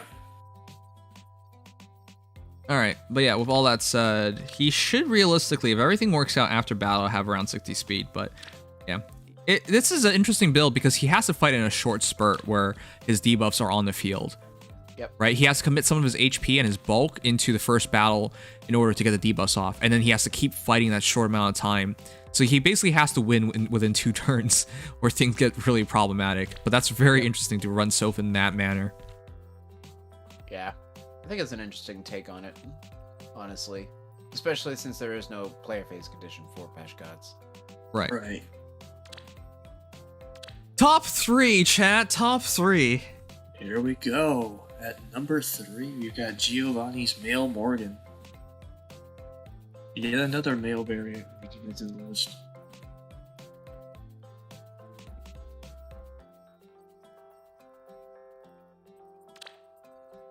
Agni. The lad from afar Morgan. 40 plus 10 plus 20. 45 HP, 58 attack, 45 speed. Has everyone been floreted today? Wow.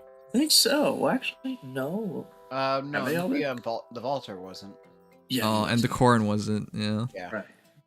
31 defense, 34 res. Chat, this is really something. Grima's Troop, Roops and Glimmer, attack speed ideal, null follow up 3, times pulse and mystic boost. I see your idea. My question is, can you pull it off? Because Grima's Troop really jacks up your defensive stats, and that's really nice. Attack speed res -5 on your foes, and attack speed res +5 to unit for 1 turn, and any debuffs.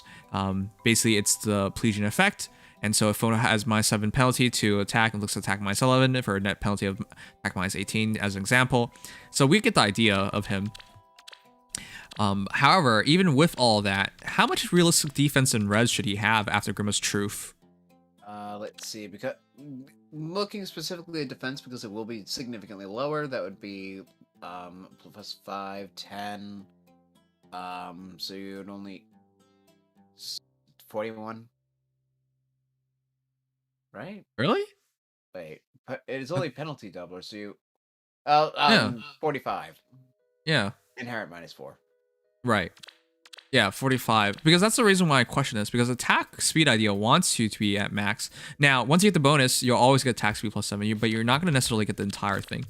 Well, Mystic I guess at that point, what would you be running beyond that? Because Right. Grima's Truth is expected to work, you should always have plus 7. Right, I Mystic expect... Boost is there. Right. I expect you to always have the at least attack speed plus 7 part, but the Mystic Boost doesn't necessarily save you because your defense and res is not necessarily high enough to take no damage. So... But if you go up against units that either can't counterattack every once in a while, or that die... Yeah, then it'll catch up. Yeah. Alright. But yeah, one cooldown Glimmer, you're trying to end the battle as soon as possible, and that makes a lot of sense. So, and especially because you're dropping the res, Glimmer is much more effective. And with Null Up, it's the best B slot for him. Yeah, it is the Morgan build. I think this is possibly ideal. Isn't well utilized by many heroes in anyways, and Morgan's definitely one of the better options for it. So, yep. Maybe consider a higher cooldown special if you anticipate a foe counterattacking, but that's about it. Yeah. All right, but yeah, it's a very good Morgan. His attack speed plus 7 up to plus 9. If everything works out, it should be. That'd be, let's see, 5, 10, 15, 19, plus another 9, 28. So you'd be looking at what now? 86 attack. Yeah. In effect. And yeah. Speed is plus another 28. So you'd be looking at 68, 73. Yeah. Just a giant ball of attacking speed. So, Morgan. It's really unfortunate he can't use this in arena because he has to go red duel. But it's still not a bad thing. It's still not a bad thing. Yeah. He's a really obnoxious character nowadays. In terms of free-to-play heroes, I think in terms of red mages, him and Julius surprised me the most. I just cannot believe how far. Pretty sleeper too. Yep. But Grima, Julius and Morgan in particular are just wow. Like, wow. Mm-hmm. There's a reason why my friends list has 5 Morgans on it. Put it that way. Yep. All right, but great Morgan. Nikola Levick 2, thank you for the follow. Okay, and with that said, top 2 finally.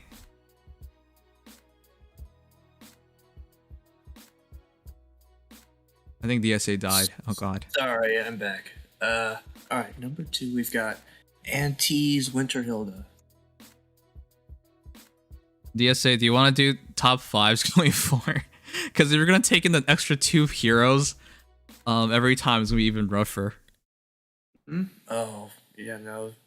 We'll have this discussion properly. But yeah, these things are like an hour long at this point. That's pretty... It's not your fault, by the way. It's just the abilities have gone so friggin' long, and there's so many more calcs. It's not realistic to keep it at top 10 at this rate, I think. Yeah, it's only gonna get worse, is the point. Because this way, if you have 2 backups, it's essentially 5 plus 2, and it's not that bad. Right. Although Nimdom top 5 would be defying the naming scheme we've had for so long. Yeah, we would just change it. It also saves on having to like do 2-part videos when they get released. I mean, yeah, it's already released in 2-part videos. Who cares? It doesn't change a thing for the videos. True. All right, Danny, Hilda. Oh my goodness. And this is why, chat. This is why I'm not a believer in Hilda. Look, this is a very good Hilda. Do not get me wrong. But chat, this is why I'm not a believer of Hilda using... Oh crap, what's the skill called again? What skill? New fighter B skill. Savvy Fighter? Yeah, I'm not a believer in Hilda using Savvy Fighter, chat. Because you can see, here's a plus 10 Hilda. 40 plus 10 plus 10, 55 HP, 59 attack, 50 speed, 43 defense, and 32 res. I believe she has a super boon in attack, but not a super boon in speed. And so it's really hard for a lot of people to make this decision. But in the current meta, if you in fact want to deploy her as a speedy armor, you gotta go speed. It's just not even realistic anymore.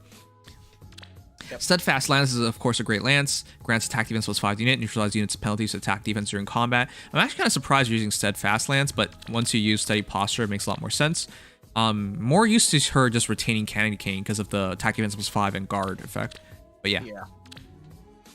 Steady Posture 3, Vengeful Fighter, 18 year save, and attack defense form. So here's the thing. This is the reason why I think it's really goofy. With Steady Posture, she only gets to 56 speed. And you can go for like attack speed form or something, and I think that would make it work at that point. But it's really pushing her to the absolute limits just to use something like Savvy Fighter. I will have her say... Is way faster. She's still substantially faster than most armors that could do it. And right. A huge part of that is that we do have an attack speed lance and springy. Yeah, you're going to have to change weapons. It's going to be really restrictive on what Hilda uses if you want to make that work the best it can. Right. Not exactly a ton of great lances that don't overlap with other skills. I mean, hell, on this banner we have a half null follow-up lance. Yeah. So that's a little awkward. But still. It's not that she doesn't have the speed, it's just the weird kind of skid expression of Kit can be unusual. Alright, but with all that said, this isn't a bad hero by any means, because with Steadfast, with Steady Posture, that's 11, 5, 7, that's 22. Up to 65 defense, she's absolutely being a good guard unit. 32 res is 32 res. It's respectable, and it should work against the rare dragon units that you do fight. Your attack is 5 plus 9, 16. That takes you to 75, which is pretty high. And with Vengeful, you will have the Ether ready to go because they attack -1, you attack -2, they attack -1. Actually, they're not. But you're attacking -2, and it's ready for the next battle. Yeah.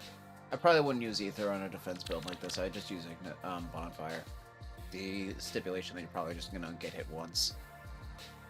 I'm actually surprised that it's Vengeful Fighter. I am too. It's, yeah, I mean, to be fair, if you're using Steady Posture for the speed defense, then you're going to kind of get stuck that way. The Special Fighter would be redundant for the most part. Yeah. Ideally, oh man, this is a completely different build, but like Candy Cane Unity Special Fighter. Yeah. All right. But in terms of trying to make Hilda what she's being very good, this is it. Because yes, you do neutralize penalties to attack defense during combat. You do have guard. You do have faster cooldown, and she does stack up a good amount of defense. And of course, it's Hilda. Hilda fans, good luck on continuing to use her. I mean, I don't mean that in a mean way. It's just when you end up using skills like Vengeful Fighter, it just makes you question like, why don't you go for Benny? But then again, I'm not anywhere close to a +10 Benny. There's that. Yeah, the Vengeful Fighter part is the only weird thing, but unless you're planning on getting the new fighter, not a lot of great options with your current skill set. Yeah, but this is definitely an option. It's just not one of the more popular options. I think the popular options are either go Slick Fighter or Crafty Fighter, and then go use Unity or Posture in those situations, but not for speed. Yeah, you either commit to speed or you ditch speed. So it's interesting to see this is like having that. Yeah. How about the new lance from Wayne? Oh my goodness. I think that's what it's meant for then. Yeah, if you get that lance, honestly, this build would probably be fine. Yep. Basically, full null follow-up in effect, unless they have no follow-up themselves. Yep. At number 1. Yeah, so you can't die now. You SOB. I am so sorry. My mic got muted by my dog. Oh, okay. Right. You can't die now. At number 1, we have E_01's Duo Leaf.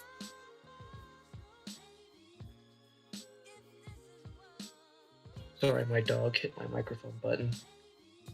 Smart dog. He doesn't let me do my homework, so always put your paws over my keyboard. Oh. YTE01. 40 plus 10 plus 10. You've done it. This is the best hero ever. And we're done. Yay! I hate. Listen. You know what you did. You know how stupid this is. I think a lot of us know how stupid this is. Undying Ties Dual Leaf, 40 plus 10 plus 10. At almost 1 year since his launch, he is still as absurd as ever. Scoring at a mighty 190, as if that was fair. With 45 HP, 66 attack, 31 speed, 36 defense, 31 res. I would like to say he was min-maxed well. But the reality is, with Shelfie, he actually has like a decent amount of speed. And with auto doubles built in, with all stats plus 6, his 66 attack turns into 72. 72 plus 9, 81 plus 6, 87 plus 3, 90 plus 6, 96. And auto doubling, that's not okay. That's actually ridiculous. Don't You're even 31 get me started on the half damage reduction. Yes, half damage reduction is so dumb. Why was that a thing? I guess he hurts his ally by 20 HP, which, funny enough, that always allowed me to use Wings of Mercy, so I used it against Exactly. like it became a benefit. Is that really a detriment to damage your whole team? It's not even a bad, like, it's not necessarily bad in ether rates to damage your team, so it's funny. Yeah. Listen, this is such a dumb hero. Glimmer's perfect on him, of course. I use Glimmer as well. AR Far Trace. So his 37 speed is not crazy good, but you know what that means? You auto double those stupid Edo guards, and you want to know why you can auto double them? You're like, Nims, he'll die in one shot. No, he doesn't. Pialfi with attack defense catch, with defense res menace, with attack defense. So my leaf in my team stacks up to 60 defense. This one is plus 10 with 10 flowers. So with that said, 9, 6, 15, 18, 24 into 30, 66 defense. There you go. That's why he survives the system. Pre-mythics or legendary heroes, since this would probably be an arena unit, which I will never enjoy fighting you. Now, this character is dumb. Yep. It's so dumb. And of course, enough, he still has a res stat. Yep, because it's plus 15 res, taking in 46. Yeah, this is a hero, chat, in this game, and I have always liked using him, and I have it varies, but fighting plus 10 versions of him does surprise you. There are times where you're like, I should win, and then you lose. At least this one doesn't have Fatal Smoke, but who cares? Who cares? Comes with it. So yes. Always go back. It's got At number 1, we get one of the most ridiculous heroes in the entire game. I like how you have attack defense catch, because as if attack defense push was bad or something, right? Hey, oh why man. keep yourself when you can just self-synergize? Yes. All right, fair enough. But yeah, chat, let me know who was your favorite heroes going through all this. Mine was, funny enough, the Eldigan, because that was eye-opening. I never thought I would see something like that. I 100% appreciate that. Seeing an Eldigan in use. Yeah, I like the Eldigan a whole lot too, but I think my favorite one is probably Fallen Dimitri. But that's just me showing my Dimitri. Yeah, I also respect the use of Fallen Dimitri in 2022 like that, with Vengeful Lance. I guess other than that, I found the Malekana build pretty spicy. Yeah, Malekana, honestly, I respect anybody who actually went through with him, because I do think there is something to get out of that. And it's just that nobody does, because so many Grail finds more broken. Overtly. Okay, that straight up took an hour. Yes, and I was trying to like hurry it along too. Oh man, yeah, we definitely need to think about like trimming those down. Yeah.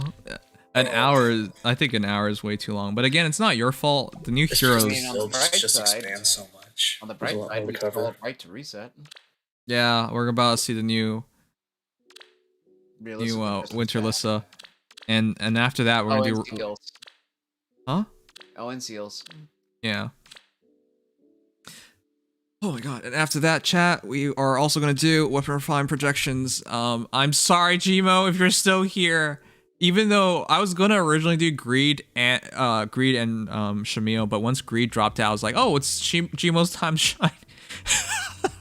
Like, I've been here for 4 hours and talking 4 hours straight. I'm not gonna make it. No. I didn't even finish my dinner. Oh my god. I finished my dessert. I still have that bowl of chili sitting there. But yeah, DSA, we'll make an announcement for the new team, Yeah. and you guys can have a discussion whether you want to make it top 5. It could be 5 plus 2 if you want. That way you have honorable mentions, and this way at 7, I think that's around half an hour, and if someone drops out, that's definitely half an hour, and I think that's a lot more manageable. Should we be getting 2 rerun banners today? I'm pretty sure I that's think we should, yeah, right? So that'll be awesome. Yay. I was looking at the schedule and I saw there's 2 back-to-back weeks of Brave Hector, and it's like the game is telling me, finish him. Game's telling me to do that too. But when have I ever listened to what the game wanted me to do? Alright guys, I'm gonna summon on Weekly Rival 7. That doesn't work, does it? That doesn't work. It should say it's not. The banner's gone. Oh, nope. It's only 1 week revival right now. I guess they're waiting a little longer. Wait, I don't want to crash the game. Blood Pack top 5 incoming. Oh, Blood Pack top 5. Alright guys. Reset time! You know what time it is, chat. It's 55555 time. No, I'm kidding. It's... No, it isn't. Tempest Trials. Tempest Oh my Trials. god. This Tempest Trials banner just takes me back. Yeah, I just looked at that. I'm like, oh dear.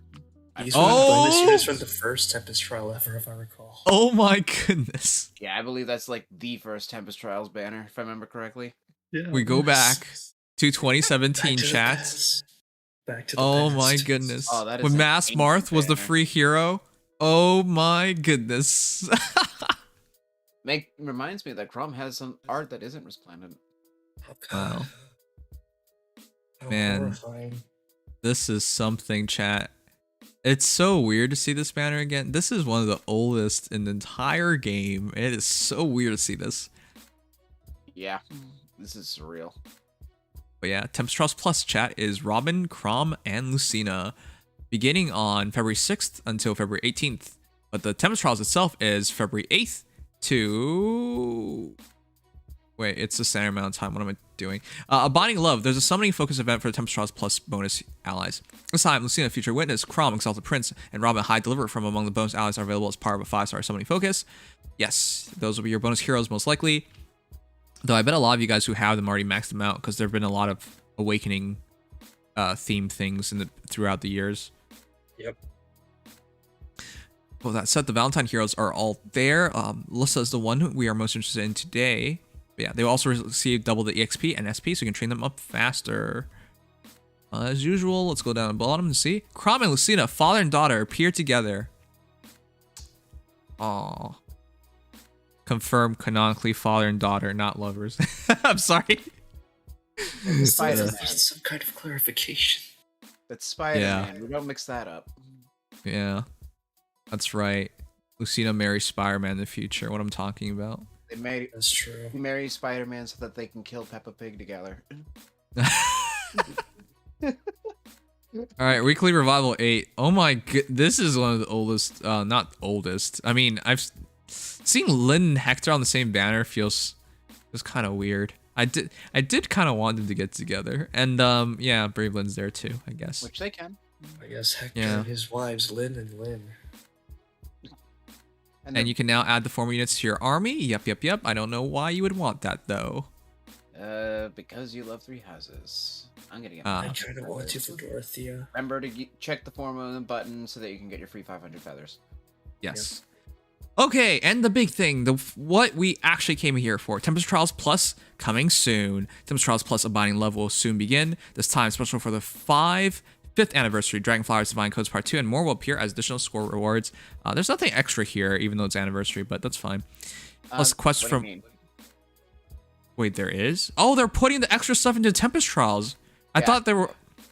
what I was talking about was like, are they going to announce even more stuff? But I highly doubt that. No, they're going to put it in here. Yep, that's also where the 5 tickets for the banner will be. Yeah, they did that last year too. All right, it's what they announced, chat, but they're gonna put it in here instead of somewhere else, which is what they always do. Plus quests from which you can get first summon tickets for the Here With Me special hero summoning event, a Celestial Stone, and more will also be available. So yeah, it's augmented rewards. Yep. Okay, but the important thing, our first thing is Lissa. Yeah. Yay. I can't wait to see her because she's armored and healer, and that's not a thing we get. Armored plus 10 Savior Lissas. Make that a thing, chat. All right, first seal is Swift Strike. I think that's the last blow skill. Swift Strike. Yeah, that's been waiting for a while. That's a speed res one. Who has this? I don't even remember. Oh, it's like Galt, Dorothea, and Corin. That is so weird. Okay, I didn't even remember who had it. All right. I forget that it's a cool skill. If you just need, like, if you're using the same seals on many units, having another Swift anything, like another speed-based seal is pretty nice. Yeah. All right. Next is, of course, 5-star Lissa, and their final seal is please be good, please be good, please be blah blah blah blah. Ground orders. Uh-oh. You kidding me? Are you No. effing kidding me? So I guess if Saint Elamine wasn't already better than Flame, now she is absolutely The one better. thing Elamine was missing was ground orders. Well, here's the thing. I, along with other people, foddered off heroes just to get ground orders, and now it's a seal? Ground orders is an amazing skill. Release the seal a couple days later, lol.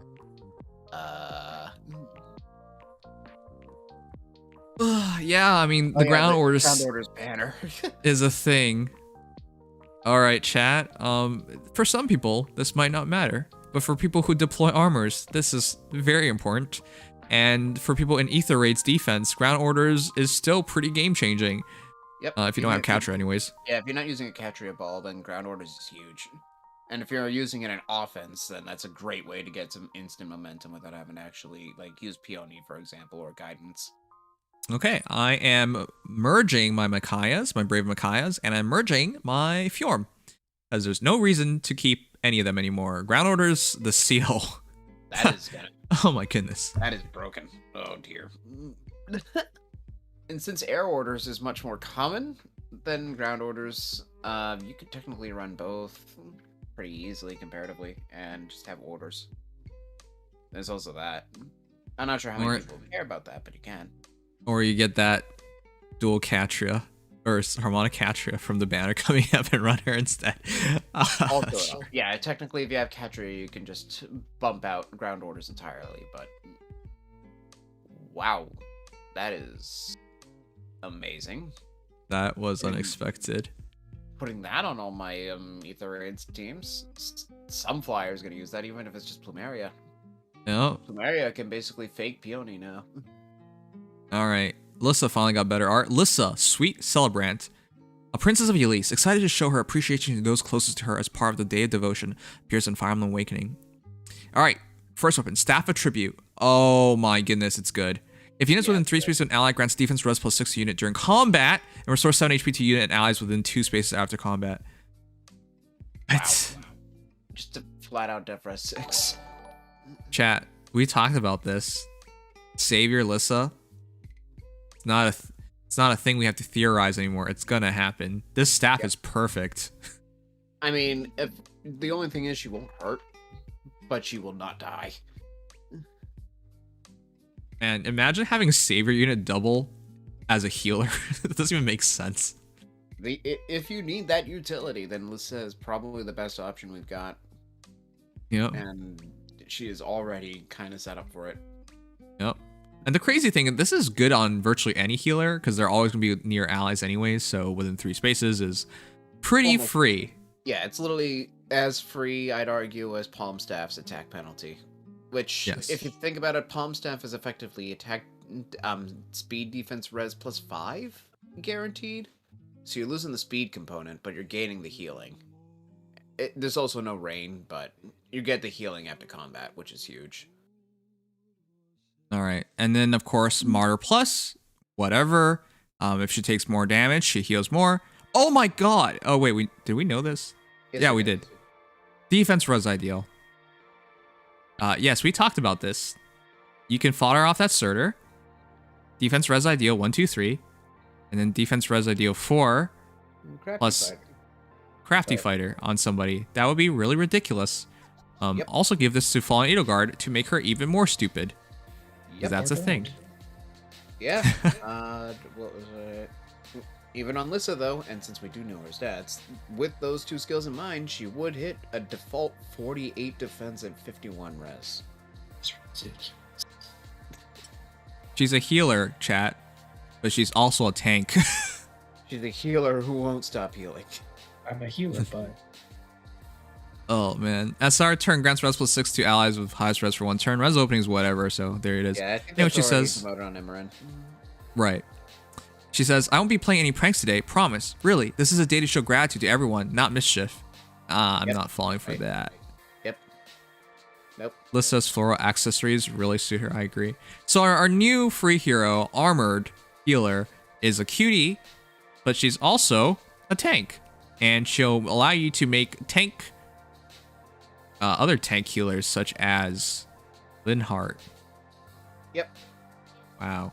The only thing is, you gotta consider just the 5 speed of Palm Staff and its rain support matter more than the healing. That's the only thing. But it's still a ridiculously good staff for basically nothing. In a short amount of time, they really revitalized staves because staves, Serpentine staff, and now this. Yeah, what happened? Yeah, look at Sayonara. Like, wow. We've been getting some really good healers. And even if you don't make Lissa into a savior or anything, you can literally just have her on your team, use ground orders to make her warp around, and you won't lose her. She'll last you the fight. Because Lissa will be taking very negligible damage. I mean, hell, just slap Wary Fighter on her B slot if you have nothing else, and you'll be fine. Yeah. Wow. crazy. Yeah, that's a healer, all right. All right. I am mentally dead. Oh, Only mentally? That's crazy. Okay, we have one last thing, which is the weapon refine projections. Oh dear. I'm sorry to Gmo. My original plan was to go over yours as well, but I would like to do this as quickly as possible and just play some video games with you guys because tonight is game night. It was also supposed to be karaoke night, but it became chiller night. So Oh, it's game morning already? it's game morning already. It is 2 a.m. So it's very game morning. Crazy. All right, Shamil. This doesn't get easier.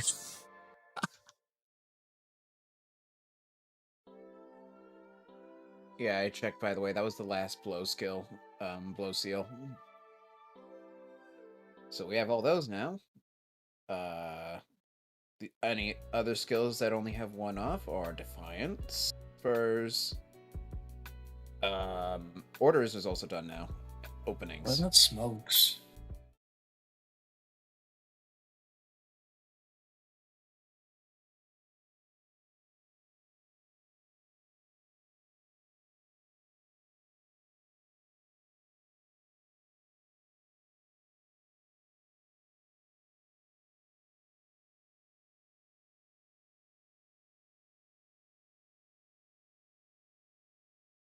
All right, when is our next karaoke night? I will make an announcement. I'll ask you guys which day you would prefer.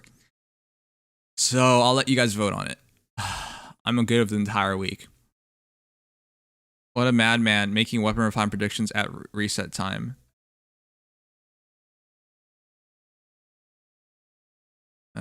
Sigma, you keep your paganist to yourself today. I've had enough of you.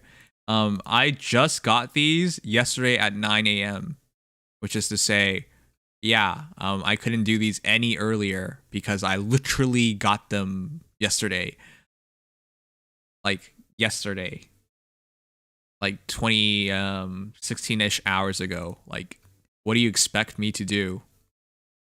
Start streaming at like 12 a.m. or something and then do these? Like, what are you looking for me to do?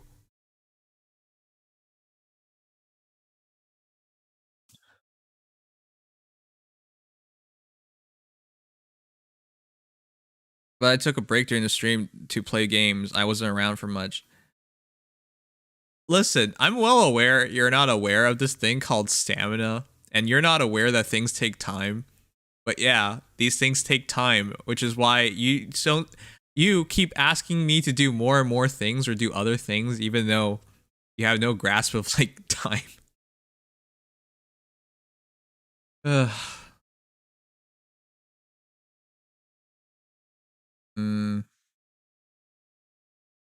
All right, we're gonna do this pretty quickly. I've done way too much talking today, and I'm pretty burnt out. But yeah, we either do this today or we don't do it.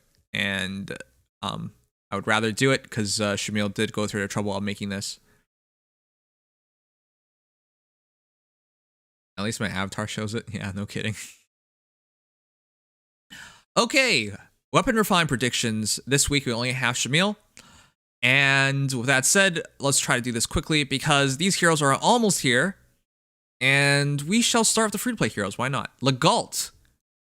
With 39 HP, 45 attack, 38 speed, 24 defense, and 19 res. Hurricane Dagger now gets a refine. If unit initiates combat or is within 2 spaces of an ally, grants attack speed +5 to unit during combat and grants bonuses to units attack equals total bonuses on unit and foe.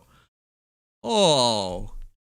So for those who forgot, his dagger was only bonuses on foe before, the cleaner. But now it'll be on unit as well. And I think that's really smart because even with the cleaner, he did crappy damage.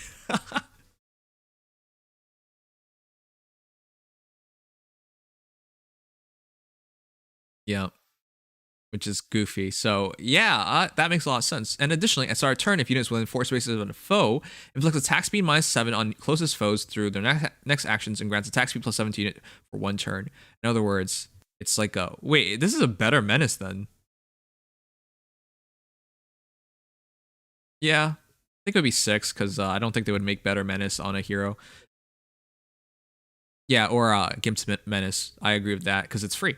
And at start combat, foes HP is over 75%, grants attack speed +5 to unit during combat. So this fixes his attack issues, and his speed, which was his high point before and start falling behind, gets caught up. And with the menace ability, he definitely now generates damage output. And the attack -7 does give him more bulk. So I think this solves a lot of his issues.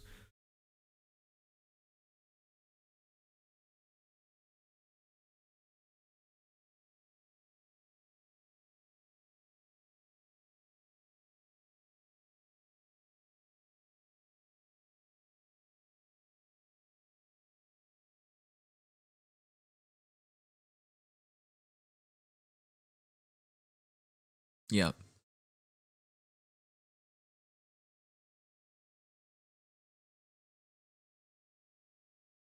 I think he needs it, and honestly, with heroes like Walhart, which by the way, Walhart's debuff is 7 apparently, right? And yeah, and of course, with how good Morgan is, honestly, I don't think a lot of people use Legault, and he's been foddered a lot. I know I fodder him constantly for attack tactics, so I hope it's good.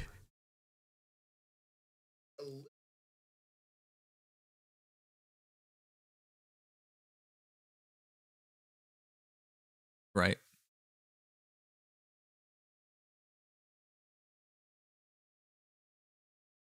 Right.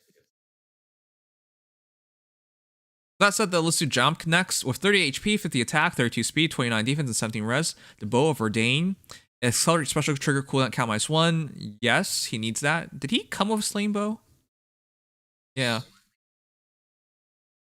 So, nowadays, everything has to be Slain.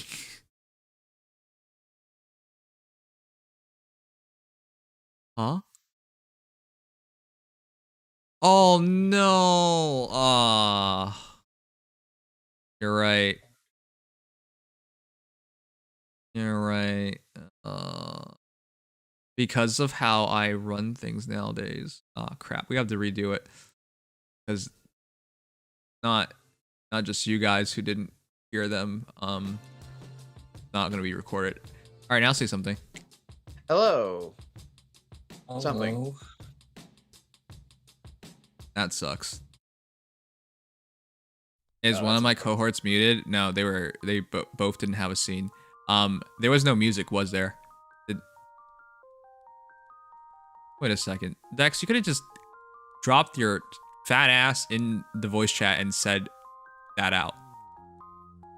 Ugh. Hi guys, I didn't leave. Yeah, there was no music. There was like everything that was going wrong. At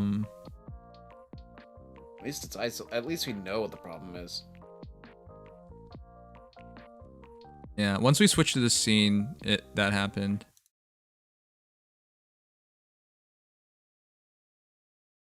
Yeah, that's my bad because I forgot to put that into this scene. Okay, that should be fixed. We thought you were going crazy. You had 2 jobs. We thought Sanguine was going crazy. Thanks, guys. All right. Sleep deprived, not that sleep deprived. Let's try that again. It's a good thing it was only 1 hero, but let's try that again. Weapon refine predictions. Oh my god, I'm gonna die here. Let's try this again. Weapon refine predictions. Oh, we can do this. Legault with 39 HP, 45 attack, 38 speed, 24 defense, and 19 res. Hurricane Dagger got refined. And yes, Mr. Fodder himself for attack tactic, which by the way, when he became attack tactic, it blew my mind because I was just like, how could this such a good C slot be Attack tactic, I believe was attack tactic. No, it wasn't introduced on Sigbert, was it? Huh? No, was it introduced on Sigbert? Attack tactic? Yeah, it was actually. And then only a few months later, it came out on Legault, the best tactic besides maybe speed. Yeah. Just demoted to 4-star, and it's his 4-star skill. It's not his 5-star one. And I just that was a huge surprise.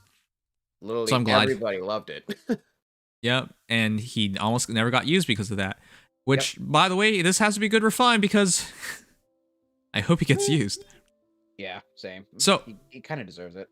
Yeah.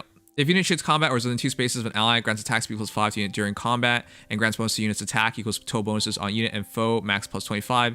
At start of turn, if units within 4 spaces of a foe, inflicts attack speed minus 7 on closes. Oh my god, I read it as closet. Closest foes through their next actions and grants attack speed plus 7 to unit for 1 turn. Additionally, at start of combat, if foes' HP is over 75%, grants attack speed plus 5 to unit during combat. So, it's a natural evolution of the cleaner into more reasonable weapon. I still think the attack speed 7 might be a bit much, and I'm thinking like 6, like a normal menace, or even 5, since it's a weapon, might be more reasonable. But I think that having the idea of what kind of Leg Yarn did, where it uses both hers and her foes buffs, using that on Legault is more reasonable and more sustainable. Instead of having to literally throw yourself into the worst possible case scenario just to get your attack buffs. You can actually scale off of a more reliable stat. Yep.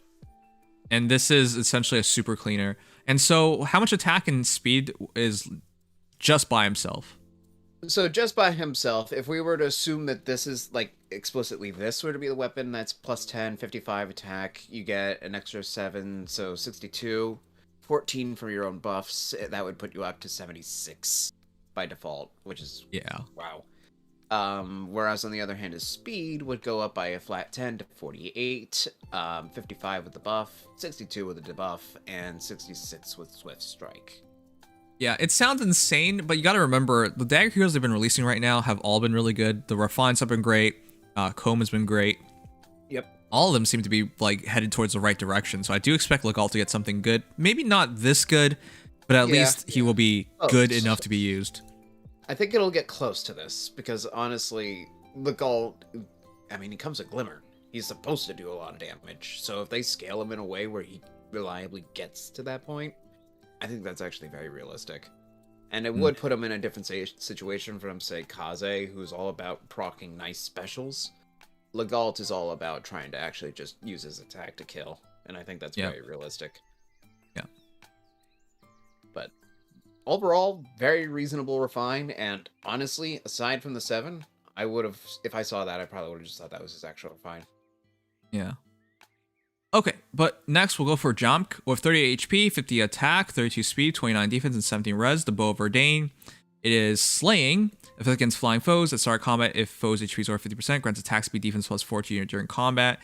Yes, his res is unsavable, so why bother? And these are the important stats for him. Yep, kind of like what the Kaze did. Yeah. Screw that stat that you realistically aren't supposed to be saving anyways. Just consolidates and short them out. Yep.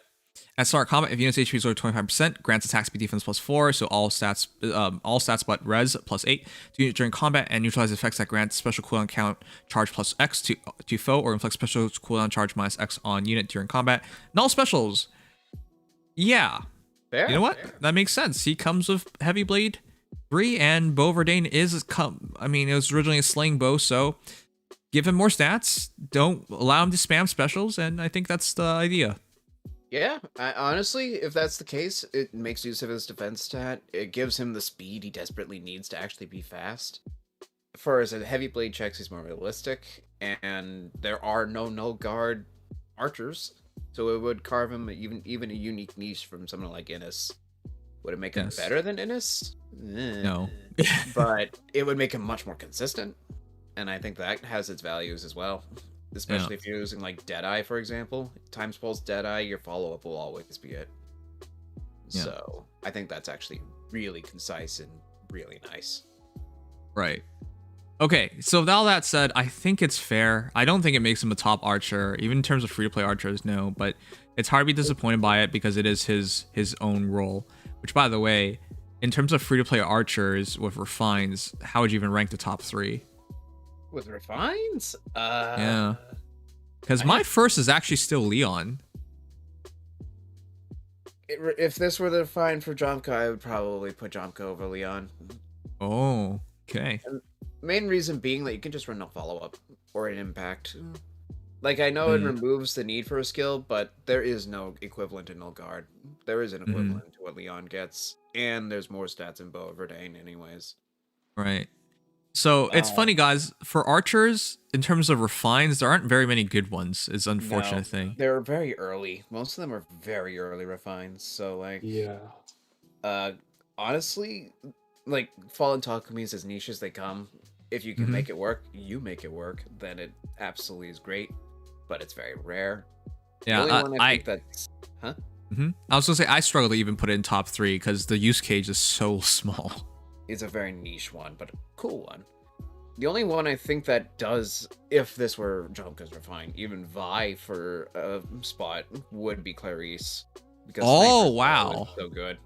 Yeah, you're right. Clarice is amazing. Yeah, for those Also who forget, a good Clarice gets basically pain damage, 7 to target and foes at 2 spaces, as well as attack speed smoke, Dagger 7 style. And then she also a gets... sweep weapon. Yep, gets an extra 4 attack speed, and also if within 2 spaces of a support partner, can't counterattack. Yeah. It's actually a pretty sick refine. Yeah, so Clarice, and the one that you guys had mentioned, but I think is amazing, even though it's so simple, Gordon. Man. Wait, what? Gordon. Oh, Gordon. Wait. Yeah, that's actually pretty fair too. Yeah. Brave Bow. Brave Bow with attack def rain. Very simple, very concise, and surprisingly good. Yep. And so the entire point I was trying to make here was we don't have good bow refines in the first place. No, the best free to play archers are like Young Innis. Like they're basically already there. There's no refines on them, or they have the stats, but they don't have the weapon, and you can just put the weapon on. So yeah, this is a small competition. So I expect Jamk to probably be, if it's somewhere like this, he's top 3 easy. Yeah, easy. The only one I think that truly will be competing with him and probably will always win is Young Innis, and that's just because there is no Young Innis in the meta. Yeah. You cannot compete with him overall. Unless, by some miracle, Bow of Verdain is also Deadeye, in which case we may have to reevaluate that. Yeah.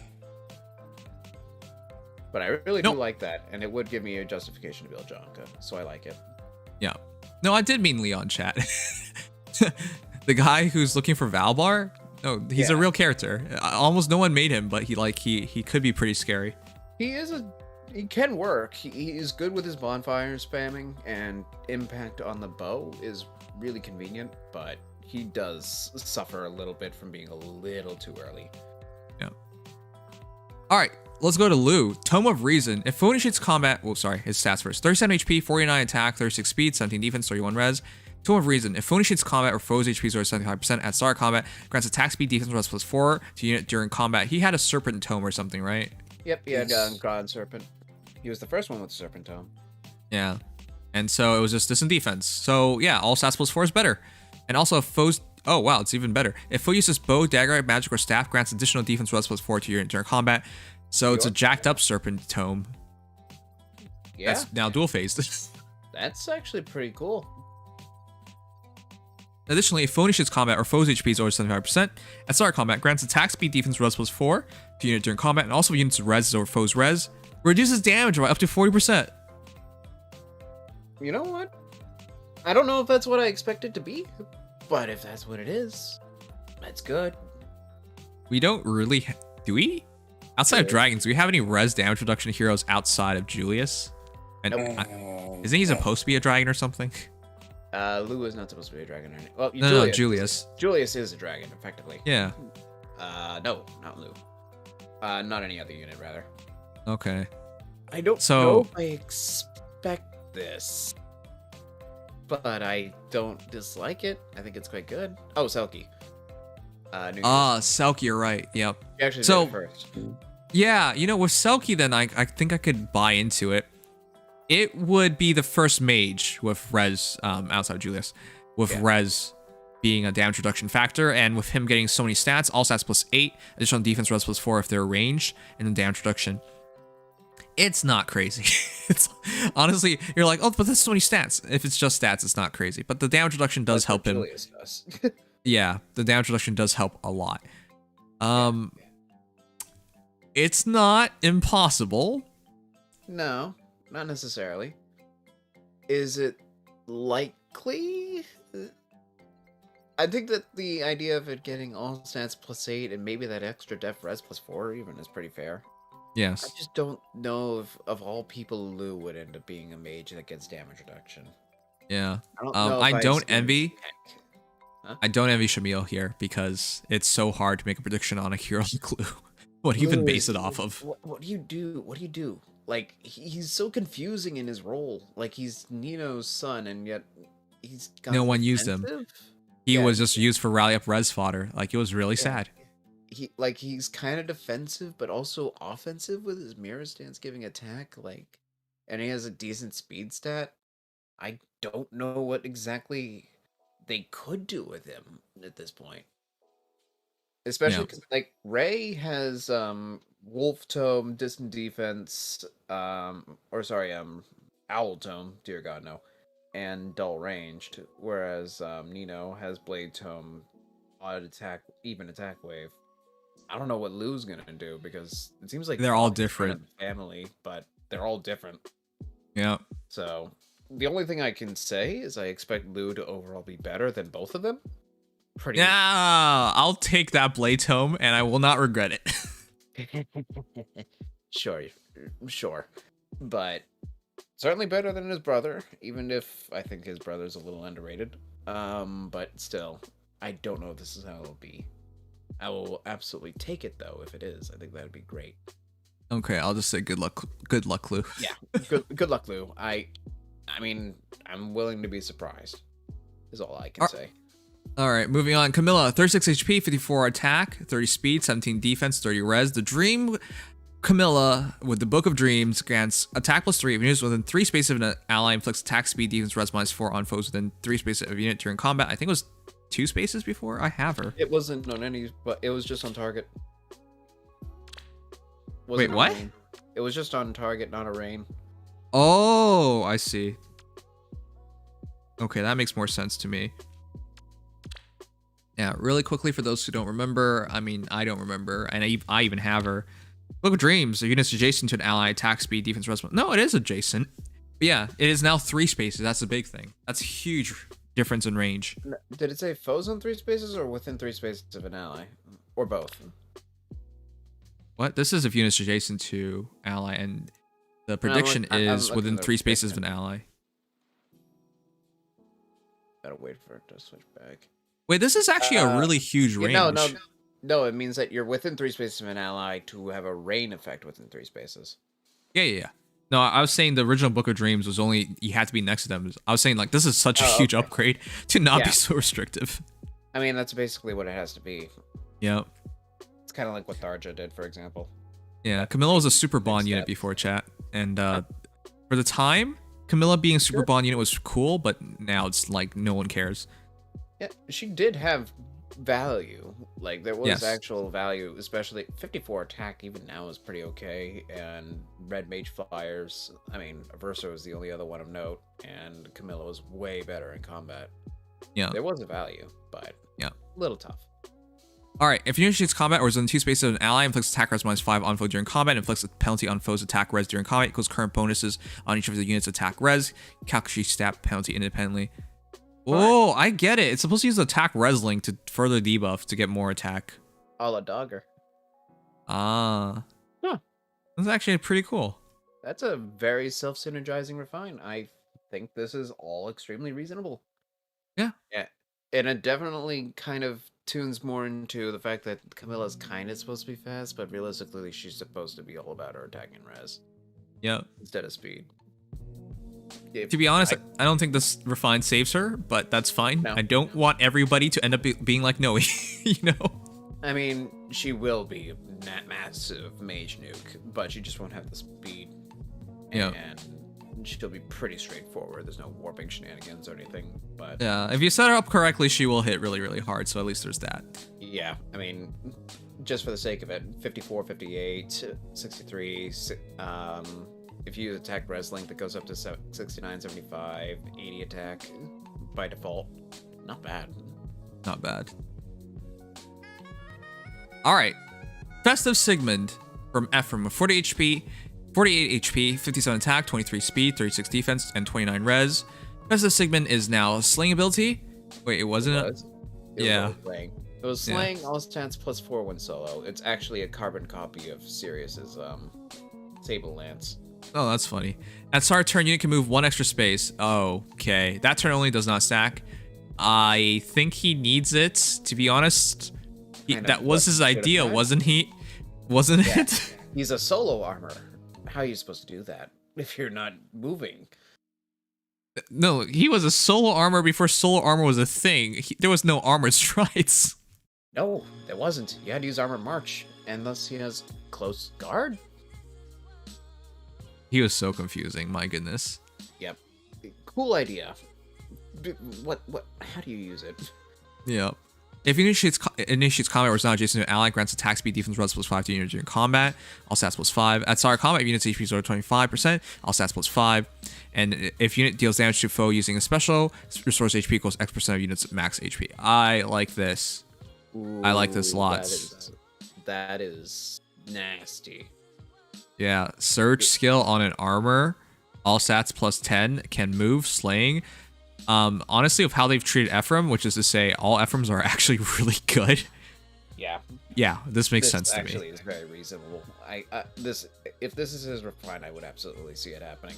Taking Solar Brace and turning it into a surge skill instead, and giving him effectively infantry movement, just perpetually. I couldn't even just see it being armored stride, but if it's as simple as just flat out +1 movement, I wouldn't be surprised. Yeah, he needs it, and to be honest, chat, you might be like, well, that's a bit much. Yeah, and how many infantry heroes have gotten canceled from like recent buffs and whatnot? Also, how good have seasonal refines been recently? Just look at Howie Murr. Yeah, and Ephraim was always really cucked from the very get-go. Like, he had an idea and he could never execute on it, so he needs this. Yeah. Like, he has pretty decent bulk. He has amazing attack for the time. 41 base attack is awesome. And actually decent speed, considering he's an armor. But you have to be solo. There is no other option right now. So, if they could actually fix that, that is going to be a nasty armor. Yeah. Unorthodox, but nasty. Okay, with that said, let's move on to Air, our first mythic refine of all time, with 35 HP, 46 attack, 37 speed, 14 defense, and 34 res. Lithiaburg has now been boosted. Res +3, as it was. At start combat, units HP is over 25%, grants attack speed, res +4 to unit during combat. Neutralizes effects that prevents units follow-up attacks during combat, and also if unit initiates combat, foe cannot make a follow-up attack. If it was this, it would make so much sense. Her 14 defense, her switching off of Swiss Sparrow. If she doesn't get counterattacked, it would be a lot more fair. Follow up. It Wait, it's half the follow up in Impact. Never mind, I'm blind. She already comes with Impact. For those who forget, Lithiaberg is a weird weapon. I always forget how it works. Yeah. But it's attack speed +4 if you are healthy, and Impact if you're initiating, but you got chip after combat. I was looking for her to run something like Windsweep because and it would be weird because you would replace Mystic Boost, which is the thing she brought to the game. So they would unlikely do that. And so I was looking for them to like give her Windsweep or something.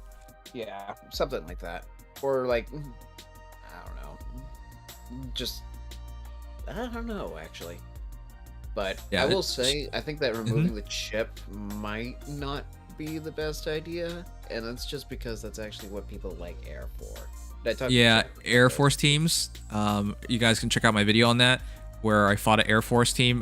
Yeah, the entire idea is because you could stack Fury and Fury on her, and her HP is so low, you get her into Wings of Mercy percentage instantly. And then with that, you run around and Wings of Mercy into her to initiate the entire battle. It's very interesting. It's very old school, not very much seen anymore.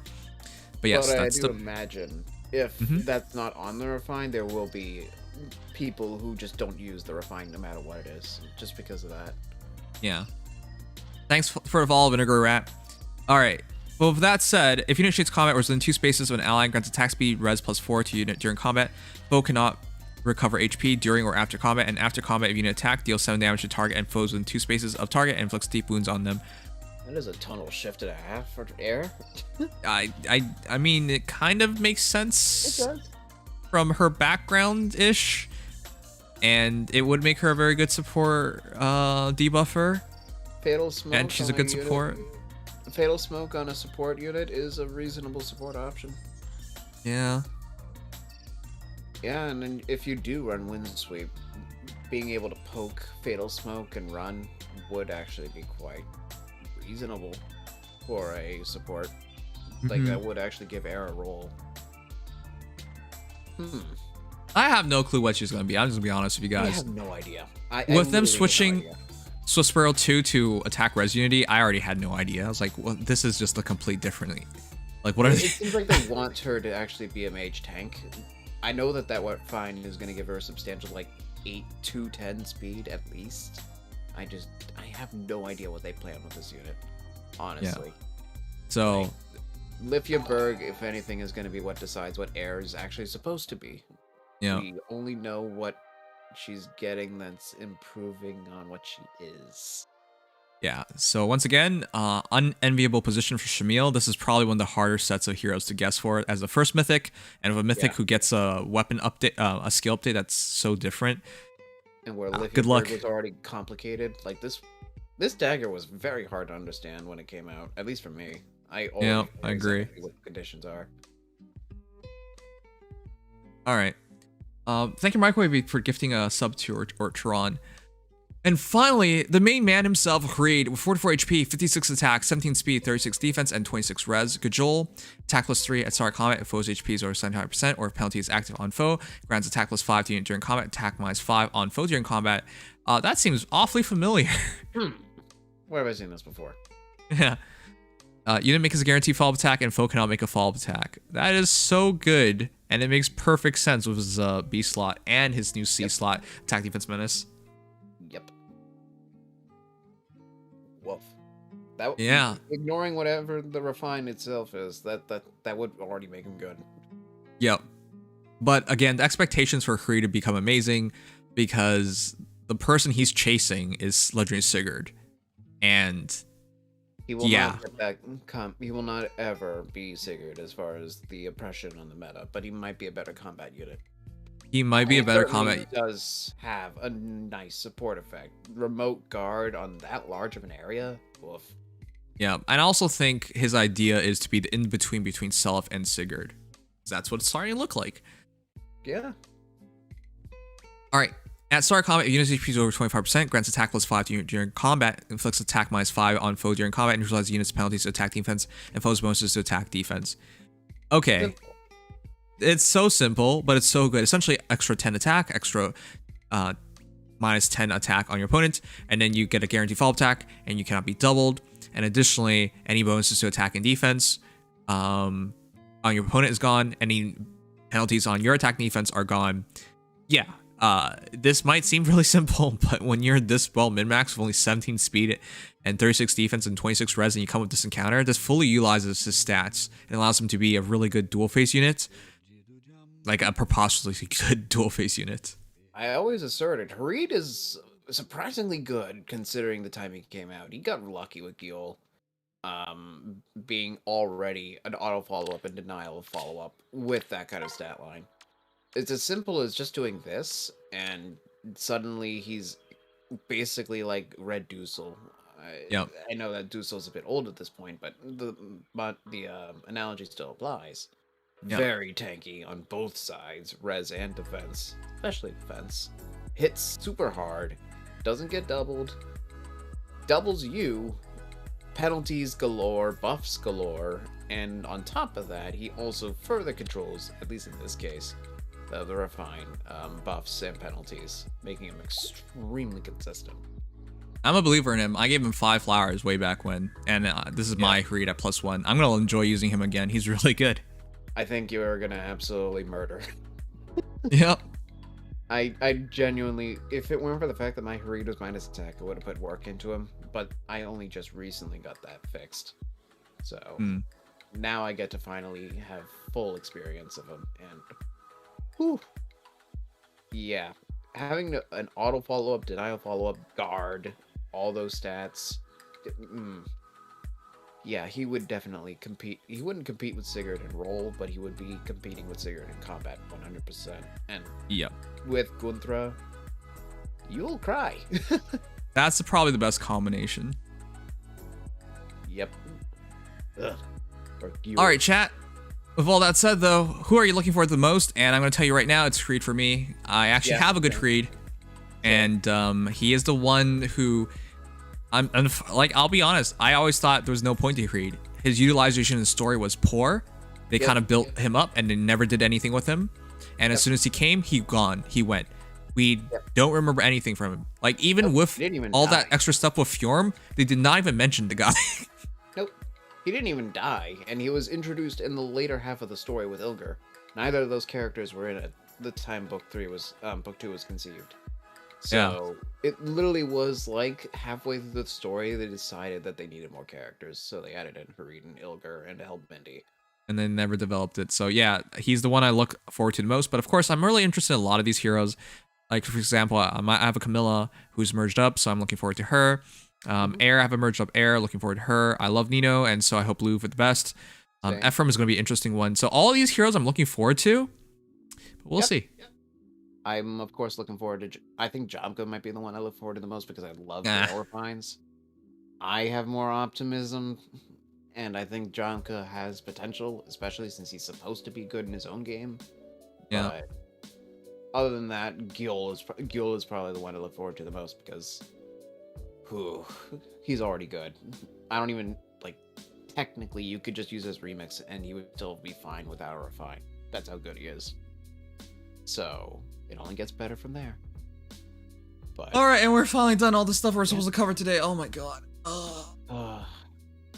Good refined predictions, Shamil, and definitely a harder set. I appreciate these. We'll see in approximately, what now? 12, 17 hours? What everything ends up being. Anyone want to play some video games? I'm dead tired, but it's finally game night. I would love to in my dreams. I would not be able to stay. Oh, good God. Yeah, it's pretty late. I'm not at the point anymore where I can do that. But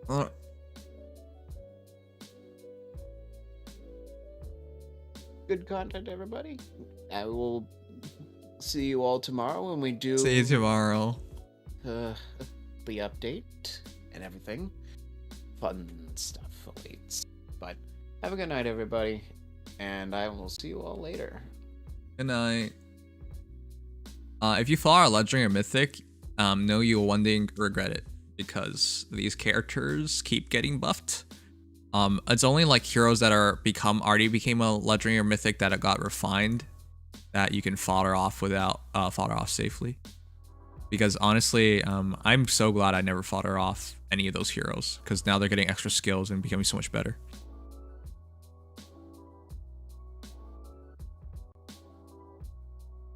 Right. Good night, Gmo. Head to bed. Have fun with game night noms and chat nim cheer. I don't even know if I'll actually do it. Is there anyone who wants to play games? If you all say no, I'm gonna go to bed. I'm so dead. I fought off Creed before Remix was a thing. I kept my Creed. I believed in him, and he showed me love back. That's called brotherhood. Not that you would know anything about it. Dun dun dun.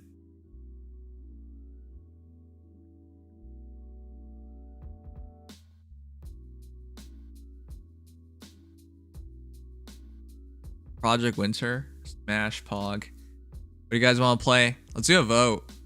Write in whatever games you guys want us to play and I'll make a vote for it.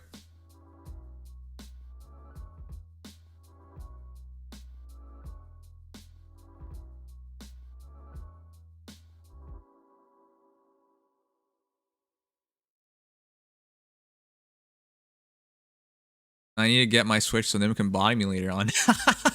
I'd love to play you.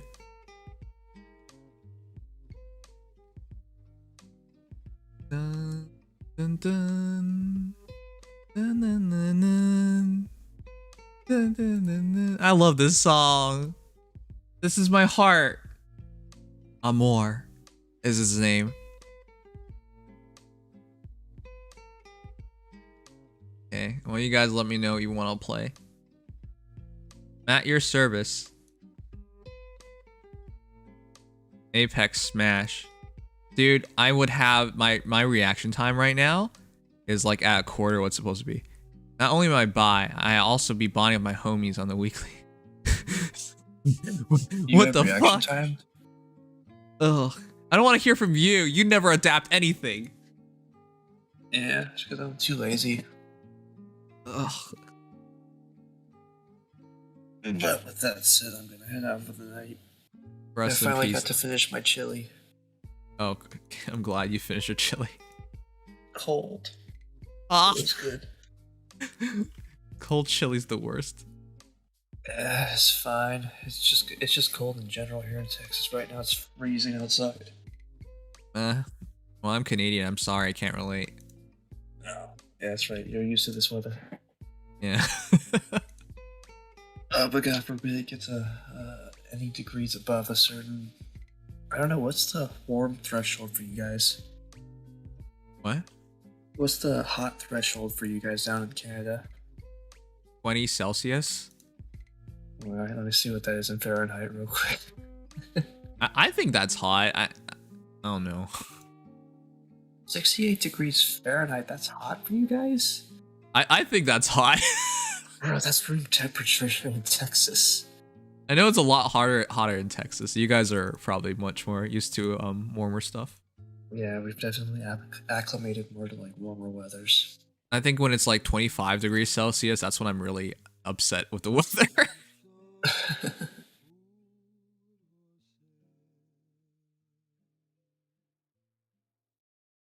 Yeah, right now it's like -2 degrees Celsius for you guys right here. Oh, well, that's not so bad. That's so funny. Yes, definitely. So what we're acclimated to. Yeah. Did you end up getting Ganyu? Yes, I got my wife. I would never cheat on her. You guys want to see a Ganyu video? Let me show you. Some of you guys might recognize this. I actually like this series a lot that it's based on, but I've never had the time to finish it.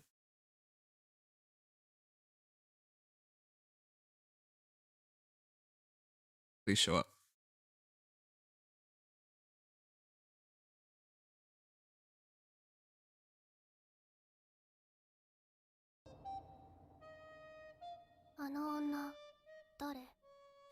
お隣の山田さんです。はい。仲いいんだ。いやいや、むしろ憎らしいほどで。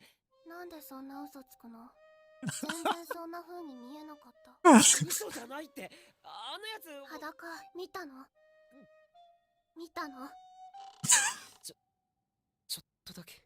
見たんだ。ズボン履いて、それから出てって。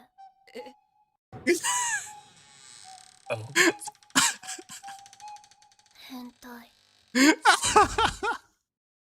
It's from Arrow Hello. Arrow. It's from Arrow Manga Sensei chat. I love that scene. Oh man. But I would never cheat on Ganyu. Never. You would never cheat on goat lady. No. I love goats. Goats are my favorite. You know, I've never had goat before. What? You know, like Wow. goat meat. Yeah, why? It's good. I Don't tell any of the goats I said that though.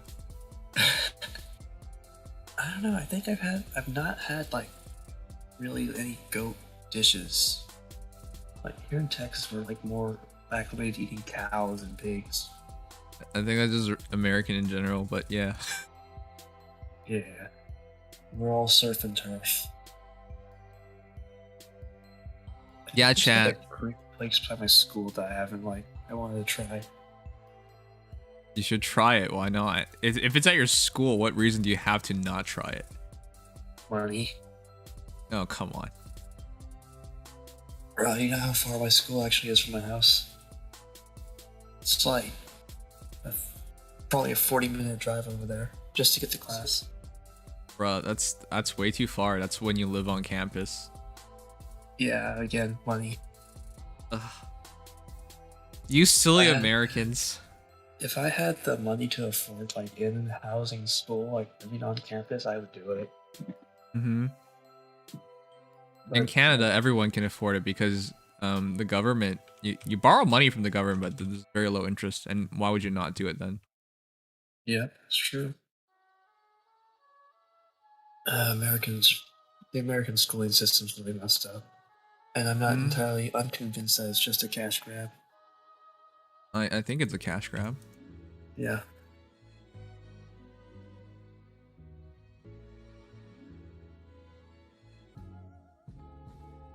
Listen, I like humans too. Does humans taste good?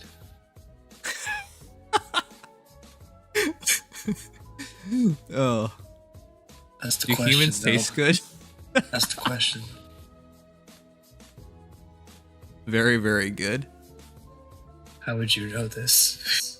McDonald's nuggets are made from human meat, bruh. No, they're not. They're made from chicken genitals. Just so you guys know, if you ever fed someone human, they would never know. They really would never know. Yeah, they just assume it's like some other type of meat. Yeah, if you really think we taste that different from other things, I'm sorry to break it to you. When the human body's hungry enough, anything tastes good. Yeah.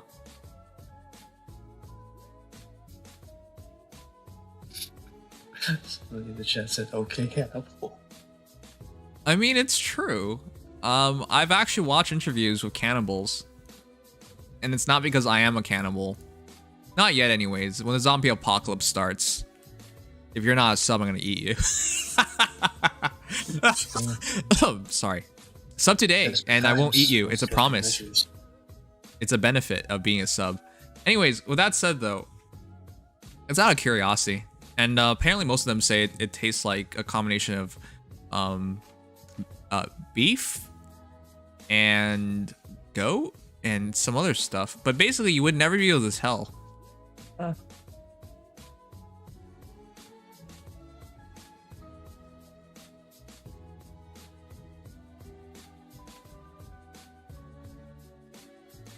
Man, I almost got promoted to supervisor at my job, but I turned it down.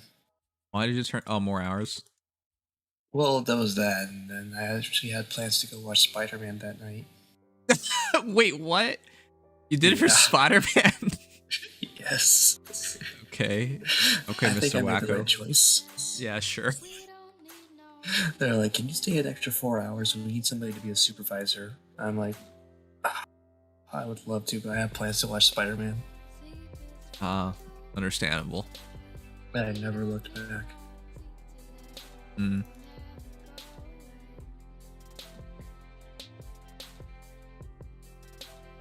You know, chat, as a vampire, I fully believe in these things happening in the future. Like zombie apocalypses. And so I'm already mentally prepared to eat every one of you guys, if I have to. Living's great, dying sucks. So, just so you know. Yeah, just be careful. Don't eat other vampires. They turn into dust when they die. Yeah. Not a very healthy dish. Yep.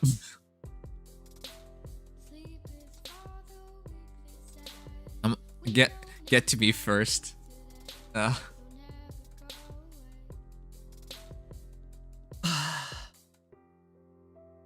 Alright, chat, have we decided on a game we're gonna play? Oh! Oh! Oh! Oh! Chat! Chat! Any Genshin players in here? Chat! Do you see this? Holy shit!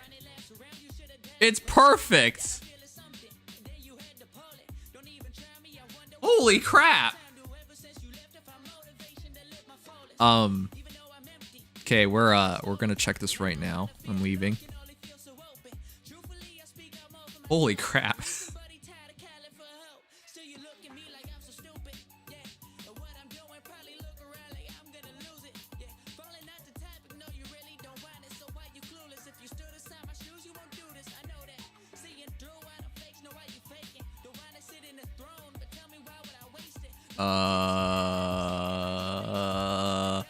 Let's see it. Let's see it.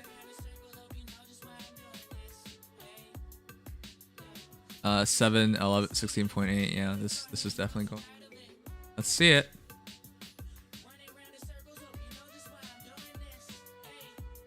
All right. It's not good. It's 82 EM. It might be, somebody might use it because it's super high in EM. Alright, we're still gonna finish it off. If it gets crit rate or crit damage one more time, it's a usable piece for some EM bot.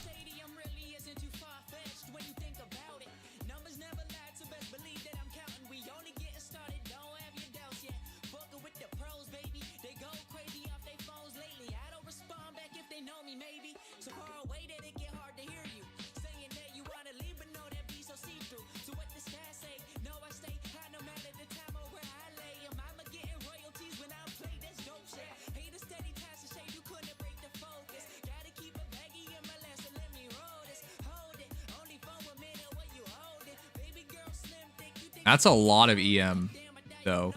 That's like a not joke level of EM.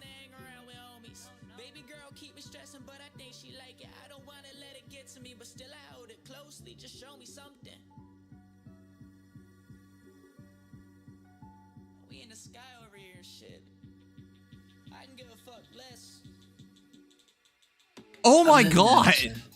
Good night. Chat, what the heck? It is all into EM. What the heck? 103 EM. What? I don't know how to feel about that. That's virtually all in EM. Okay, who's gonna use this? Can't beat my Wonder EM on set VV Flower though. I literally just beat your butt. What the? Who's gonna use this? That's so weird. I don't know who's gonna use this, but I'm gonna keep it. That is, somebody's gonna use that and be happy about it. That's so weird. Somebody in the future is gonna get released and use this. Xiangling. Should I? 100 on Xiangling. Chat, which one would you use then?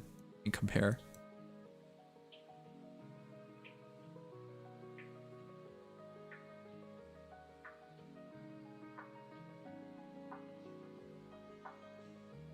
Chat, which one would you use? This is so goofy. I don't lose much on crit rate. I lose some on crit damage, and I lose all that. I lose some ER, but I get a lot of EM. Oh man, XQ could also use it. You're right. Would you guys make the switch? My Shincho is not yet on Severed Fate. He's still on 2-2. Two piece.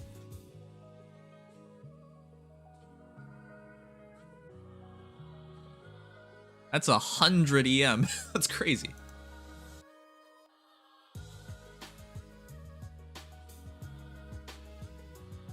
I'm still on Faye. Oh crap.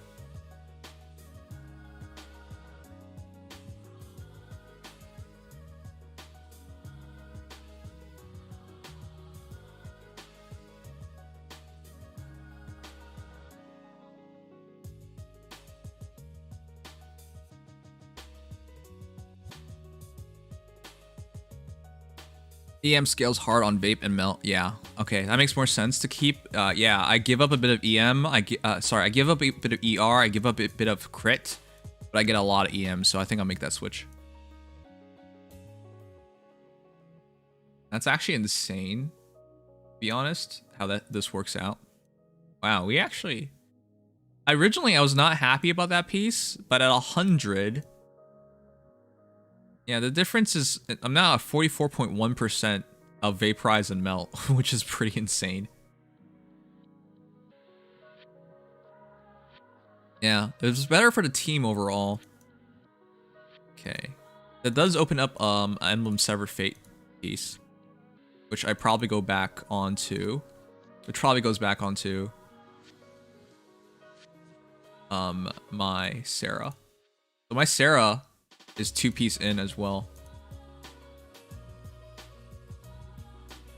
Yeah, I'm not switching off of XQ yet into Emblem because his crit pieces are not bad.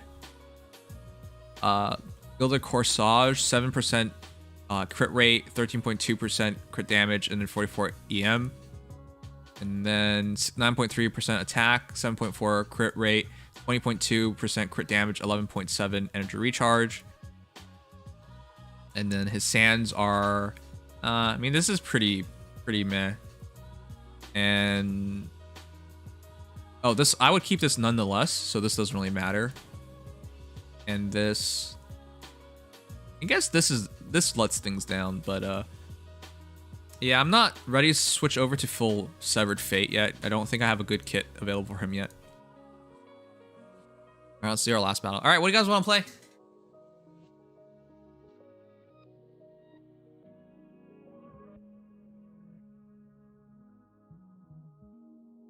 Good work, mods. It took you a couple minutes. I changed it.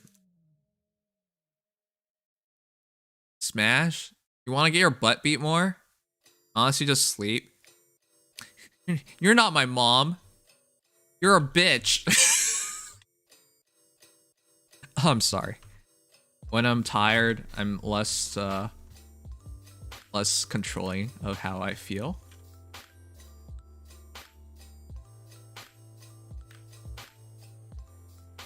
Oh, we're done. Wow, that was fast. These are so quick now. This is why I like farming Emblem, because it's just so fast.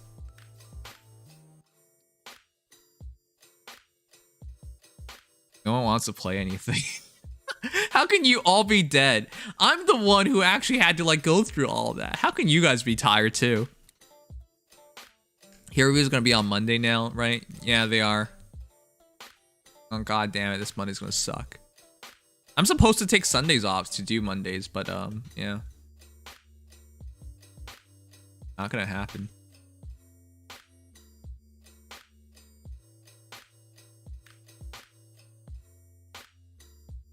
My damage has really improved. If you guys have not noticed yet, my Hu Tao now can hit 70k. Sorry, 60k. It's crazy how much damage she does with the giant switch to Dragon's Bane. It's actually insane how much better she is now.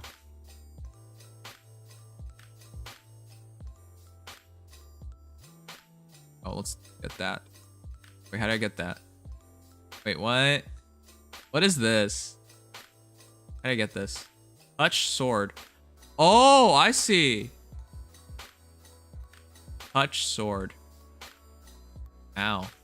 Touch sword. Ow. Touch sword. Ow. I don't get this puzzle. This puzzle just hurts.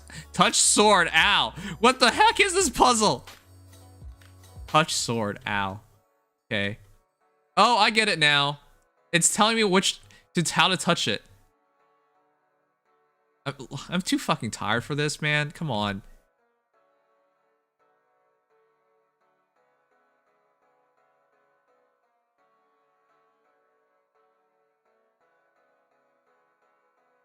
I give up. Too tired. I can't remember past 3 things.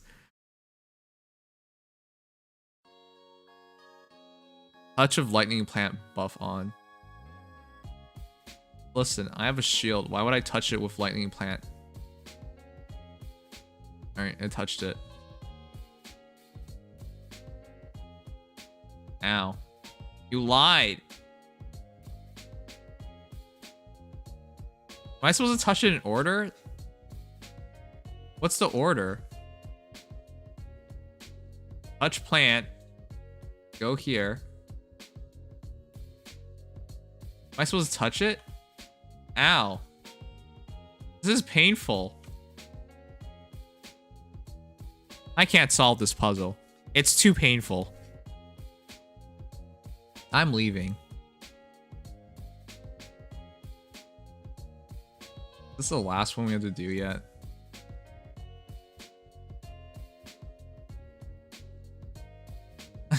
I'm 5 hours into my stream. I've thought enough today. Leave me alone. Puzzles suck anyways.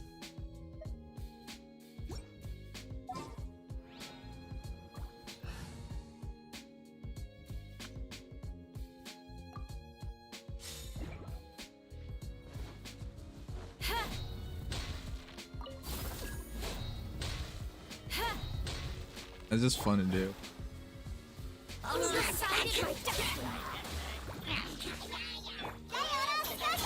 Illusion shattered. Now you shall perish.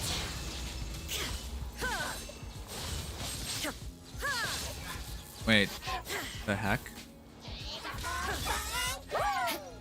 That didn't go well. Shadows of fate. Crush. Freeze to the core. Eye for an eye.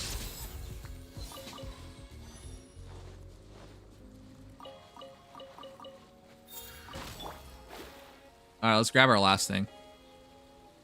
Nims, you disappoint me. I'm tired. I'm tired. Our streamer, Pepega, clap. You're Pepega. All right, what do you guys want to do? What do I want to do? I don't know what I want to do. Oh man, I want to play some Genshin tomorrow.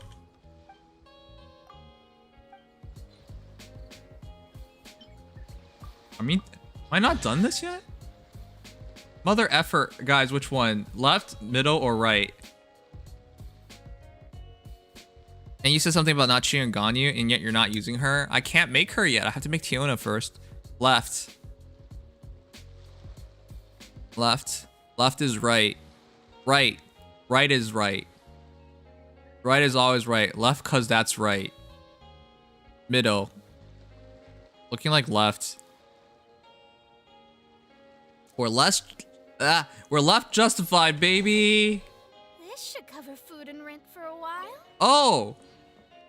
Wait, it's guaranteed at the last one, chat. I was actually really excited for a moment. Like, oh, we finally got the Hamayumi. No, it's guaranteed.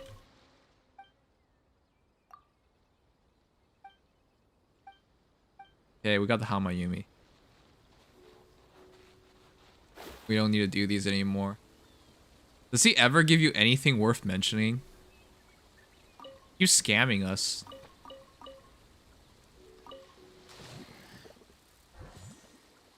Don't hurt me, I'm just a puddle. Oh my god, they're just... What the f... I'm just a puddle, leave me alone! Written in the stars.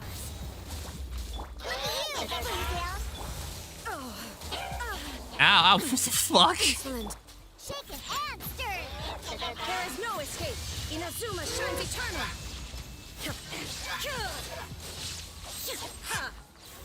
That's what you get. More speed.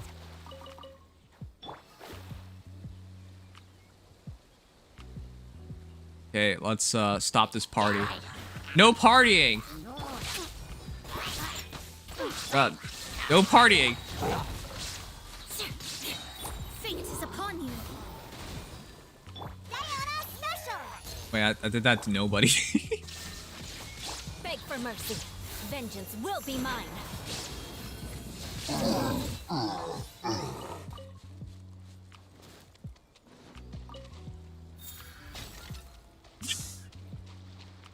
This sword just crashed directly on top of that pot. That pot never stood a chance. More speed. Ow, fuck. Alright, whatever. Am I done with all this stuff yet? Now go build Gani like you should have done ages ago. I can't, I gotta make Diona first. I need shield.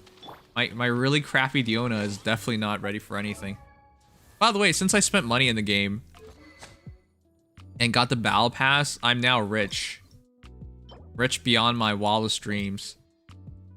Seriously, I can now afford to level her up. I also got so many heroes with. I can't believe how much of a difference just $10 makes in this game. What the heck?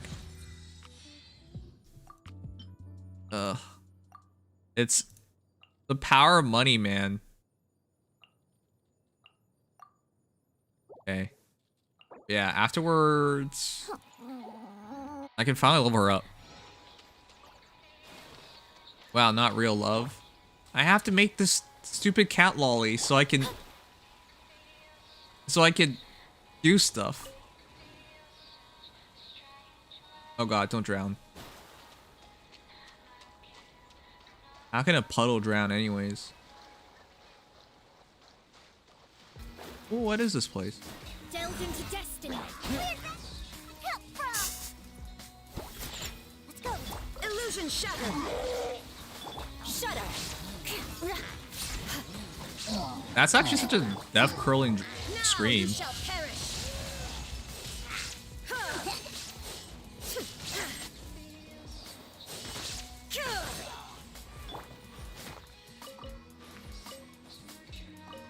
It didn't have to be this way.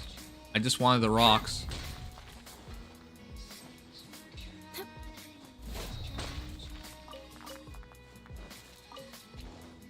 More speed. How do we know if we're the good guys anymore when we do when innocent hilly shirls just sit there and we go in and kill them? For what? For some rocks? We're the villains. And look at this thick woman. She's just out here having a stroll. And then what do? We beat her up.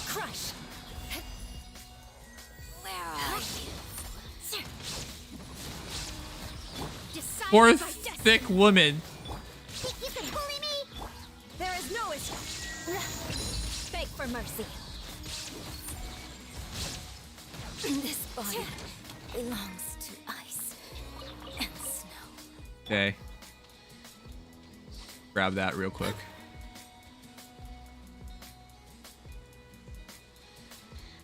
I give this game a genocide out.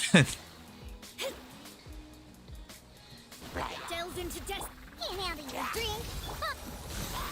Freeze to the core. I condemn you. Wait, what? That didn't. How did you survive? The heck? Illusion shattered.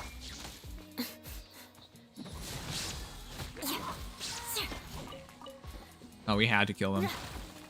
We had to kill him to take their treasure. I couldn't steal it. I had to kill them.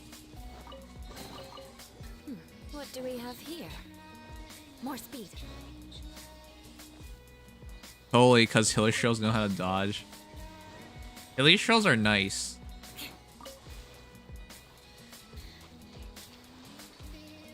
I don't think they're evil, are they? It really reminds me of, like, you know, Goblin Slayer. Wait, no, it doesn't remind me of Goblin Slayer. The goblins in Goblin Slayer are definitely evil. Oh, I'm sorry. Shine down.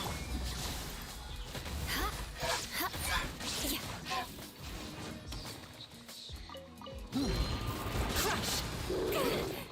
Ow, that hurt. Written in the stars. Inazuma shines eternal.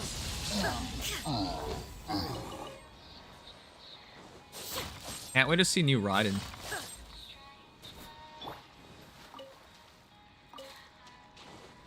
There are more chests. I'm just trying to like open chests and stuff so I can get money.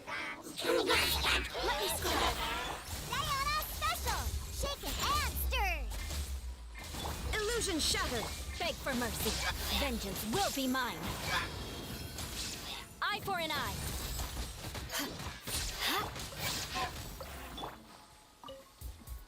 The energy recharge of Raiden in your team as the battery is kind of insane. You kind of just get to spam things. Can't wait for Raiden rerun. Do you not have her? What the heck? How do you not get Raiden? I thought you liked your girls thick. I guess you don't like girls at all.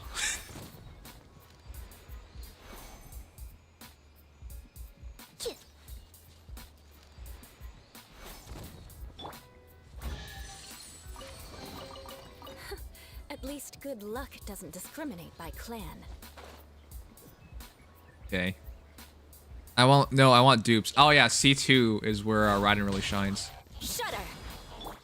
Decided by destiny. Doesn't it piss you off there are people out there with like C6 Raiden? There is no escape. Why is that even fair?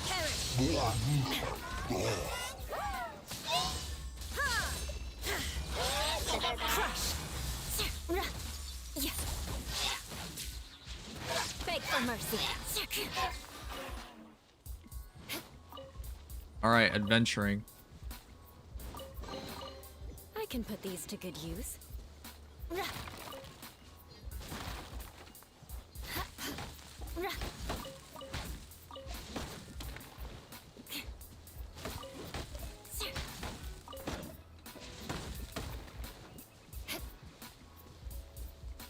More speed. Another chest. This is why we're doing... Did he just not notice me? Bitch.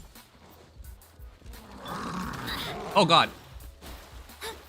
Shadows of... Can't handle your dreams.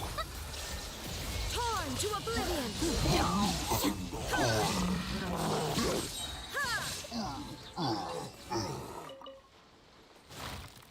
Why is she so cool? What do we I actually want to buy a Raiden Shogun body pillow, but it's gonna be so expensive. It's like $50. Ugh. That's probably worth it, right?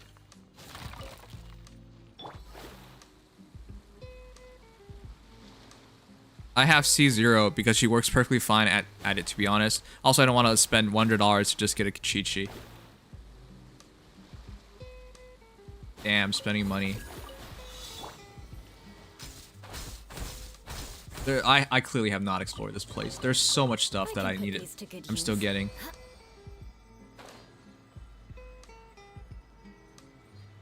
It's nice to finally be able to explore a bit. Shudder. Fate is upon you. Light blade. Inazuma shines eternal.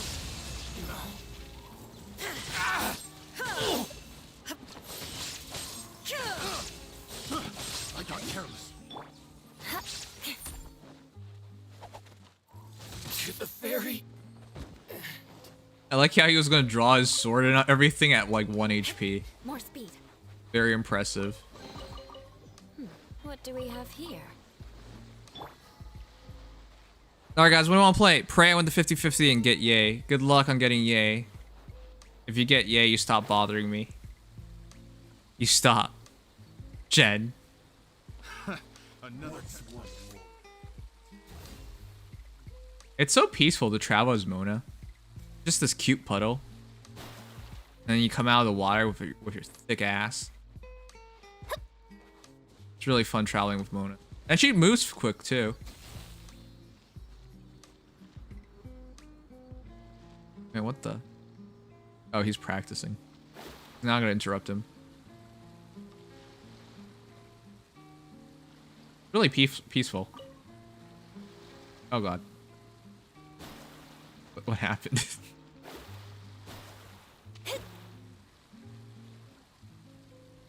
Ah, what is this? What is this?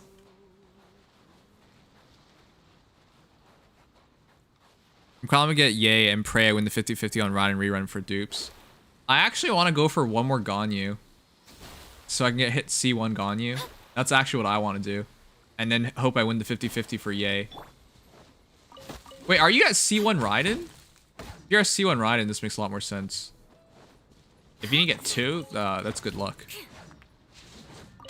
You didn't do the... Yeah, there's a loss. Oh! What? There's a lot of stuff I haven't done.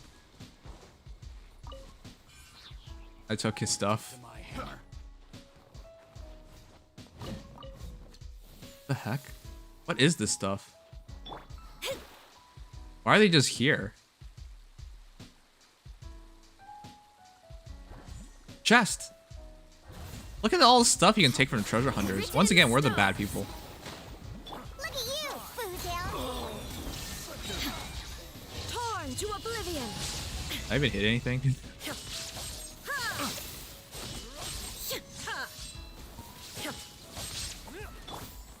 Beg for mercy. Crush.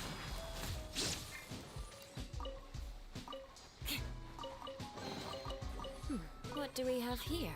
So much stuff to steal. Alright, did Diona level up yet? I'm trying to level her up so I don't have to waste some EXP. I'm being really cheap.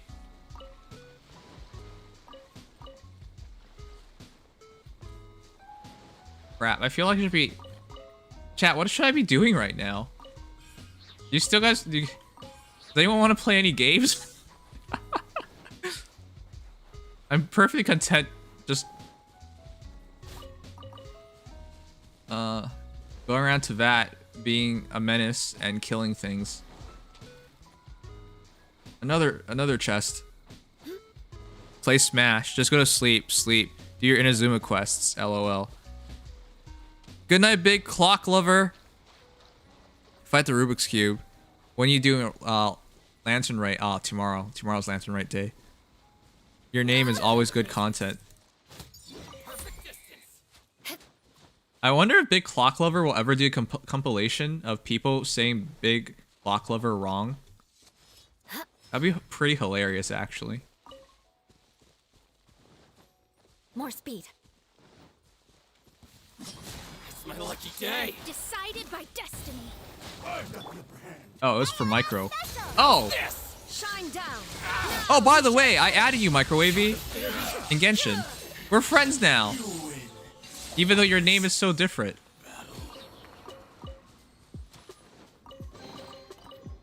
What do we have here?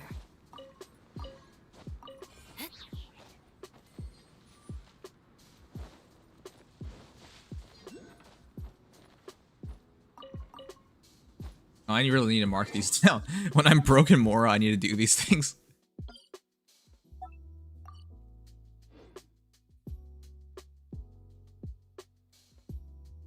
For Genshin, I don't even have one. I'll make one for you, though. Oh, you don't play Genshin? What? I feel like everybody plays Genshin at this point. Chat, you know, the other day... I'm gonna change your name. Add name. Big Clock Lover. Oh, it's too long! Big...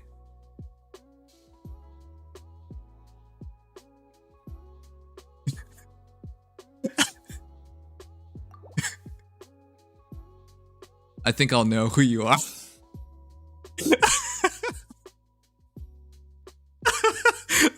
I'm sorry. Oh man. I'm sorry, your name doesn't fit. Well, at least I'll know who you are. Good night, Microwavy.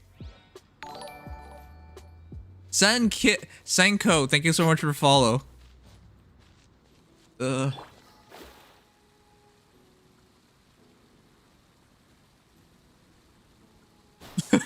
That's a pretty good short form though.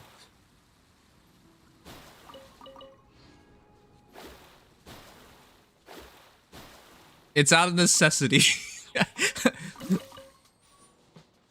Sometimes there are too many of you guys with like different names through things. I'll forget who you are, and it's not even on purpose. It's just the different names.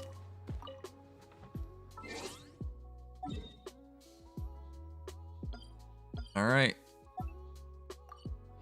Yeah, tomorrow I'll do Lantern Rite. I want to experience Lantern Rite when my brain is open enough to. Oh, it goes up. Yeah, I'm not ready for Lantern Rite right now. I didn't even realize that thing goes up. When does it come down? How did I get it to come down? Is there a switch? Why doesn't it come down? What the? How do you use this thing?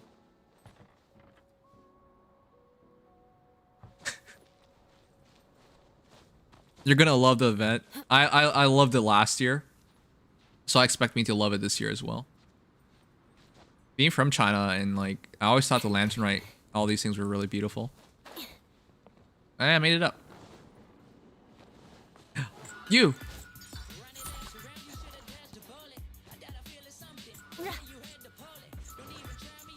You. You. What is that? Shudder. What's the point of doing all of these again? I still don't understand it. I just do it.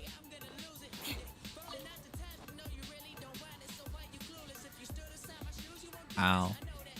Even though it's so dark and dreary, I actually think this place is beautiful. You waste your time? Oh. Wait, I'm so confused. Wasn't there a game I wanted to play? Anyone want to play Dead by Daylight? Wait, no, I still have to that's right. I should really find a time to build my new PC already.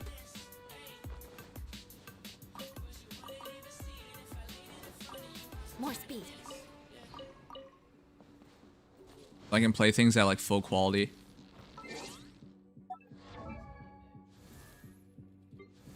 Man, I feel like I'm forgetting something. A cat's legs can climb even the tallest tree in all of Tibet. How old is Diona? Does anyone know?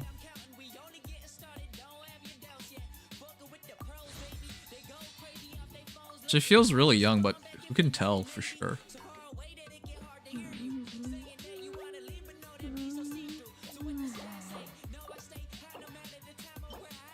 I need weathered and Shivata Jade chunks.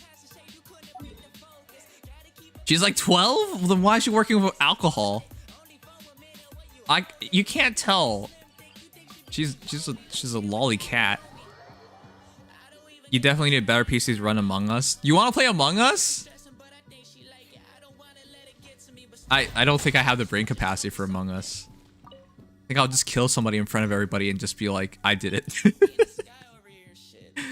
Put me to jail.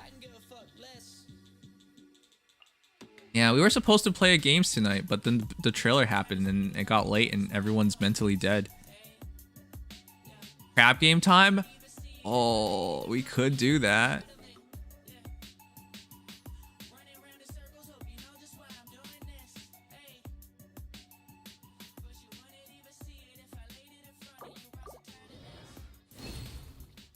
Hide and seek in Among Us? That's too complicated for me. Who do you think you're talking to, bud?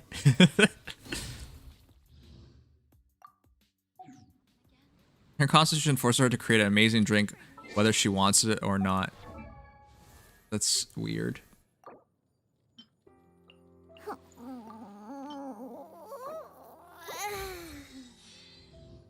Level 70. We're almost done making our shielder. I mean, I still gotta get the talents up, but...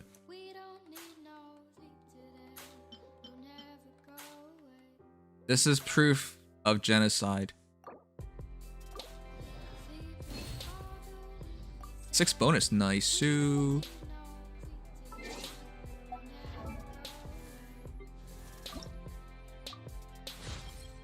Level 80! She has nothing to say? Okay. Oh, I don't have enough.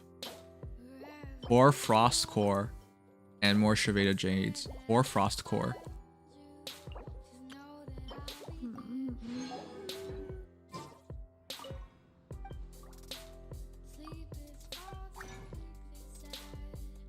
I would vote off you now. All right.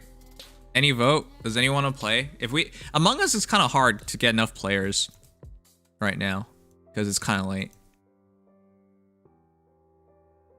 All right, Hoarfrost. Hoarfrost. Wait, that's not craftable. I actually have to fight more. Bruh. Oh, we're so close though. Fight me in Smash. Nobody else wants to play anything else. You can start Yu-Gi-Oh! Duel Master? Nah, I can't do it right now. Yu-Gi-Oh! Duel Master would be too complicated for me. I was watching a Solnar play it earlier, and I was just like, I have no idea what's going on. Also, my Diona's not maxed. He still needs 2 more.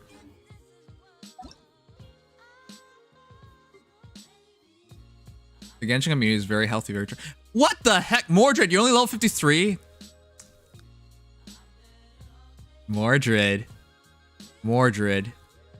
You're a noob. You're a noob, Mordred. Can you even enter my world? You're level 53. Wow. Wow, Mordred. Thought you would be better than that. You're a noob. Okay, is there anyone I can remove? How come we can't get more friends? Who's Searson? This is so hard. Iric. Where art thou? I can't tell who he is. Yeah, I'll remove him. Is this somebody somebody here right now? I know I keep saying I'm going to sleep, but Discord is keeping me up. And now I want to whoop you in Yu-Gi-Oh! I won't tonight, though. I thought you were going to say I won't go to bed tonight. Is there catch R5? It's almost R5. I just need a few more people. If you're wondering if my catch is R5, you should read my my message right now. My message is, give me your fat fish. Twitch.tv/Nimious. Just give me your fat fish and we'll be fine. I started playing again. I'm level 42. Anthony, you too? I think I watched you stream Genshin once. Like at its launch. So long ago. I mean, I kept playing the game because I just love it. Okay. Okay. There doesn't seem to be anyone who wants to play anything else. We're actually gonna do Smash, but I'm gonna beat your butt.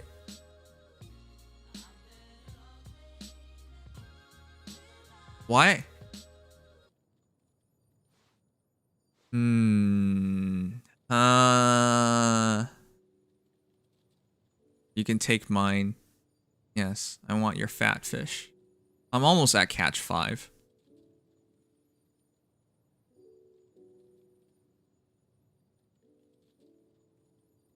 My hero says otherwise. I'll play you in a best of 5 and then we'll do something else. Good night, Microwavy. See you in 20 minutes. Sweet dreams. I hope you dream of like staying up and watching me more.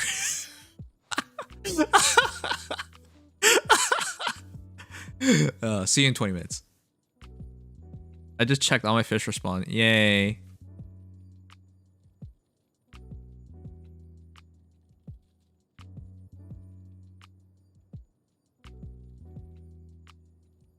Oh, we just did it. We got a head skin. Yay, yo. We're actually gonna finish. We're actually gonna finish this event. I was so worried we were not going to. I think they extended the event. That's why.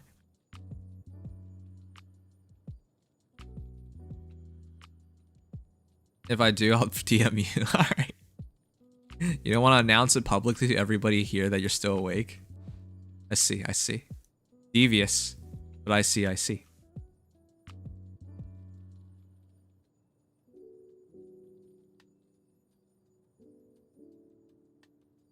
All right, let's play one match.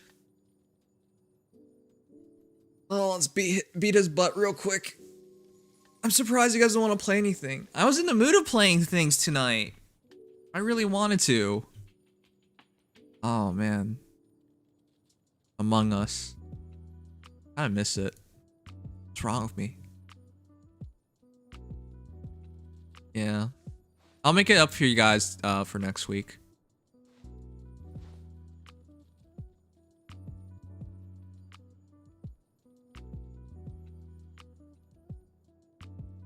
T-Rex? Really? I don't know if my computer will glitch out and everything will sound terrible, but like, does anyone want to play Dead by Daylight? If you don't have Dead by Daylight, please buy it. It's right now part of Humble Bundle, and for $12 you get it and a bunch of other games, and all your money goes towards fighting cancer. I would really like it to see the death of cancer in my lifetime.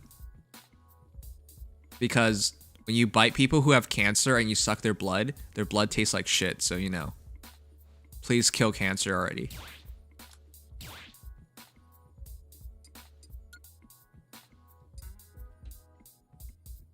Should invite Solinar so give me the killer and go kill him. Why are you bringing up Solinar? What?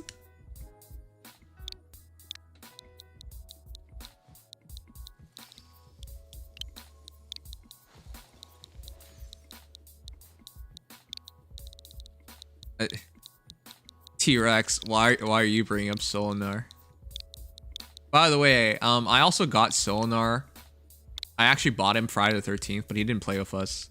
Solinar's a bitch. I hate Solinar. Wait. Let's start with that. You're doing... No password, man. Spelling.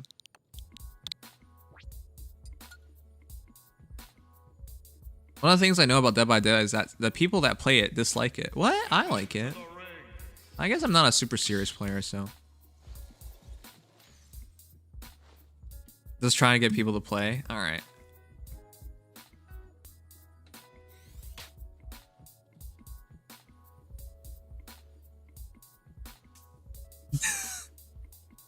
You totally don't sound like a guy who's going to bed. See you later. You. All right. Okay. Crap. Wait, I gotta switch my switch. All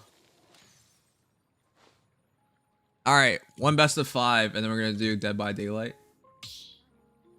I actually should make sure I don't sleep late tonight because I'm gonna need my energy for tomorrow. Tomorrow's a big night. You know, guys, I should have said this earlier when more people were still here, but I've been a lot more happy lately. Life has felt like it has meaning again, which is hard because life usually feels like it's meaningless. You know what I mean? So yeah, I've been enjoying living lately. All right, let's play this hero. Yeah, feels nice. I really do think 2022 has been a better year.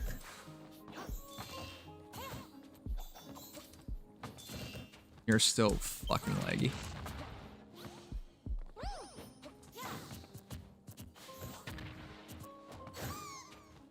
Oh my god, I couldn't even punch him. What is he trying to cast so badly that he's willing to get hit 5 times for?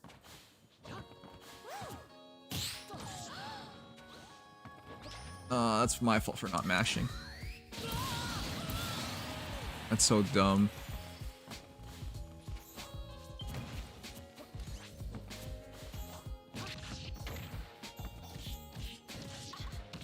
He mashes way quicker.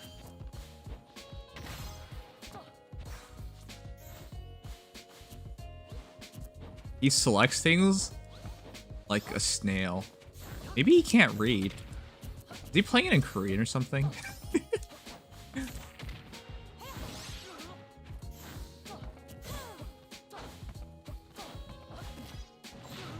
Man, learn a short hop already.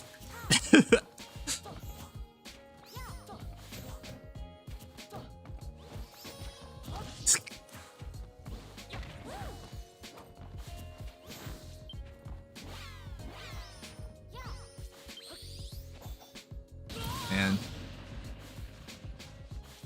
What a noob. You change your name from Beck to noob. What the? Oh, that's so many frames that stays on.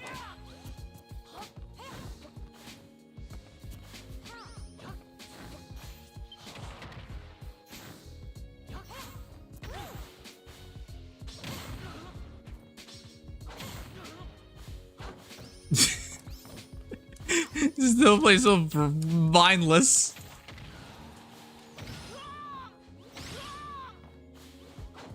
You know, air dodging's a thing, right? What is air dodging? What is air dodging? You know, your controller has this button called L and R, and if you press it while you're in the air, you become intangible for a while. And if you press that, it would make things a bit harder for me.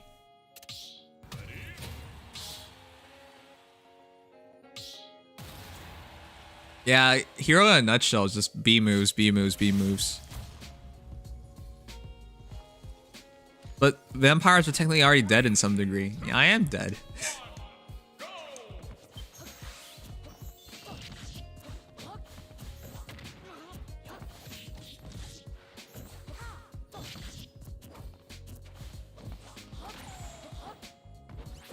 He can't short hop, so this is really sad.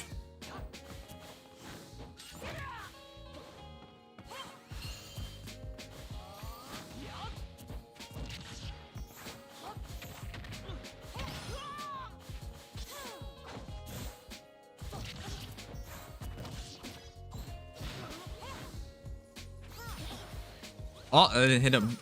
That has intangibility, right? Man, are you? I'm the one who's like tired. Are you? Did you just SD?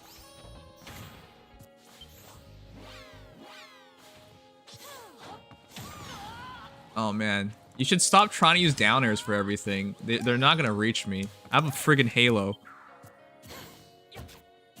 I can't believe I can't punish that. Why would you jump in?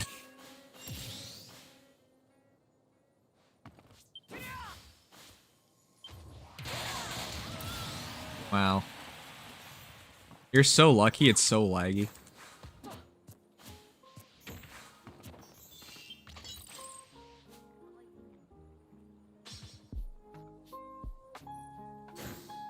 Oh my god, it's so fucking laggy.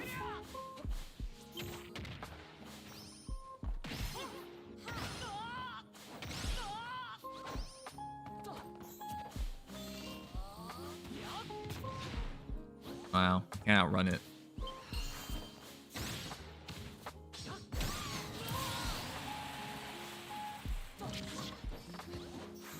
You know, I don't like fighting Hero, but like the way you're playing.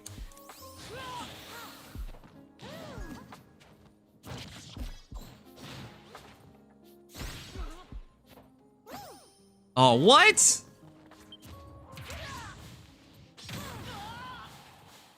That was like your first short hop, and I punished it.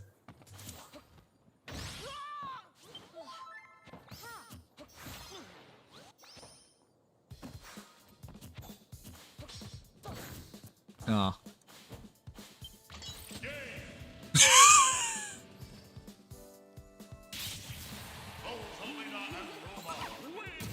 Pro strats. I've never seen something reach the blast zone faster. Just pro strats. Dude, if you lose this, that's the best of 5. How have you gotten worse in just one day? How?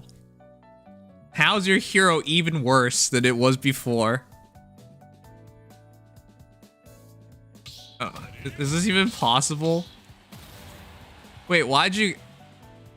This man went to the character select screen and went back to hero after everything he just did.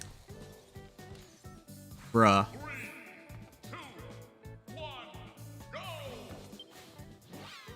Why would you use that immediately? Oh my god! You are hot Garbo. I'll give it to you so you don't get discouraged.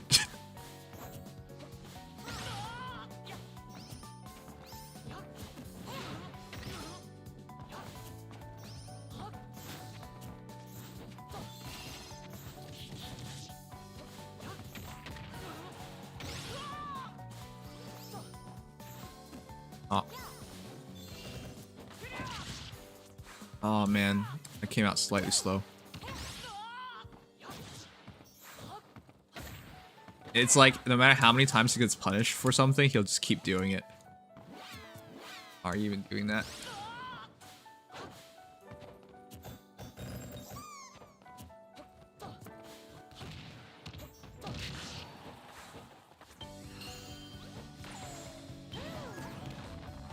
Wow, can you like face the right direction at least?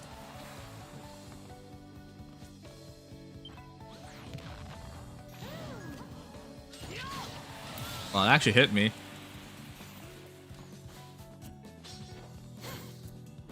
You know, you're such a clown. Jeez. You're so lucky there's lag at all. You always roll in after.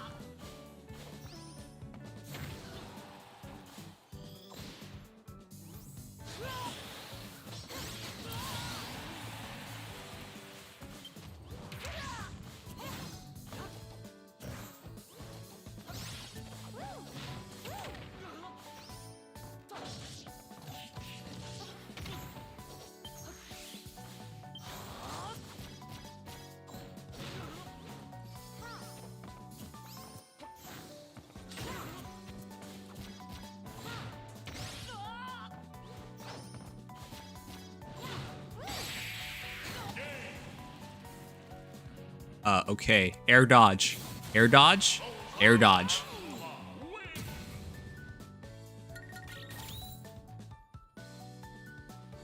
Whoa, if it isn't Mr. Nice Cock. Nuxie, are you ready to play yet? What happens are like best of whatever that you promised so long ago for whoever the heck now.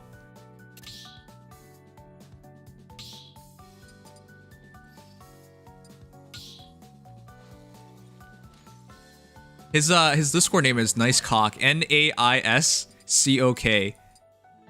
He thinks he's so witty for having a name like that. His name before that was Venn, as in Venn diagram, because he found out what a Venn diagram was and he thought that was cool. All right, what are we playing?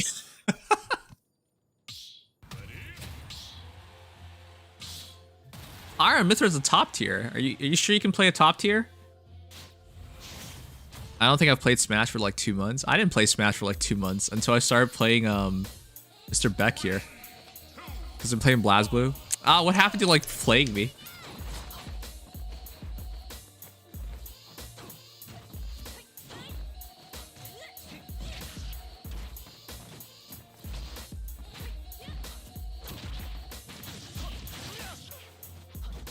Jump?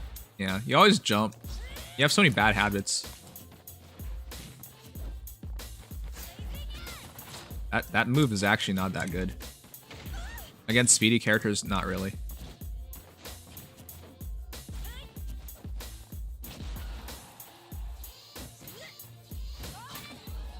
Oh, I didn't hit her.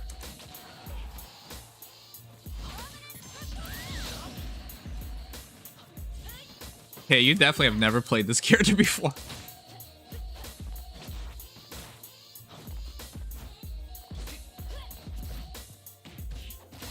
You should punish with side B. That's her best easy punish.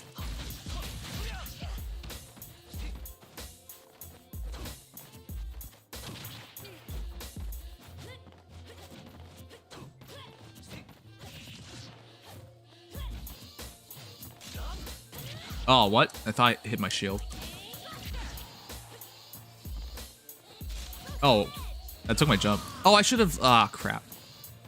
I was at limit.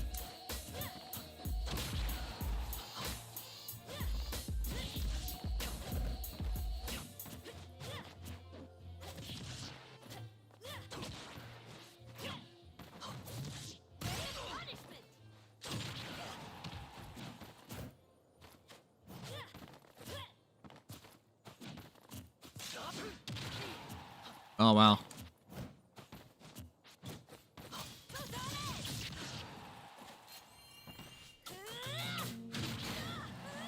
That move actually has so little landing leg, but if you go in as she's swinging, you're pretty okay with it.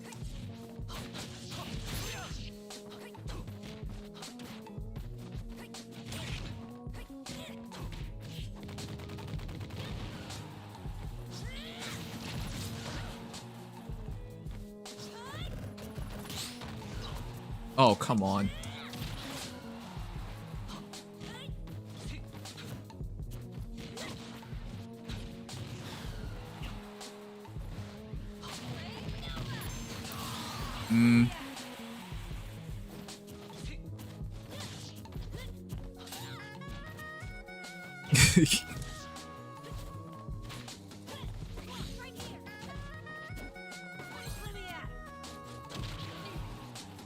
Jabbing him with her is really bad. Her jab doesn't lead to anything.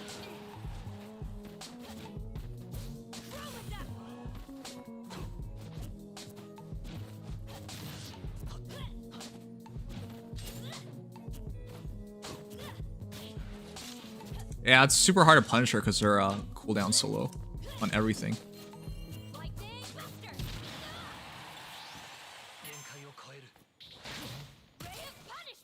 Yeah, that's way too low. I don't play Smash like that unless I'm playing with friends. I just never practice care I wanted to use, be competent enough to wager with. So nuxy of you to start a challenge and then never do anything about it. Good night, Pika. I normally only play Soul Calibur under 9th in birth. Oh man. It's been a while since I played Soul Calibur. I kind of want to do it.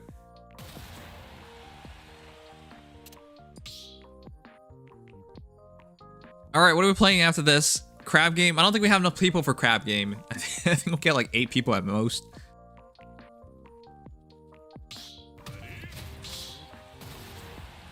Man, play characters you actually know how to play. Link's an easy character to like learn though. This is just the bomb things that take a bit of time.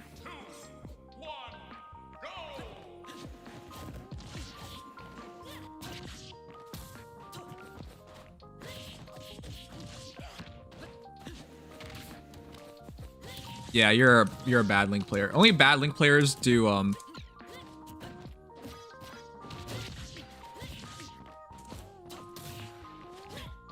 only bad Link players do boomerang into arrow. Because that's not a combo.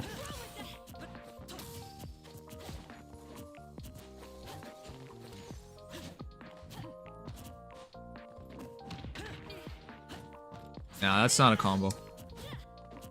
That was a combo in Smash 4, but...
Oh boy.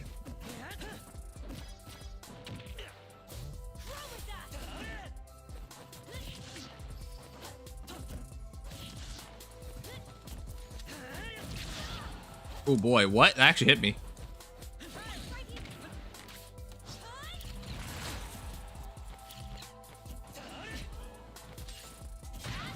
Oh my god, you have such a bad habit, but you get away with it because you're so friggin' laggy.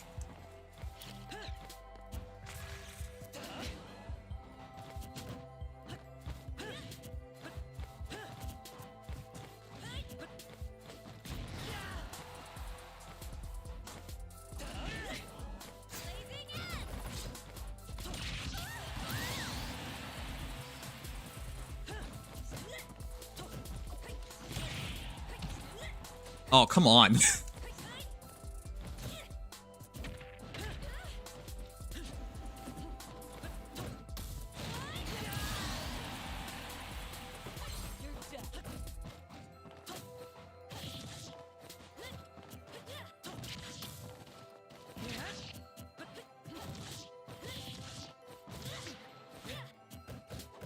Ugh, that was too slow. I should have known. But dash attack and a dash attack is a thing.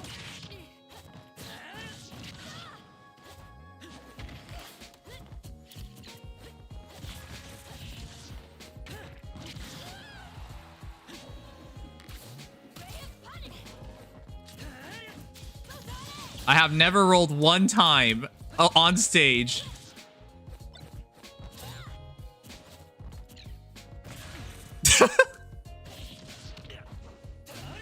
Oh, come on. It needed some the other way.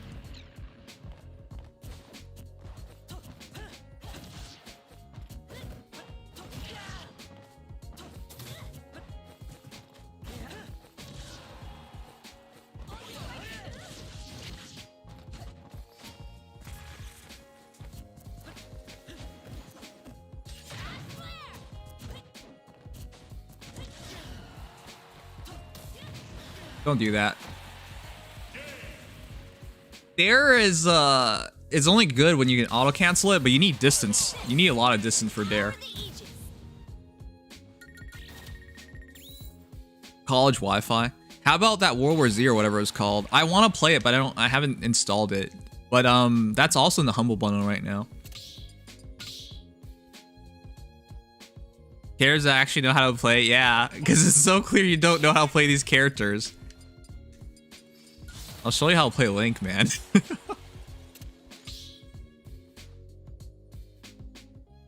Also, why are 0 people playing Elite Smash? Is it me or is Smash pretty dead nowadays? Like, I watch it competitively, but like, all the leagues for Smash are pretty much gone.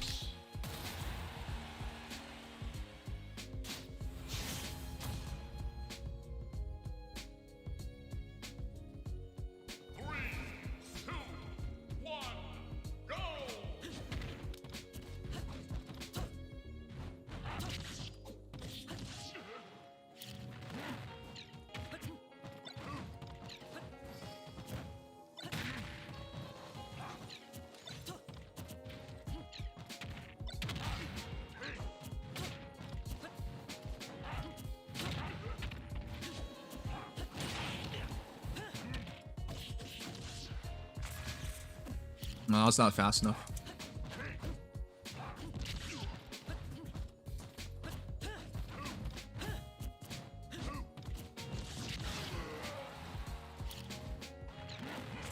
Oh, come on. That was a Z drop.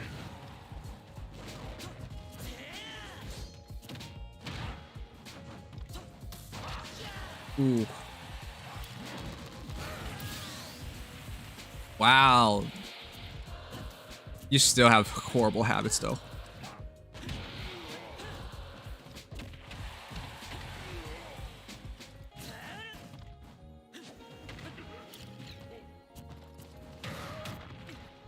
Hmm.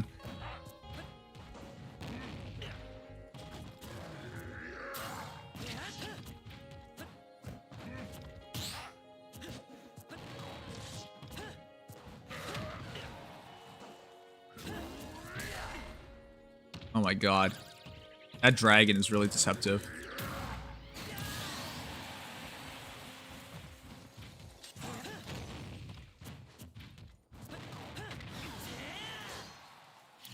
That needs to be one bear.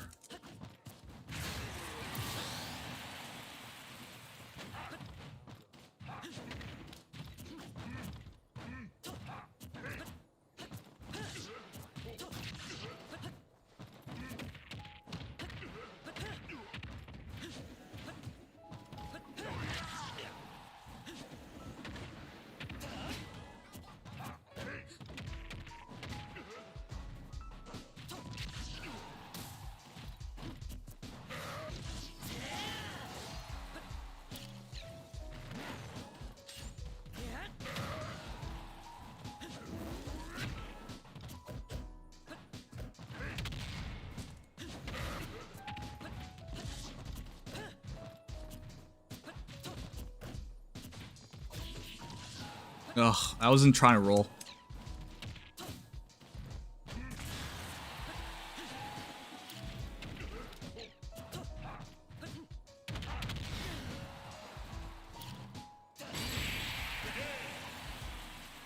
It's been a while since I played Link.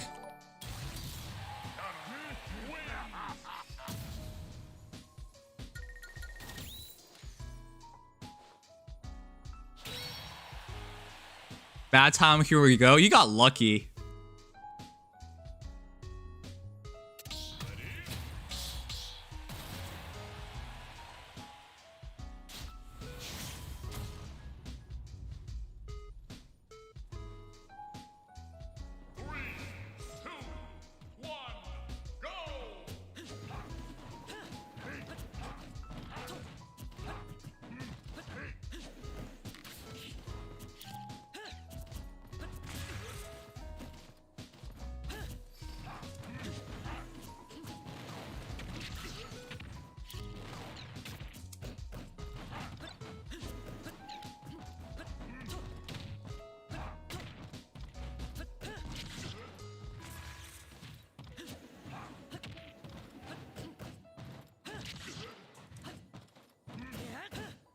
Ugh.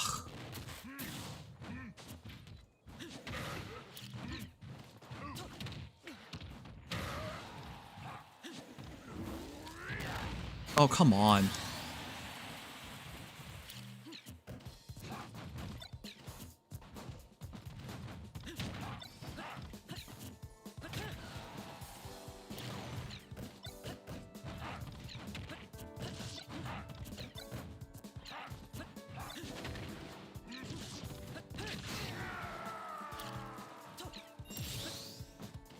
I still play like a Smash 4 Link, which is not good. Because he's very different in Smash Ultimate.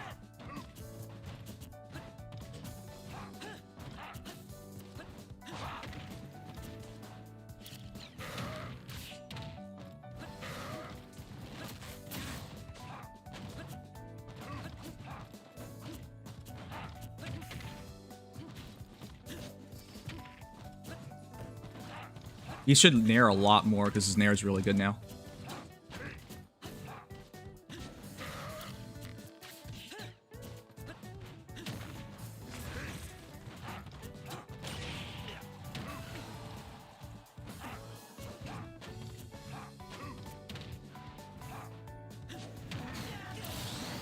Ooh. Oh my god, you're so fucking laggy. Ugh.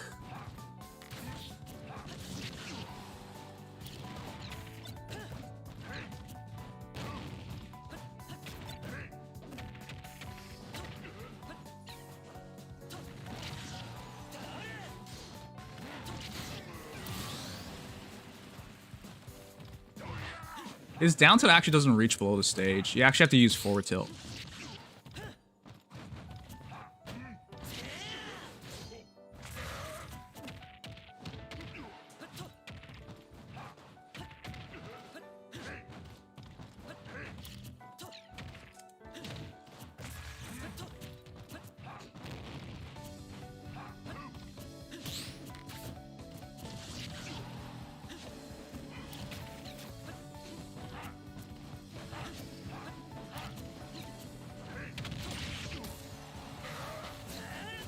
Dash too far.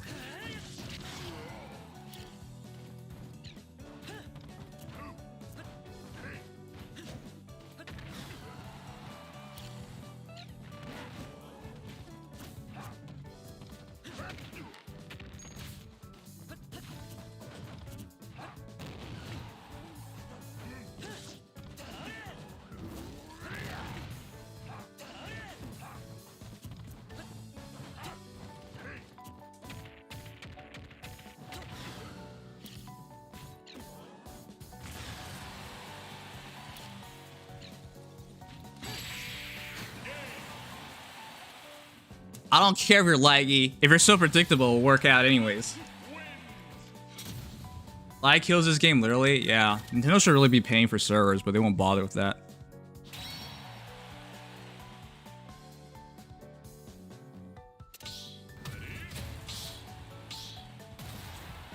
Which RFX sets are good for Ganyu? It's basically the Cryo set or the one for Wanderers. But yeah, it's either extra cryo damage or Wanderers. It depends on which team you're running.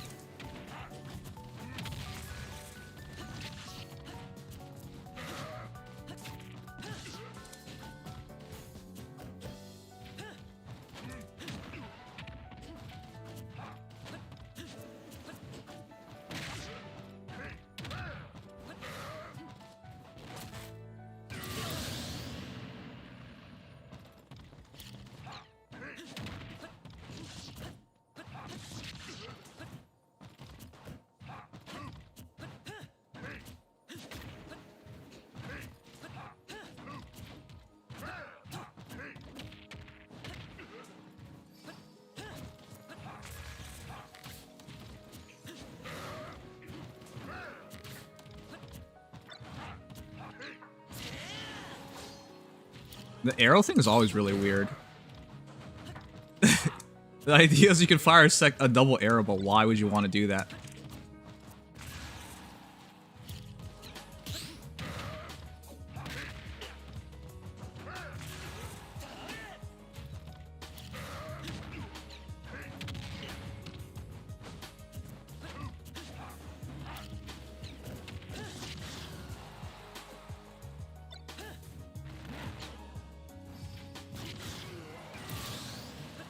You roll for no reason so often.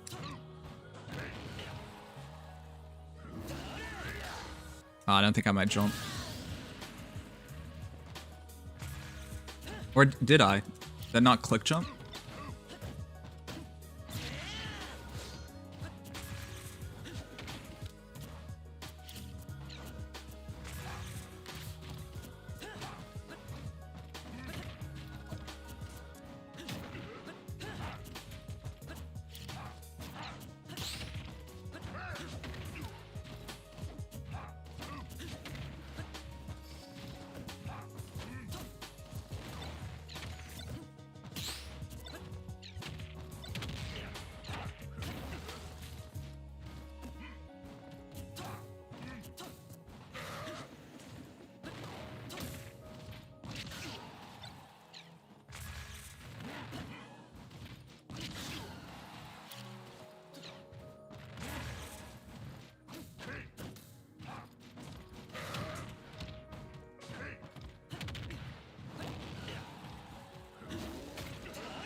Oh, he didn't miss his tech.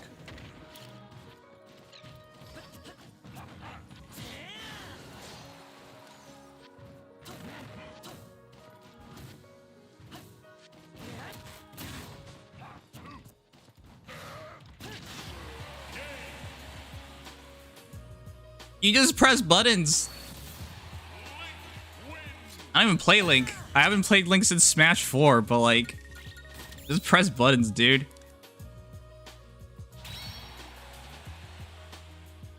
There was no reason to do that from the other side of the stage, even if it's laggy. If I dash back, you have ending lag. Thornier! Thank you so much for the raid. Raid of 11, how are you, dude? What were you up to? After a long-ass stream, we're doing the fated battle.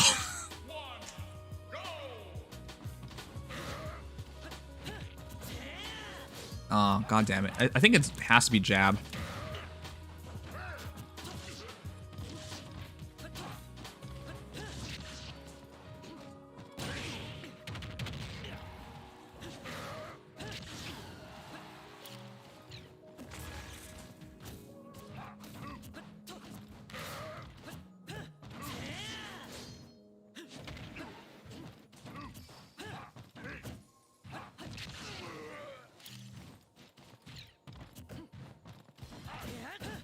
Oh, god damn it. That buffer 3 times. The line is touching the... Ugh, I gotta finally change it. The line is touching my hand. That messes me up.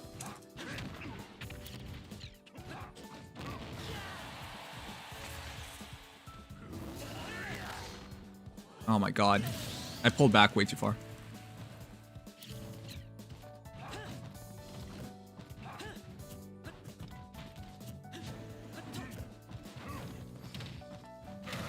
That's not a combo, dude.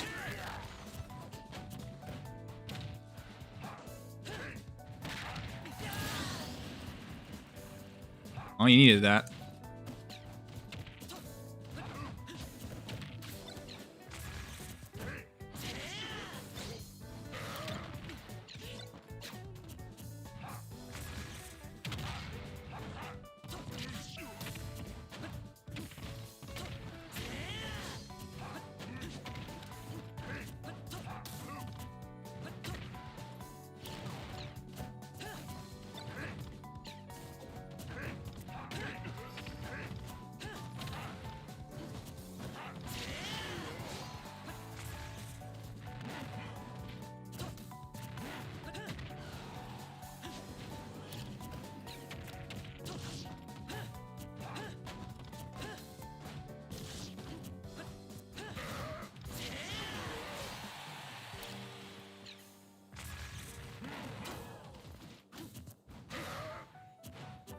Gonna try it again.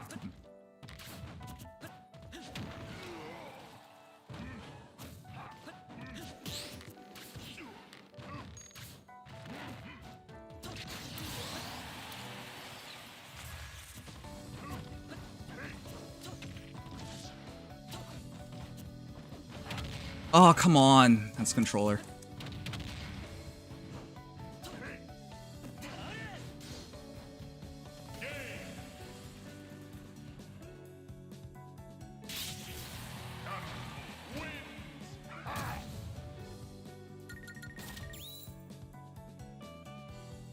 You can win, I believe. I mean, I can. I think I only need 1 stock, to be honest.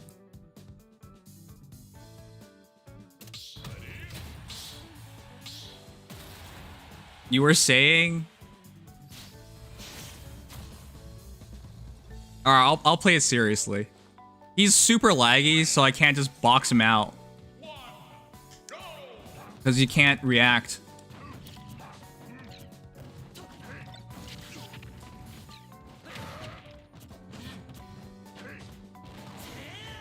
Oh my god.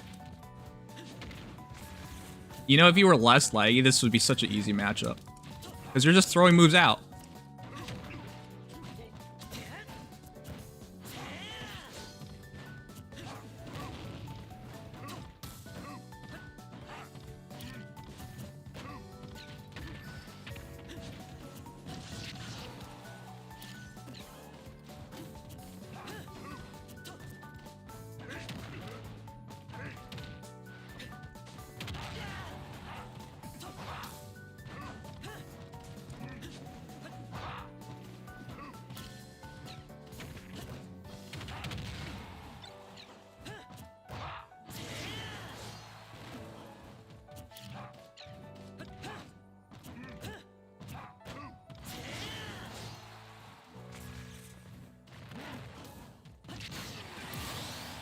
That's stupid of you. I'm obviously gonna space the F tilt. Oh god damn it, it's so fucking laggy.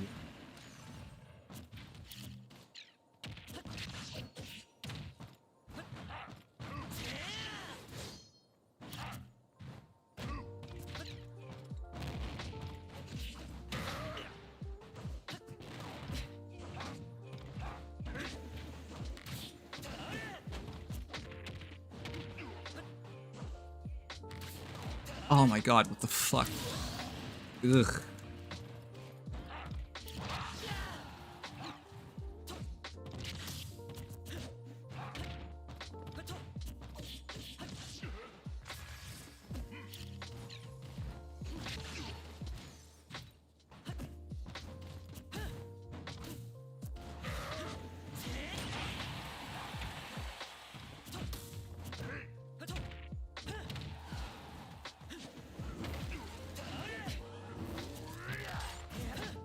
Oh my god, you're so fucking safe with that lag. Ugh. Ugh. Ugh.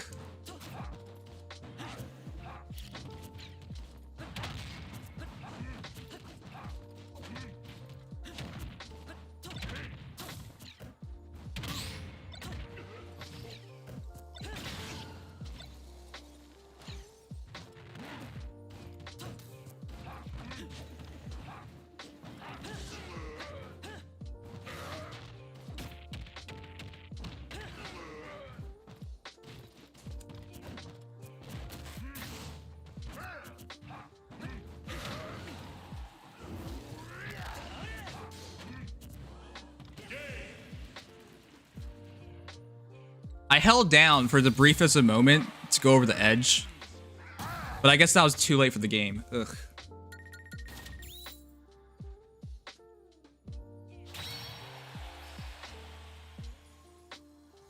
I held down so the sword can go above the ledge, but you're so laggy that I can't time it.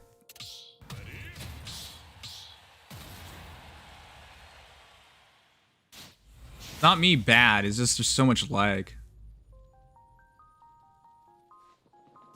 I'm like literally legitimately disgusted by how laggy this is. It's benefiting a character like Ganon so much more. He doesn't even have to box, he just throws stuff out.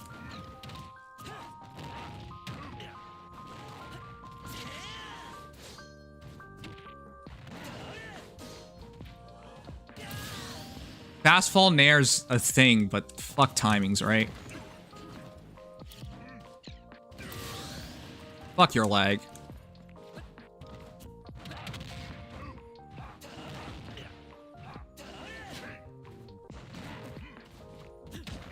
Oh, that was not what I even wanted to do.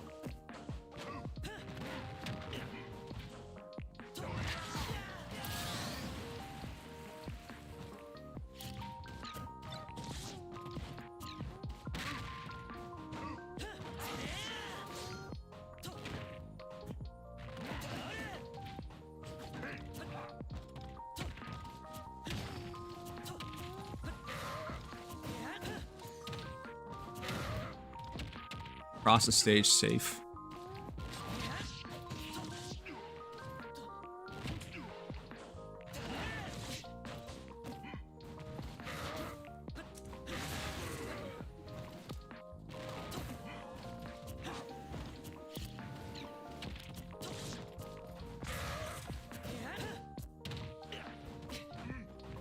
Must be nice to throw that stuff out.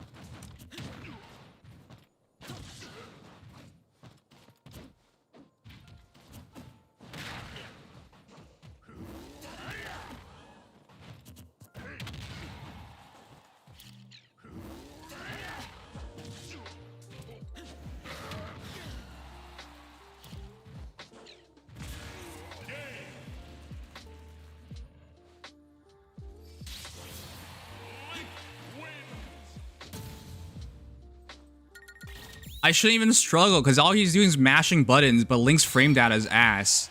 So unlike with Rosa or somebody where I can just predict what he's gonna do and respond, Link is like way longer. Like I need to predict way further ahead of place. That's why it's so disgusting to play in lag. Like his F tilt's like 13 frames. His fair is like 19 frames. It's so long. So I'm just throwing stuff out in the future. There's no boxing or semblance of boxing.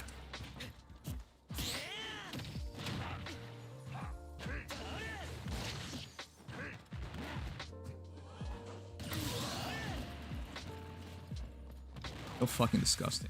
Ugh.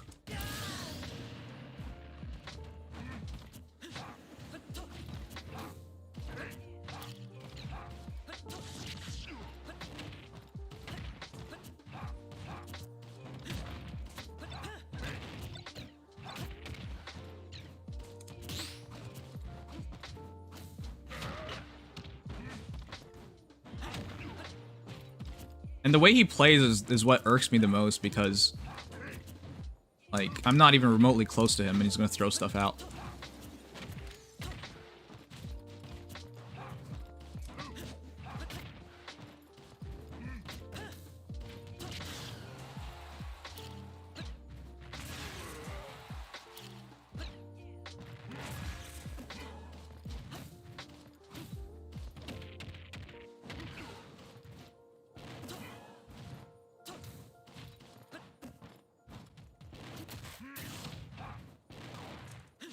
Okay, whatever.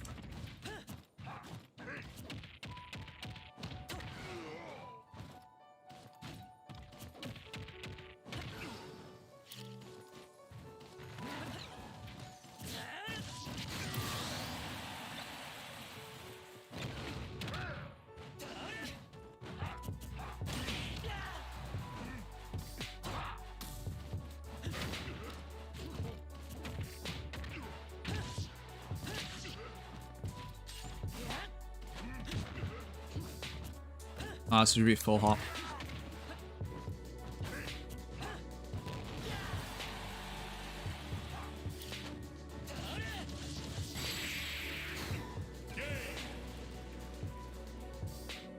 Just get over it, Nims, and play other games. I mean, I know every single time we play Smash against someone laggy, I always end up feeling this way. Because you're not even playing the game anymore, you're just pressing buttons. And any fighting game where you're just pressing buttons is not a fighting, like, it has no value. It feels like molasses. Well, yeah, you really need an adapter.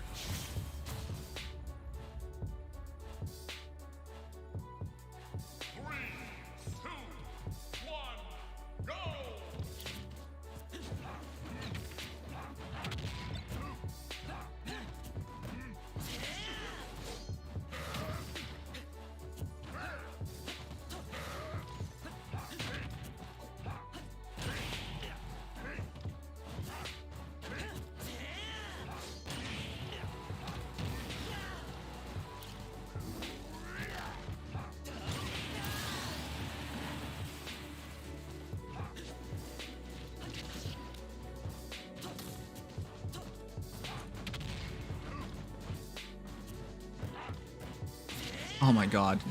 If you don't stop mashing, if you stop mashing, you'd be a lot safer in this environment.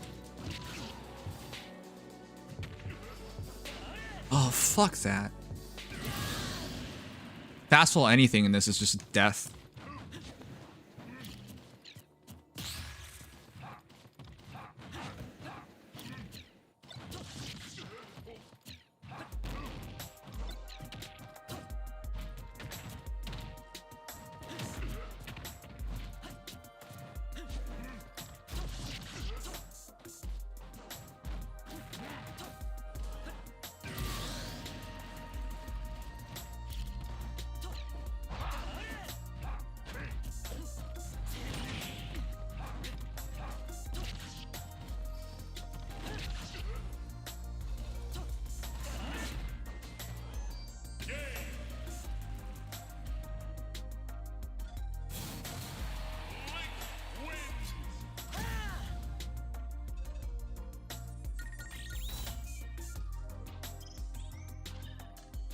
All right, let's do a best of 3 and call it there. This is just suffering. The way you play Ganon is just like free. It's free. Against any character with a sword who knows how to space, it's free. But you get away with it with lag, and And the heavier legs, the more it works out for you. Like, neutral B stuff is just so safe for you right now. I have to dash back in order to punish it, otherwise I can't respond.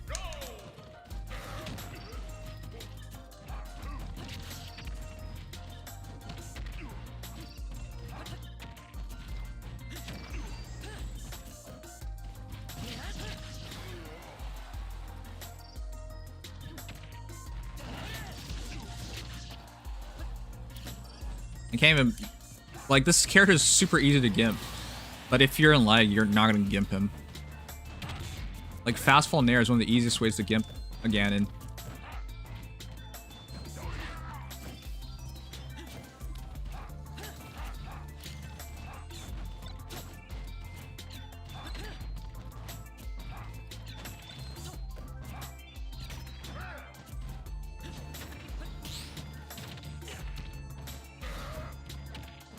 That stuff is not real.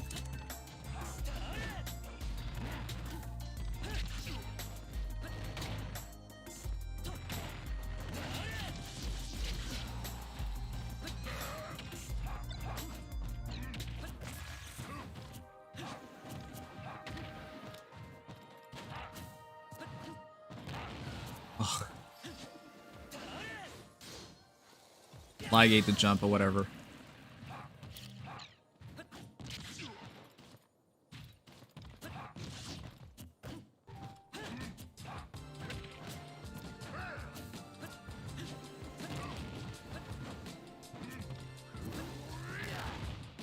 Oh my god.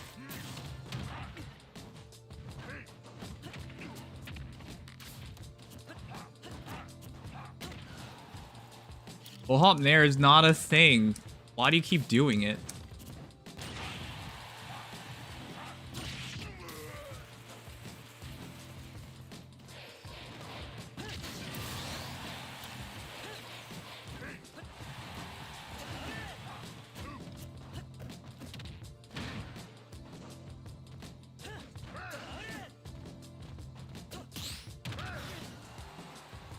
That trajectory.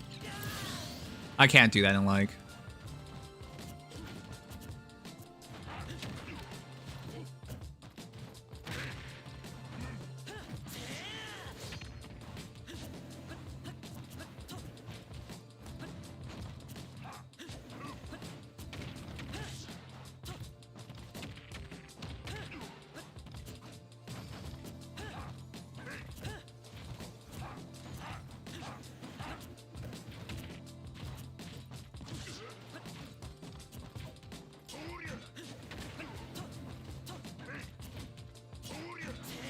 Oh, what the? That was a side B.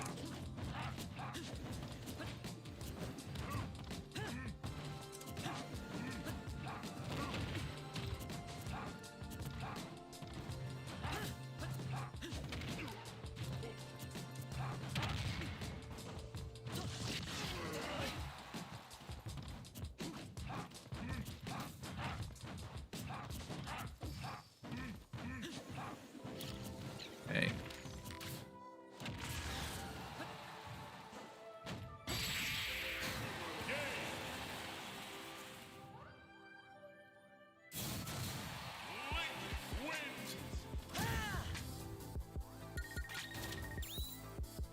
I thought it was best of 5, 8 to 9 matches ago. It was.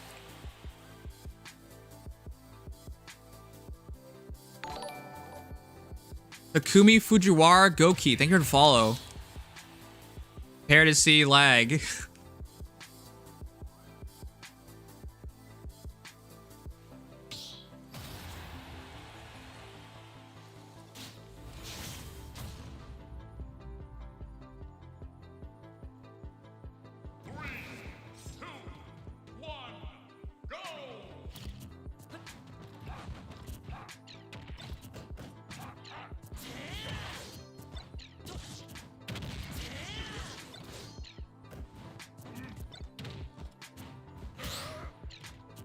That's not a combo. Oh, fuck. I wanted to drop down near him. But if I nared, I would have died. The lag.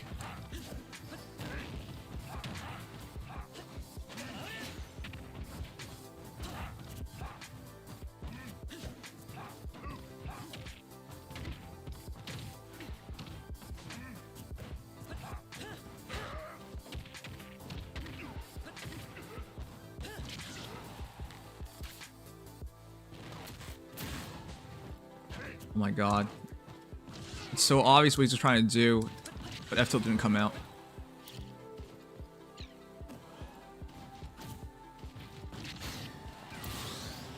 That move is actually, F tilts are actually really good at catching rolls.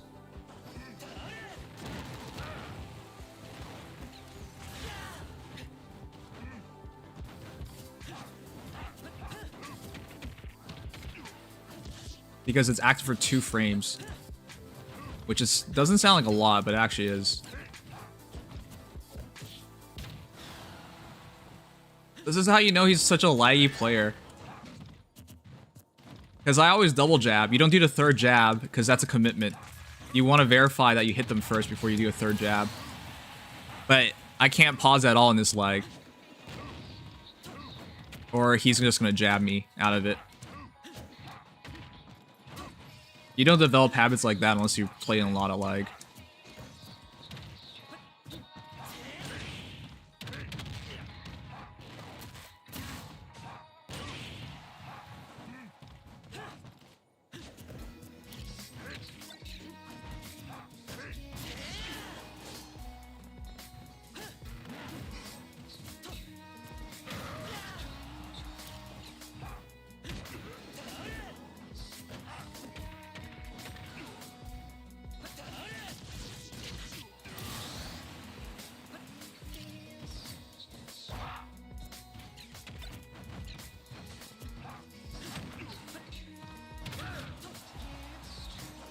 Oh my god, that buffered. Ugh.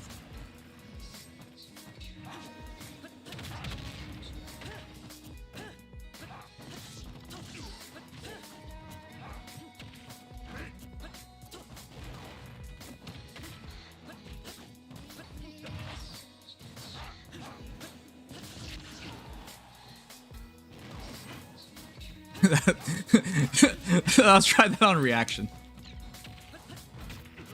Can't help but laugh at how far away it is.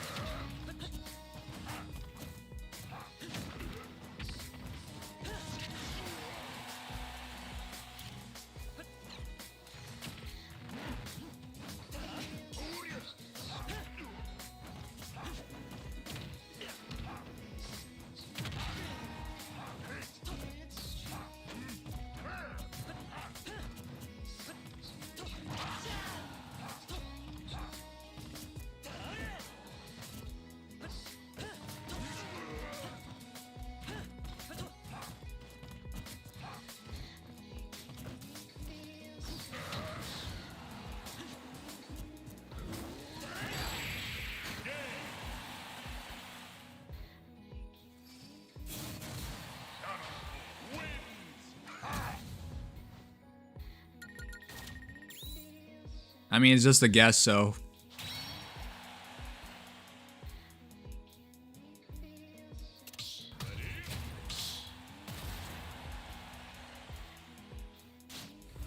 The way you play fits the lag anyways. Like, all these situations, any player who's, like, used to not being on Wi-Fi would never really do. Because there's be no point to it.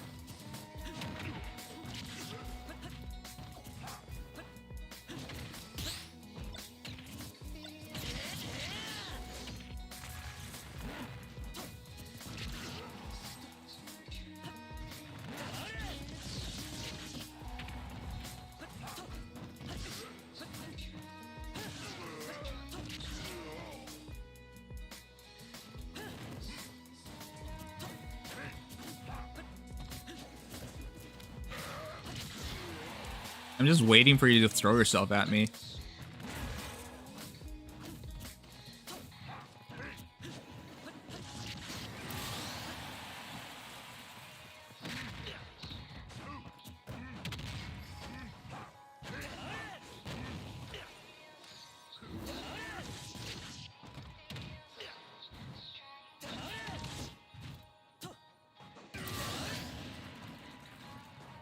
I don't even know why you bother with all that.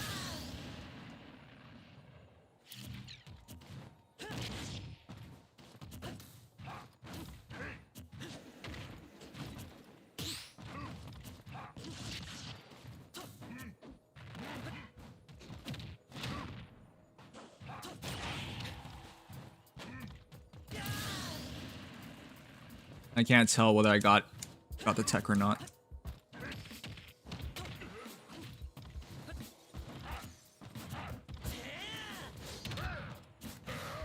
That's not a combo.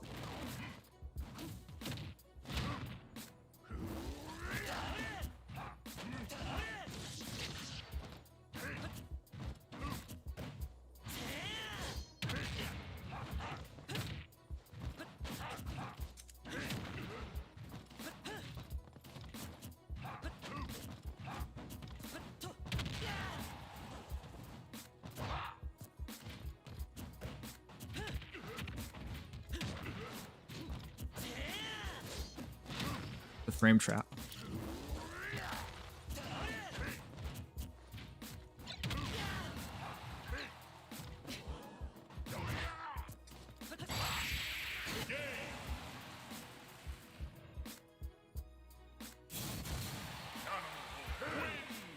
And GG's, fuck you.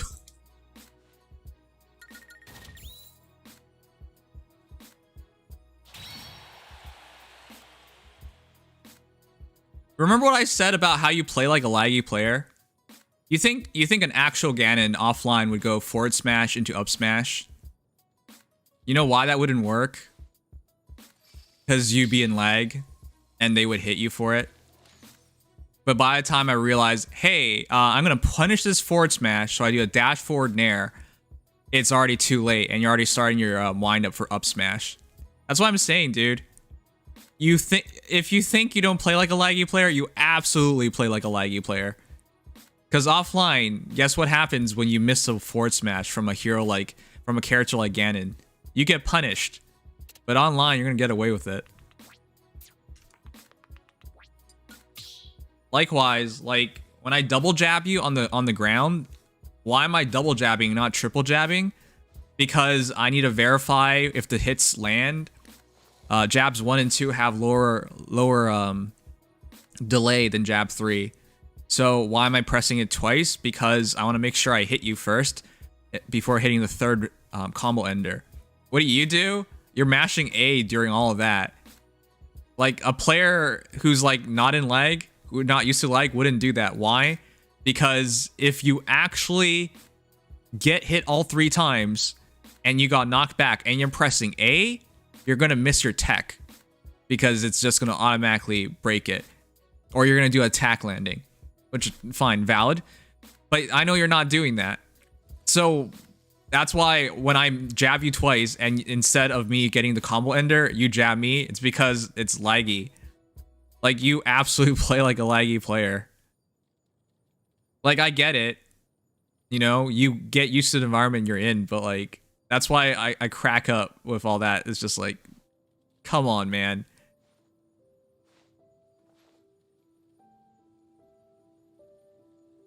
That's why it's just like really infuriating playing. It's because it's just the proper way of playing Smash, at least offline, with a character with like a sword, you would box, right?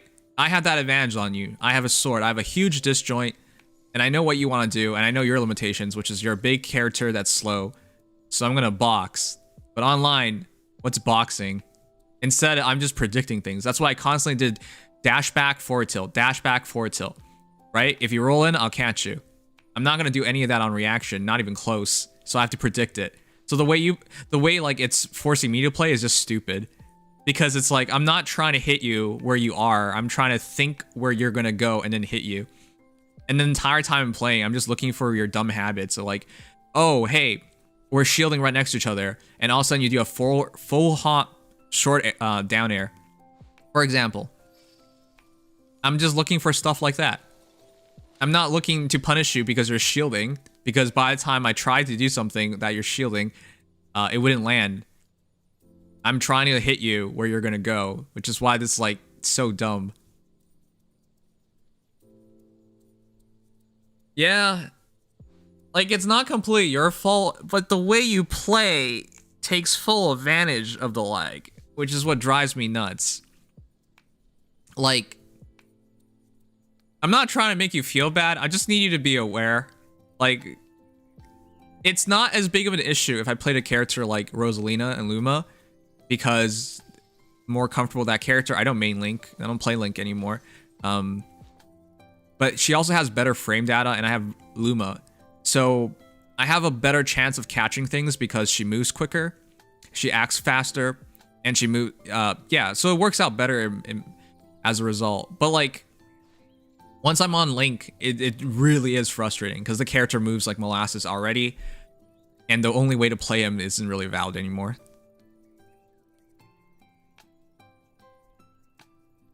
Yeah. It's not really your fault, but it just makes me so pissed off at, like, I'm paying money for this. We're all paying money for this. If you have Switch Online, you're paying for non-dedicated servers so that matches can feel like that. Absolute crap. Rollback is not like this mythical technology. If Nintendo actually wanted to pay someone to do it, they could, but they won't even spare that money. So that's why I stopped playing, like, you know, Elite Smash and stuff like that. Because the people you play, everyone just mashes buttons. Why do they mash buttons? You can't react. It's already hard enough to react offline, right? The human reaction time is about 12 frames at its best, 15 frames on average. And guess what? A jump squat's like 6 frames. And then you're in the air and you're doing something. You like have 3 frames to react or something, right? You're not reacting to shit, is what I'm trying to say. It's already hard enough to react offline, but once you're online, there's no reacting at all. So you're just throwing stuff out and hoping people run into it. Like, it's such a dumb way to play a game.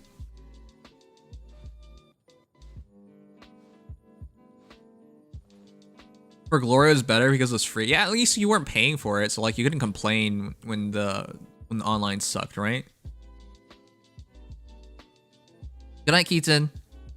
The other thing to predict the attack, rolls, dodges is punishing as much as you can. And the thing about Smash 4 had more landing lag, right? The minimal landing lag was 10, and if it was 0, it was 8, right? This game, you can have landing lag of 8, 6. Like, it's so low at this point. Like, what? And then when the game is even more laggy, you basically, from Smash 4 to Smash Ultimate, landing now, you can buffer a spot dodge in that same amount of time as just landing before, basically. So if your opponent is just this moment too slow because there's lag, you just dodged it, and now you're punishing them. Like, if you've seen Smash Online at this point, it's just... it's not even playing Smash anymore. It's just... Anyways, whatever. That's why when you see me play, you never see me spot dodge. I do roll, but I'll never like roll on stage or stuff like that because it's just not how I would ever do it offline. Because, yeah, I mean, it's not like I never spot dodge. It's not like I never roll on ledge, but I do it so rarely because I wouldn't do on the same environment. I would never do it.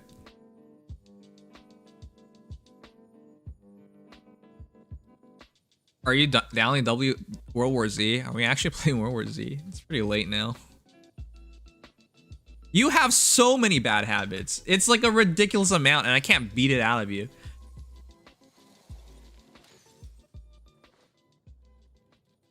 I was trying to beat it out of you. I think I beat your roll out onto ledge out of you. Because every time you rolled when I was Link, I would just forward tilt you.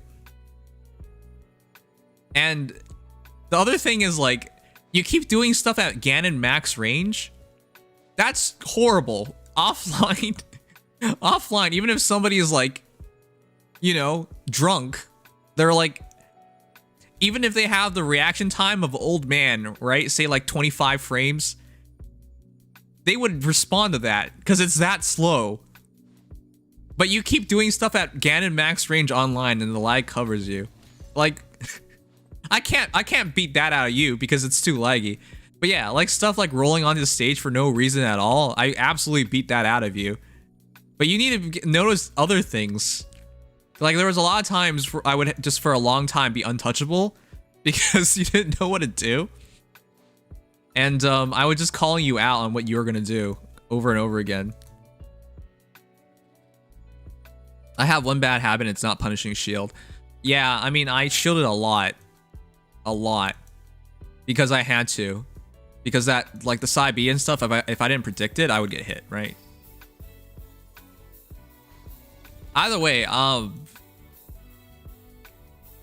This is the reason why I like really stopped streaming Smash. It's just, how can anyone have fun in an environment like that, where you're not even playing people anymore. You're playing against lag. How did unit ratings go earlier? Oh, it was good. It was fun. We went over a pretty good top 10, I would say. The reason I do max range is because I'm used to summon cough cough whelpers just straight up running towards me. Yeah, but I don't run towards you at all.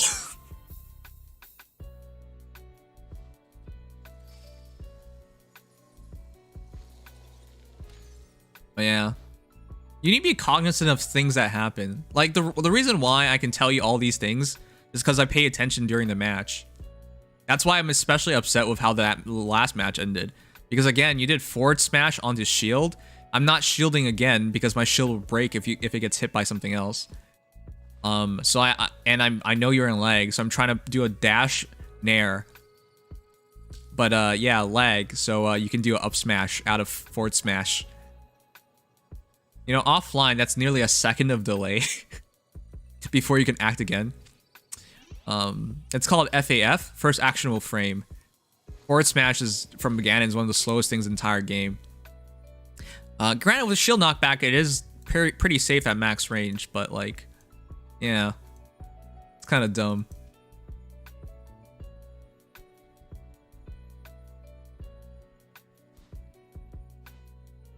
The sad part is like if Smash never went through that Bayo stuff, that Bayonetta like dominance back in Smash 4, I'd probably still be competitive. But yeah, it's been forever since I competed.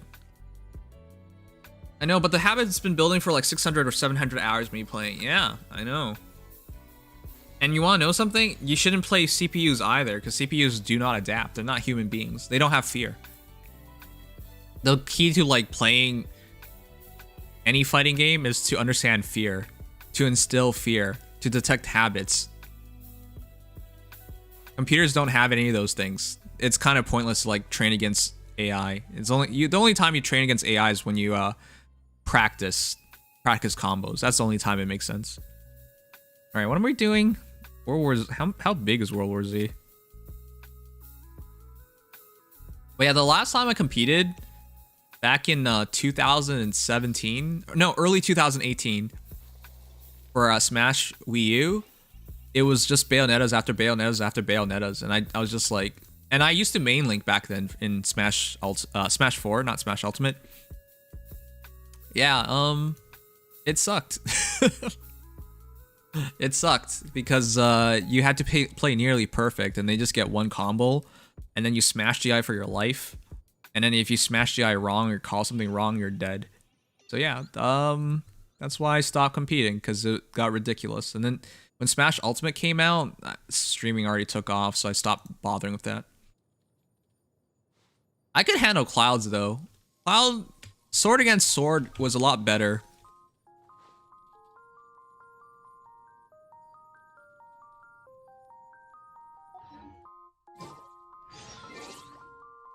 Hey.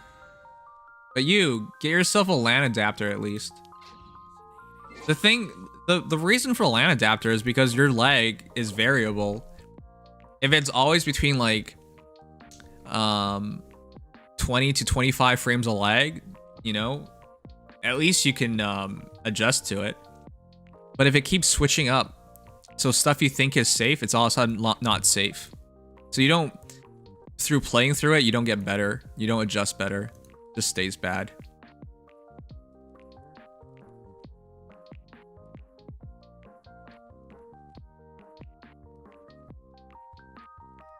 Hoping there are people better than me, because I've met plenty of people who are worse.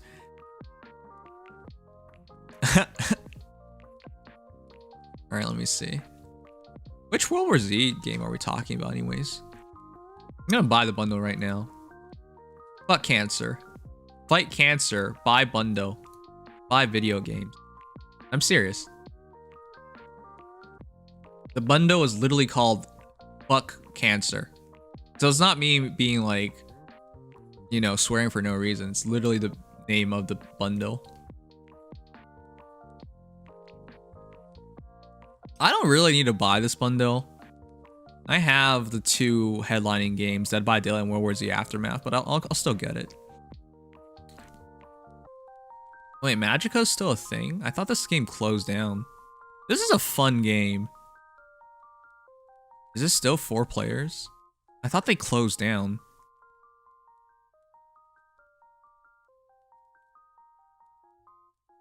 Yeah, you guys should buy this though. I am a Humble Bundle partner, but I don't think I get anything out of like selling these bundles to you guys. I'm pretty sure it's 100% towards cancer. Yeah, it says this. So yeah, it's not about me at all.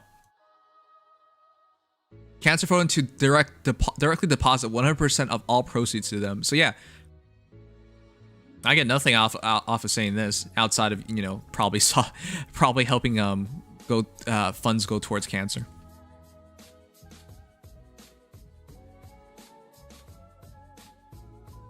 All right, let me check something.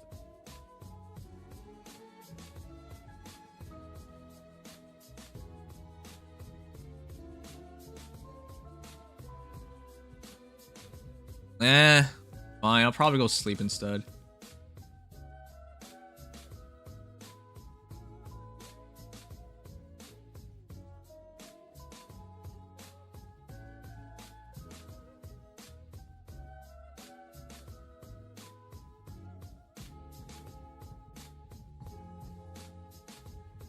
Anyways, really quickly, here's the bundle.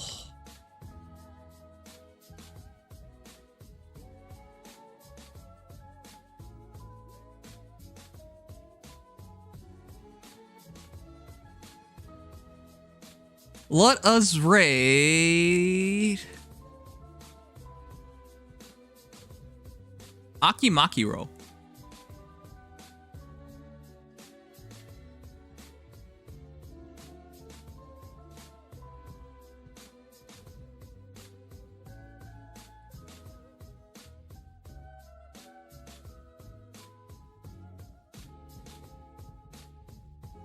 Oh man, it's weird. What are you gonna say to him?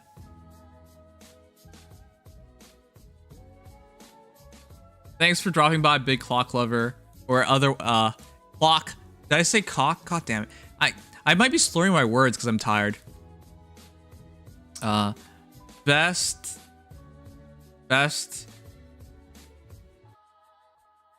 boyo. How long do you usually stream? Been streaming for way too much. Nights. All right, let's go raid Akimaki. But thank you guys for dropping by. If you enjoyed the stream, follow. If you really enjoyed it, subscribe. But I'll see you guys tomorrow. Tomorrow will be a big day. There's data mine, and I want to play some Genshin, as well as other things. Jeez. Well, yeah, here we go. To Akimaki we go. Yeah, sweet dreams, guys. Take care. Sleep tight. Stay safe. Until next time. Love you guys. Good night.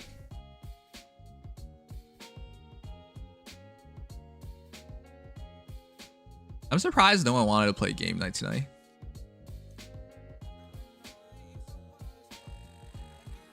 All right. He just Well. kills me and then he goes, "Arigato. Bye. Yo, hello Nimious Raiders. Hello. Big Clock Lover.